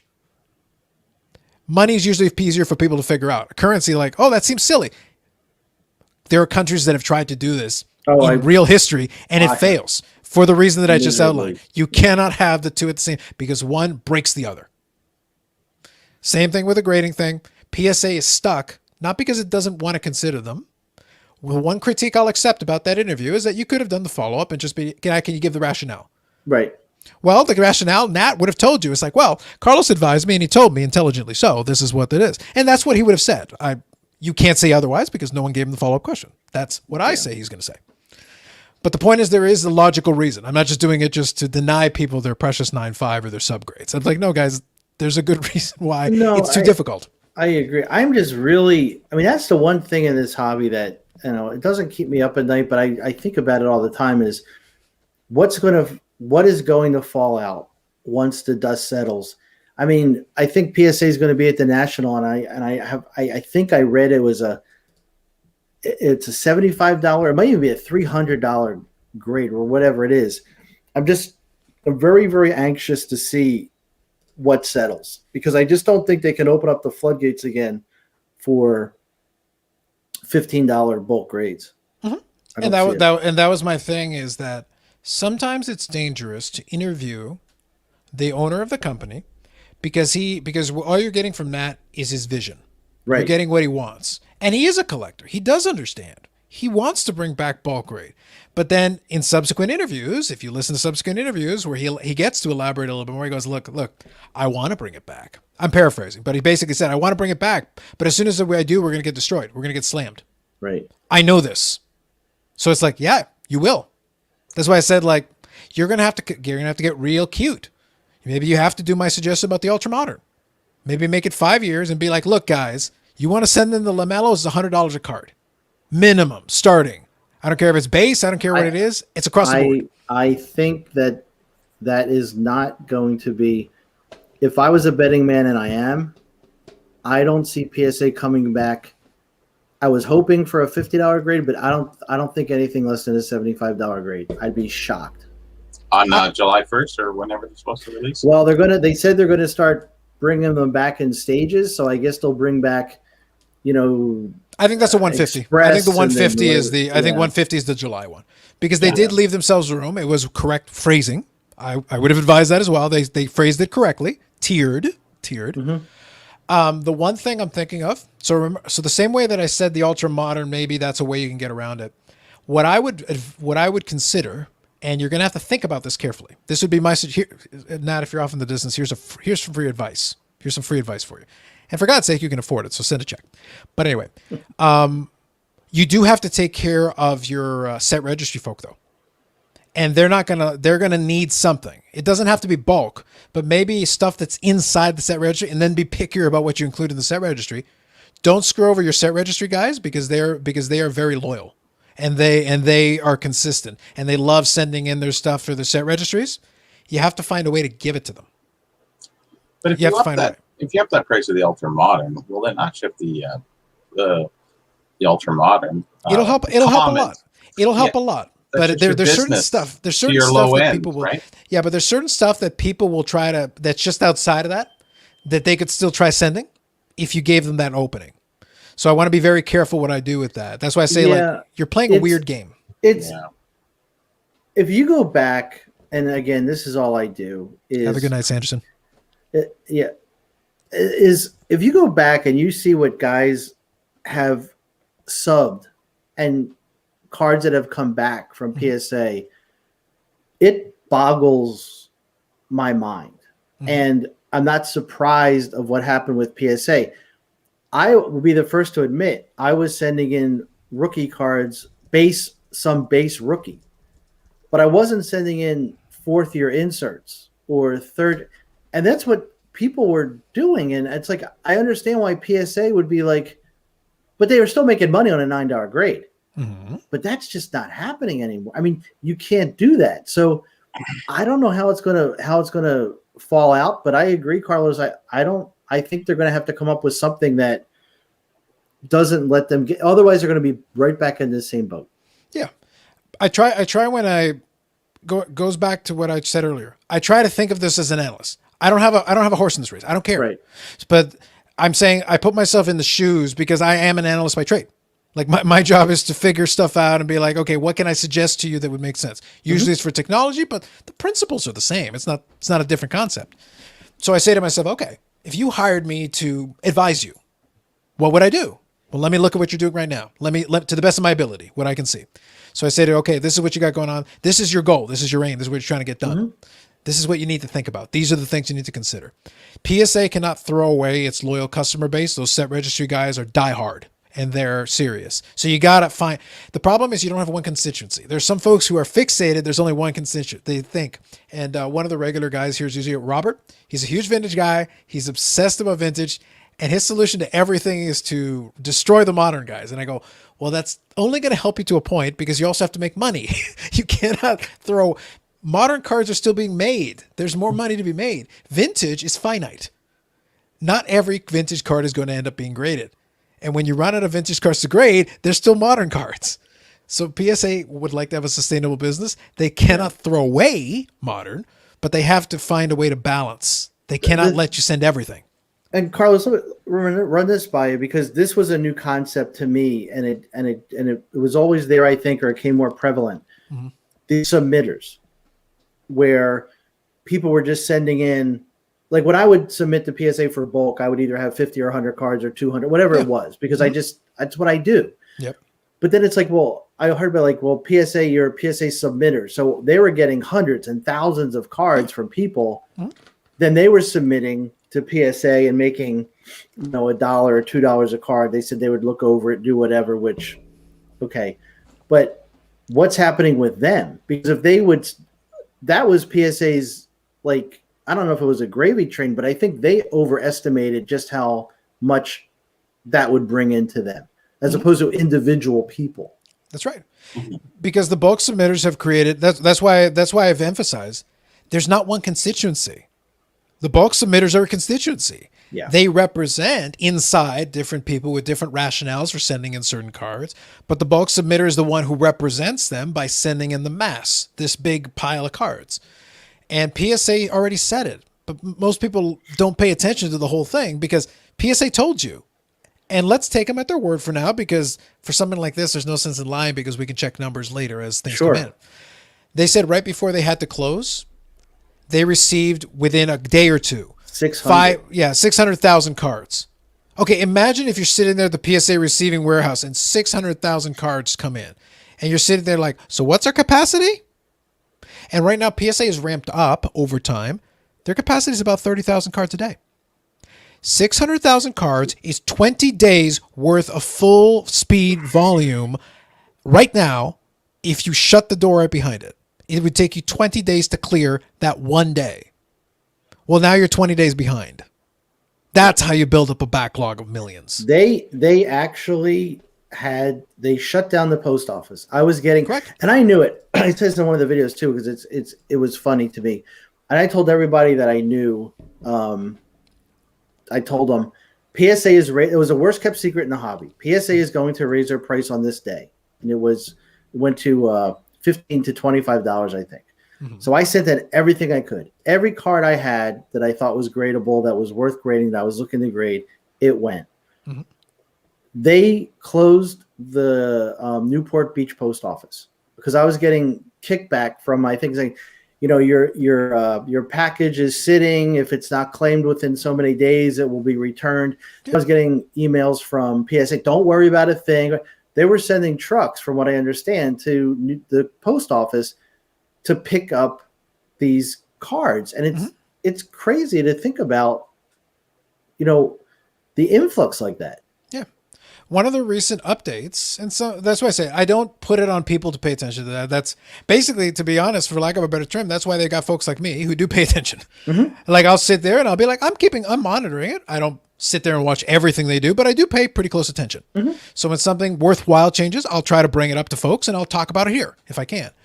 But one of the things they talked about, one of their big updates, we've finished going through this section of our backlog. And I go, oh, you mean backlog cards? It's like, no. We've got them all in the system.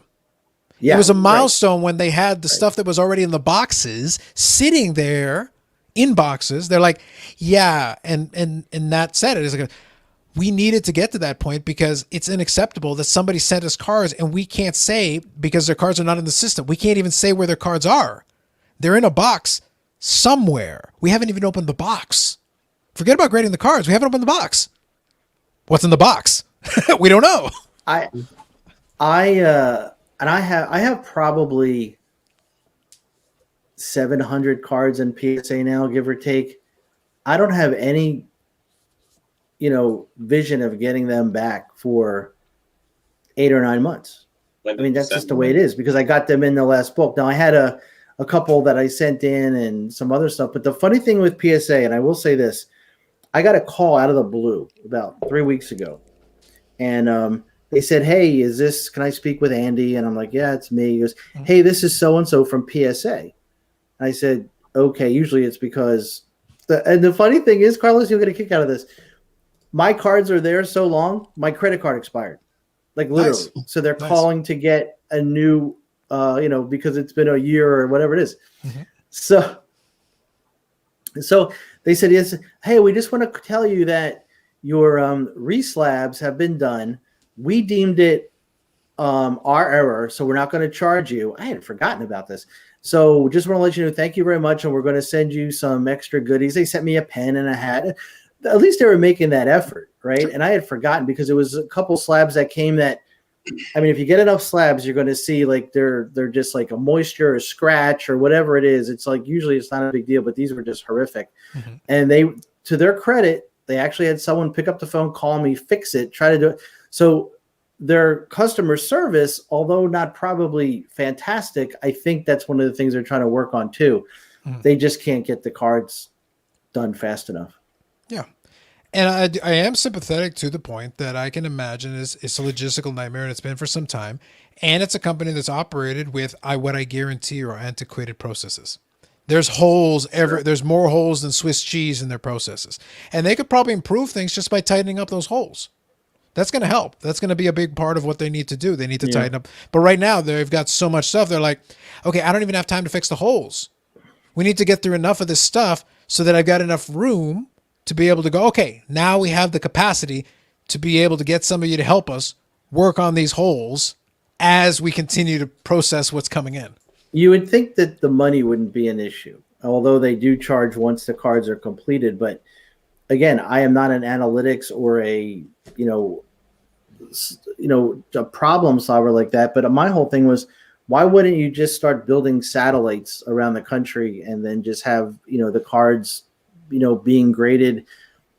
But I know there's grading and there's the machinery, and it's like easy for me to say it, but there has to be like some sort of a problem solver that could go in and help them. But oh yeah, they're going to pay a consulting firm a lot of money to basically propose exactly what you said.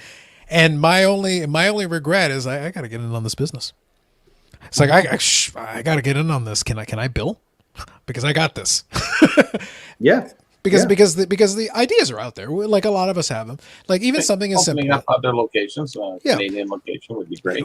What I'll say is the Canadian one might be easier. The only reason I say so is because obviously then all our stuff would go to that location. Right. Inside it wouldn't have to cross the border. That would save a little bit of hassle and time. And we've got some great bulk graders here who already understand the process down pat. They got it down cold. And if you made that easier for them, they'd be like, yeah, we'd be thrilled to work with you on this. We could submit to this place, PSA Canada, and we got this. We can handle it. And then is that the biggest deal in the world? But the biggest bulk graders we have still send tens of thousands of cards per month at their apex. Right. We think about the United States sending the cards in, but these cards are coming in from all over the world. Correct. Correct. So it's a small thing relatively, but it would save you a little bit of work. It would take some of that work out of your hands. The only tricky thing that I see, and this happens so I'll use another industry. Let's use a big name brand. How about I'm a big watch guy. Let's use Rolex. So we know about authorized dealers. We know about different, watch shops you can buy this stuff from. They focus on their authorized dealers. But let's say you need to get a service. What do? They send it into the service center. Right. They've got service centers around the country. Here's the problem. Because they've got service centers around the country and people know this, they've developed preferences. Oh, the Dallas service center sucks, but you're in Texas. Yeah, I'm sending it to the one over there in Delaware. They're better. So if everybody sends it to Delaware, the Delaware one's super busy and the Dallas one is a ghost town. Mm-hmm. So what happens if people send to your regional one? Yeah, but they suck. No, I'm going to send to that one. Well, yeah, I was so lucky. Canada. Yeah. No, I get it. But that's the only reason I'm mentioning it. That's a model that uses that. And that worked because I was so lucky before everything hit the fan, I'm in Philadelphia. So I would call PSA in New Jersey.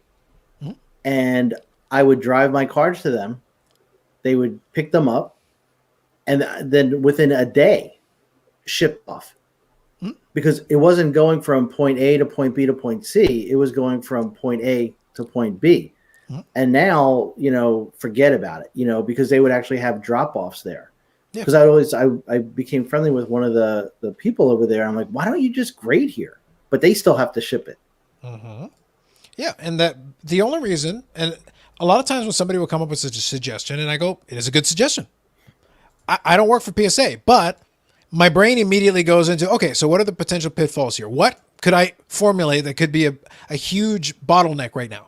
What would be the problem? Right. Then I can refer to these other industries where I know they've tried similar stuff. That service center thing is real. Some people have preferences. They're like, yeah, but every time I send to the Delaware one, I'm just making up locations.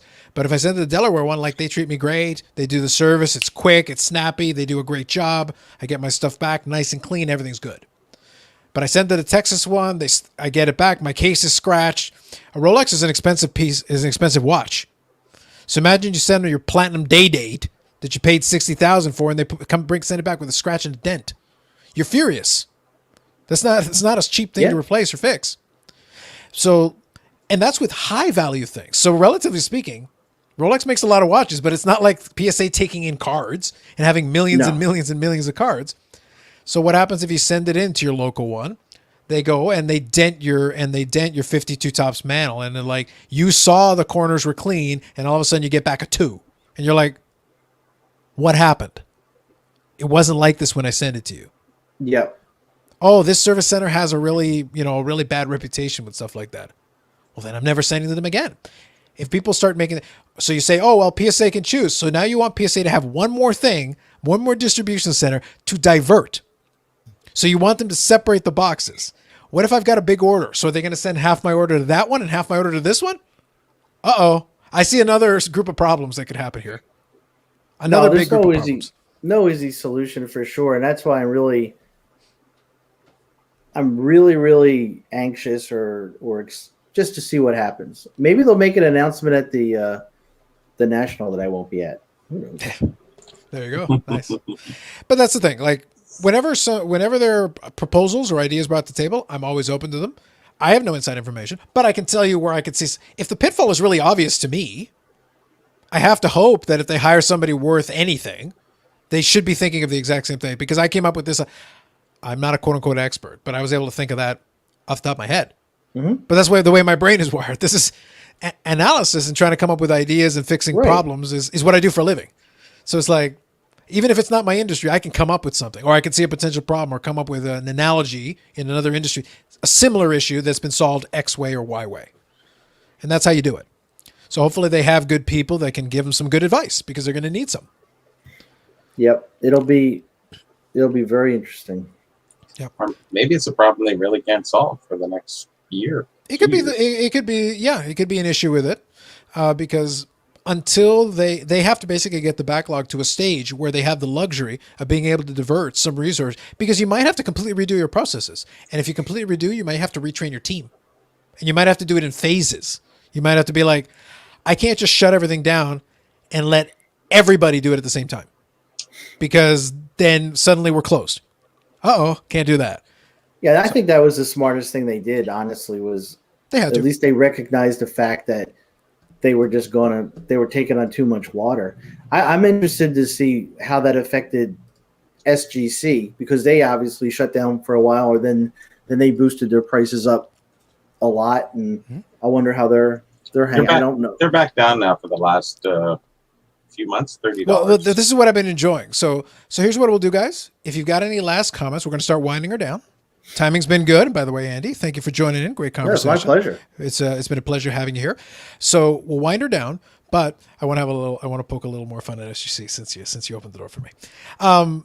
That is exactly what happened. They had the immediate rush. They had to jack it up to $75. They had that to stave it off, and then they brought it back down. And Robert is a big fan of SGC. He's already claimed that SGC will have prominence down the road here. He's a big fan, which I understand. I get it. And like I said, I'm not morally opposed. I have SGC cards. Okay, don't cry to me. I have the cards. Okay, but I paid next to nothing, and that's what they deserve to be paid. They're glorified holders. Anyway, moving on. It should have been a 10.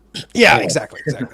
But the thing is, in this current climate where PSA has shut down most of its services and CSG is way getting backlogged, their economy service is already like 200 days plus. That backlog is getting longer and longer. Like, they're not acknowledging the problem they're having right now, and it's getting worse. CSG may have to do something. Beckett had to shut down somewhat. So they had their issue. And there you've got SGC turning things around super quick. So you know what that tells me? It tells me Robert and 5 other people send them cards. That's it. Their prices are reasonable. Their turnaround times are terrific. Yep. But here's the problem. If lots of people are taking advantage of this, yes, I've watched YouTube videos just people sending it in, but clearly the volume can't be that high, because if it was, SGC would be backlogged. Because right now, the biggest player in the game is mostly out of the game. One of the other biggest players in the game is mostly out of the game. CSG is dead to rights. HGA is locked up. They're not helping. GMA, like, who else you got? We've run out of companies to send it to. Nobody. SGC technically is the last one. Killing it, actually, without a doubt. But SGC technically is like the last of these players standing. Theoretically, they should have hit the wall almost immediately. They should have had to jack up their price to $150 or something. But it didn't happen. Right. But their capacity is 4,000 a day. PSA's capacity is 30,000 a day. Their capacity is 4. So that means if you send 5, then they're not even hitting 4. The cards. They're not even hitting 4, which is good for them and good for the customers that are sending it in and getting it back quickly. But it actually means people have gotten so irritated with SGC that they're actually sending less. Because otherwise, I'll send them 10,000 cards, and that'll take 2.5 days for you. And then everybody else can wait. But it hasn't happened. They're all sitting in PSA's warehouse. And they've partnered with Sports Card Investor. I saw that. So why aren't they backed up? Why isn't the volume so crazy? Why haven't the prices had to go up? Why are they still turning it around so fast? Because if one card comes in, yeah, it's graded straight back out. Because they're bad graders? No, there's nothing wrong. There's nothing wrong. I've never accused them with having anything wrong with their grading. There you go. My point was, in theory, they should be the most obvious ones to send to. Right. Because right now they're available and they can send you back the cards. and they're going to be reasonably accurately graded. So what's the problem? And they're reputable. They've been around a long time. What's the issue? Well, if you take what this whole premise of this blog is about tonight, and we put that in perspective, it's really everybody hypes PSA everywhere. So who's going to turn around and get something else? Everybody knows. Every video you see, everybody. So it's very much like the stock market kind of effect that we're having here. Everybody's going with the perception of what you're saying. SGC has no problem with their grades. So what is the problem? It tends to be resale. It tends to be market perception, resale value. You know, right back into Andy's. It doesn't. That's why I said it doesn't. Perception again. Yeah, but the thing is, in practice, this cost me less than the price it cost to put it in the piece of plastic. Yeah. The card was free. Oh, I got it. Yeah, the card might as well be negatives. They paid me to take the card. So it's like there's lots of PSAs out there like that too as well. No, for sure. But I'm saying an equivalent card in a PSA would at least get back the price of putting it in the plastic at the time they would have sent it. Sure at this point, this is a money lose. This is basically a loss leader with somebody that sent in a big stack and hopefully made their money on other cards, because this wasn't where they made the money. I think it's market perception that's keeping them back more than it is SGC keeping themselves back. Yeah, but they've also, and Sports Card PT here touches on one of the things here. Sure. So like I said, Robert says people are holding, waiting for PSA. So that means again, SGC is actually at the mercy of PSA, because it's like SGC can't claim their own market share. It's like, why don't you seize your own? Why are you waiting for them? Well, they probably never will, because people will not give into that. Yeah. And everybody wants to eat at McDonald's. They all meet at McDonald's. Yeah. They don't want to step down to Burger King, or do they want to go to Wendy's? Wendy's is actually better. I was going to say, Wendy's and Burger King are both solid. I don't mind either one of those. Yeah, the King has fallen. Fair enough. McDonald's. Anyways, the telling thing would be if SGC lowered their price. Well, if they lower the price too far, then they will get swamped. So they're trying to protect themselves from PSA's falter. Yeah, but the thing though is that the price is at a level where, like I said, using basketball as an example, some of these guys who are desperate to get some of these cards out of their hands, in theory, they should be sending a stack of them. Right. Those LaMelo balls should be going to SGC by the bucketful. In theory. So I included Paul's comment. He goes, just acquired my first SGC slab card. Wish it was in a PSA slab. He might be saying that tongue in cheek, but there is a market perception of that. And here, SGC is not the move. And this is the second part, is the one I want to touch on quickly here. They lost me when they started talking trash about the other companies. And they did that. They said, oh, yeah, backlogs suck. And then they immediately got hit with an immediate backlog and had to jack up their price. They look like idiots. It's a true statement. I agree. But the thing is, you're not in a position to say it because you couldn't avoid it. It's the second you even tried, you immediately got exactly where you said, oh, that sucked. Yeah. So I guess you suck because you got a backlog. Well, they suck because they suck. Yeah, sure. Yeah, right. Yeah. Really? But that's the thing. Everything PSA sucking, backlogging everybody up, then they do not suck. Yeah. You would think if it was this whole thing is right. If it was a normal thing, once PSA went down, and then once Beckett went down, SGC would take everything. That's the normal nature of this funnel. You say, okay, door number 1's closed. Door number 2's closed. You automatically go to door number 3. Door number 3 should be right there, and door number 3, by the way, is open. You can waltz right through it if you want to. You can do it right now, but that's always been the thing. PSA is Heinz ketchup. You can't beat Heinz ketchup. Yeah, people buy Elmer's. People buy, I don't know what other ones are out there. That's why. And they're, and they advertise. Why do they need to advertise? They're number 1. Because it keeps the name out there, keeps the brand out there. PSA will always be on the top. SGC and Beckett will always be second. And they'll always have their little places for them. I don't see any changes coming towards that. But their grades are still fine. No, but that's why I said, if I'm a buyer as a collector, buying one that's already been slabbed is a perfectly reasonable play. Or using them as it makes a lot of sense. It makes a lot of sense. But if you're getting it back at the same time, I get it. Yeah. If you're getting back at the same price, I get it. For some of my personal collection pieces, I made the pitch in my video. For personal collection pieces, they're a perfectly reasonable choice. Sure. It makes a lot of sense. Yeah. So for that perspective, take advantage then of the fact you get a quick turnaround. Robert's point here, though, while reasonable, is self-defeating, because you're basically saying that the flippers don't want to touch SGC. Well, that's the volume of the market. that's demand. So basically they don't want it. And there's not enough collectors for them to even be pressed. And the influencers never talk about SGC. So that's a problem. That's a problem. Win? It's not a problem. That's a very good point, because the flippers, and look, I will be the first to admit, you try to make the most money out of the card when you're going to grade it. Yeah. And until that's different, then that's just going to be it. And they're hoping against hope that PSA comes back with a reasonable grade. And then if it doesn't, then you have to reevaluate. But I'll tell you, I'm not sending stuff into anywhere else until I get a final. I can wait another month. It's not going to hurt me. But then we'll have to reevaluate. But I think that was that was probably right on the money, because until the people that have the cards that want to grade it want to change, it's not going to change. Yeah. The only reason I point out this thing, and I'm very repetitive on it, is that I have to remind people from time to time that PSA, SEC, Beckett, they're all companies. Mm-hmm. Their job is to make money. Yep. In a perfect world, many of them, people that work there, they are collectors. They do understand. In a perfect world, they're like, we would love to just cater to the collectors. And that's helpful. That's part of the business. And of course, we're not going to turn down, but we're also not going to turn down business. And if it turns out that 98% of our business is flippers, if I'm a car dealership, I can't be like, well, I want to sell to enthusiasts, but if 98% of them are people who are just going to do joyrides and donuts around the parking lot and not connoisseurs, I'm not going to turn down the business because they're not connoisseurs. I need to sell the damn car.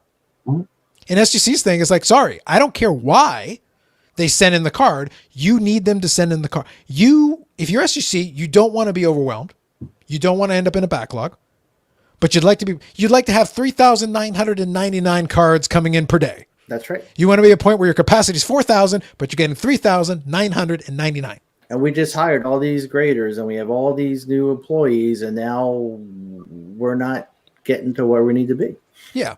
The problem is, and because we don't know what the numbers are that are coming in, and this is where Robert is making his point here, but I'm actually saying the exact opposite. No, it means that unless they are getting 3,999, if a bunch of people are sitting on their hands and that's why they can turn it around so fast, that's bad. You're paying them to sit on their hands. That's bad. It's a bad business decision. It's a bad business. Yeah. I want to be able to get the quick turnarounds. That's good. But I want to have enough business where I can justify the people that are sitting in this building supposedly doing something. Mm-hmm. So PSA has more work than they could possibly handle. That's different. That's the other end of the spectrum. But I need at least enough work to justify these people working here. So if SGC is having such a tough time, and Beckett's having, I don't know they are. All I'm saying is they haven't hit their capacity because their turnaround time is so quick that it means they're not being challenged at all capacity-wise. Their capacity isn't that crazy. The innuendo is strong enough, anyways, to say that. So let's go with that. So if they're doing all that, then why CGS? Why HGA? Who cares? They're never going to make it anywhere. They're not. They're not at this point. If SGC and Beckett cannot come up to a level, how can these guys ever come up? Ever. Mm-hmm. It's actually almost a bad business model. It could be. Because PSA is so high, they're the Heinz ketchup.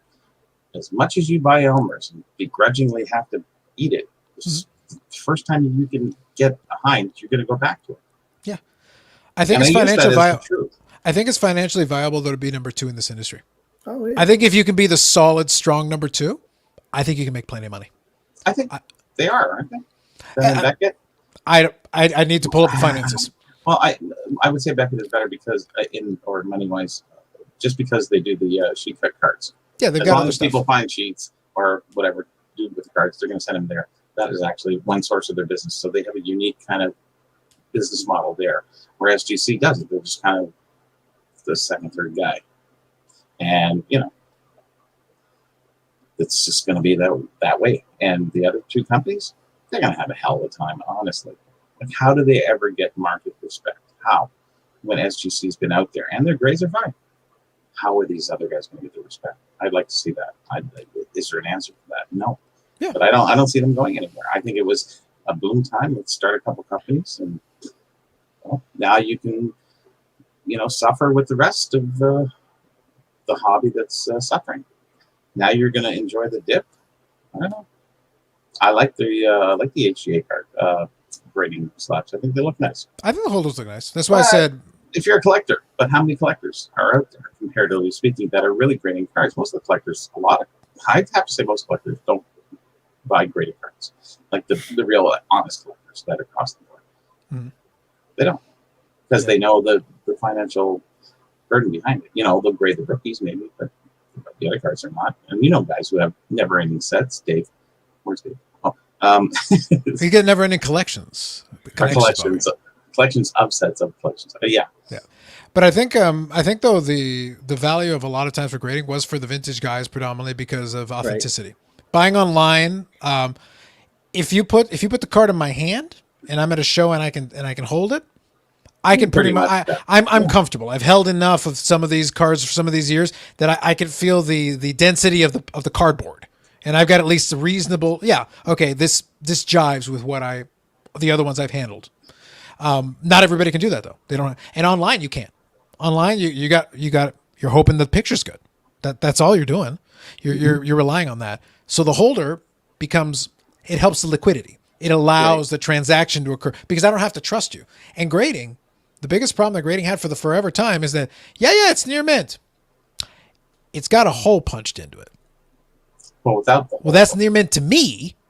It's near mint. It was near mint at one time. This isn't the kind of interpretation that I need from you. I'm looking for a near mint card. If you want me to pay you for a near mint card, then it must be a near mint card. Yeah, we understand the necessity of a third party. Yeah, it serves a function in the market for liquidity. For modern, we've kind of bastardized it. It has created a value add. It's understandable, but that's always been a problem. Yeah. Sounds good. So I'll grab here Robert's last comment. I don't trust HGA's grades for vintage. I don't trust them for modern or contemporary. They got a lot of work to do. Like I said, I like the holders. They're pretty.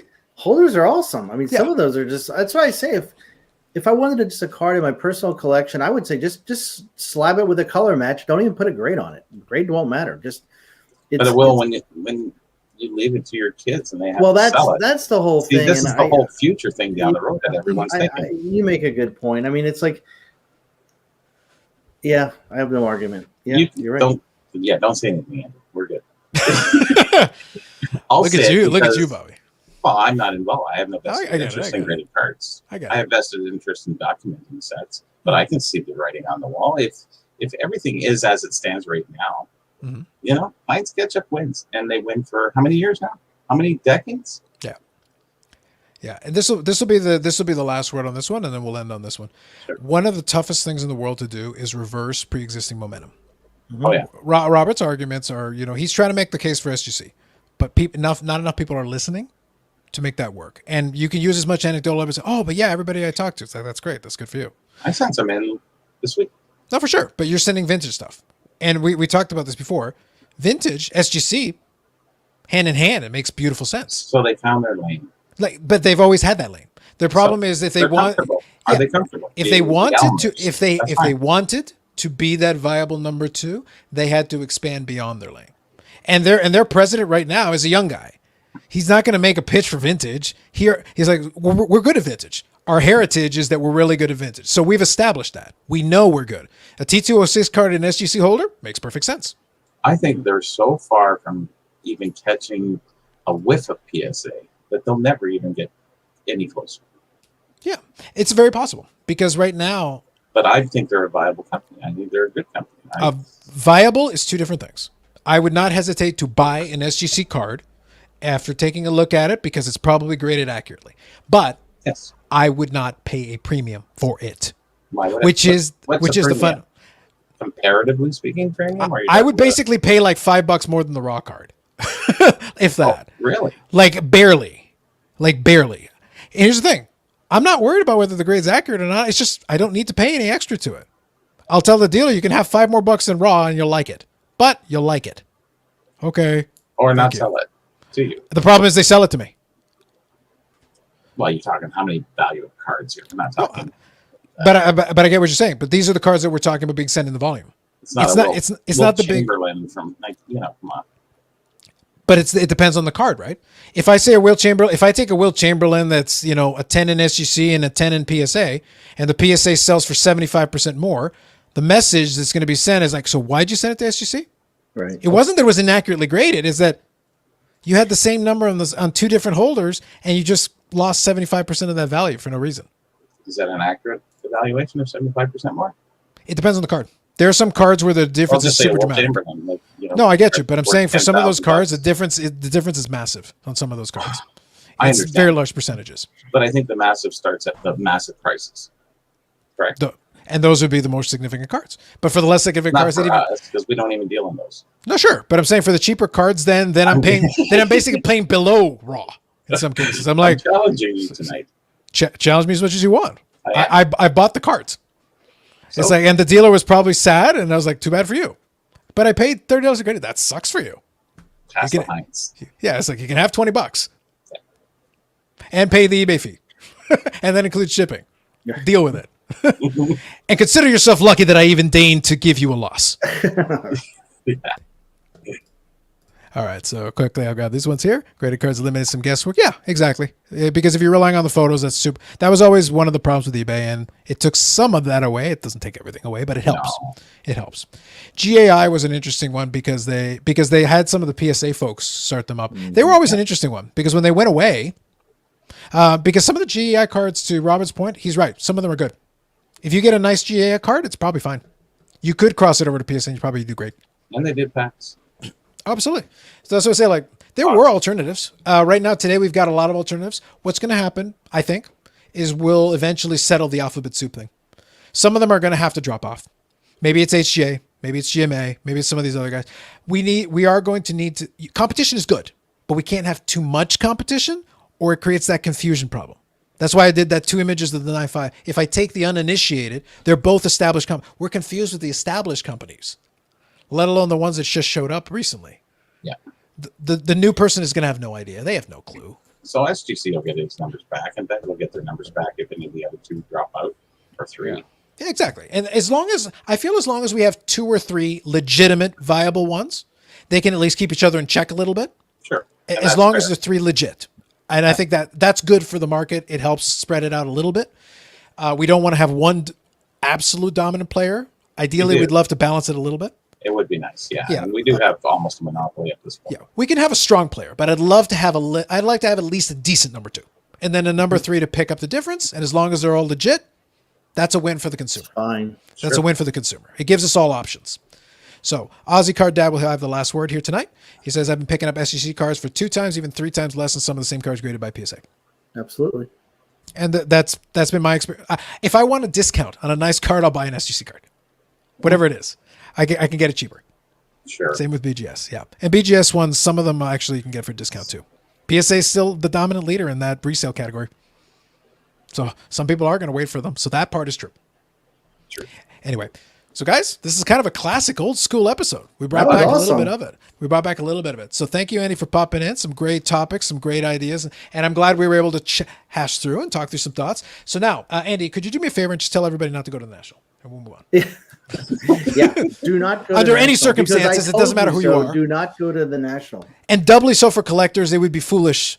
Absolutely For collectors to go, because as an influencer now, I Right. think it is the power vested in me by the YouTube gods to basically dictate what people do in their life. So Yes. and we'll have that special meeting. You'll let me know when that happens. Yeah. We'll send you the invitation. So that's the takeaway, guys. Read beyond the headline.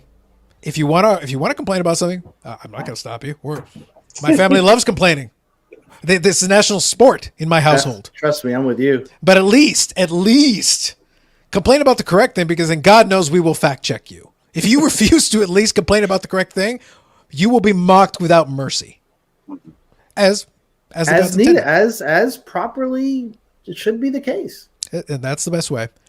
No worries, Aussie Card Dad. We'll catch you on the next one. But you have a good live stream to check out, though. There's some good stuff. Definitely pop in. And Paul says, "Here's thanks for joining, Andy." Absolutely. Thank you, Paul. I appreciate it. This was more fun than I could have dreamed of. It was fantastic, Bobby. Appreciate you allowing me to join this group. It's all Heinz over there. Nice. Anyway, so that's it for us tonight, guys. Thank you for the chat, for hanging out. You guys have been great. Some great topics and great talking points. It's been good. On your way out, as I always ask, if you have not already, please subscribe to the channel And if you could hit the like button on the way out, that would help the algorithm. We'd appreciate that. I will leave in the description for those of you checking the replay. I'll do it right after we get off here. I will include a link to Andy's channel so you can go watch his other videos. You can watch the latest one and critique it for yourself. Judge it based on its own merits. And then if you want to yell at him in the chat, do so. And then he'll mock you back and the infinite content loop will continue. Beautiful. It's a beautiful thing. Let's enjoy it. Next week. Yeah. So That's it. And I'm hoping as we go along, we'll also be able to invite some folks on because I love talking with Bobby and it's always fun. But it is fun when we get to do a panel. It is fun when we get to incorporate another voice in the room. It adds a little bit spice and we can talk about different things. That's always a good thing. And we got to talk about basketball. We never really get to talk about basketball. Joe enjoyed that, so it's a different angle. Anyway, guys, those of you on the West Coast still got a little bit of time left. Those of you on the East Coast, it is now your Saturday. Enjoy your weekend.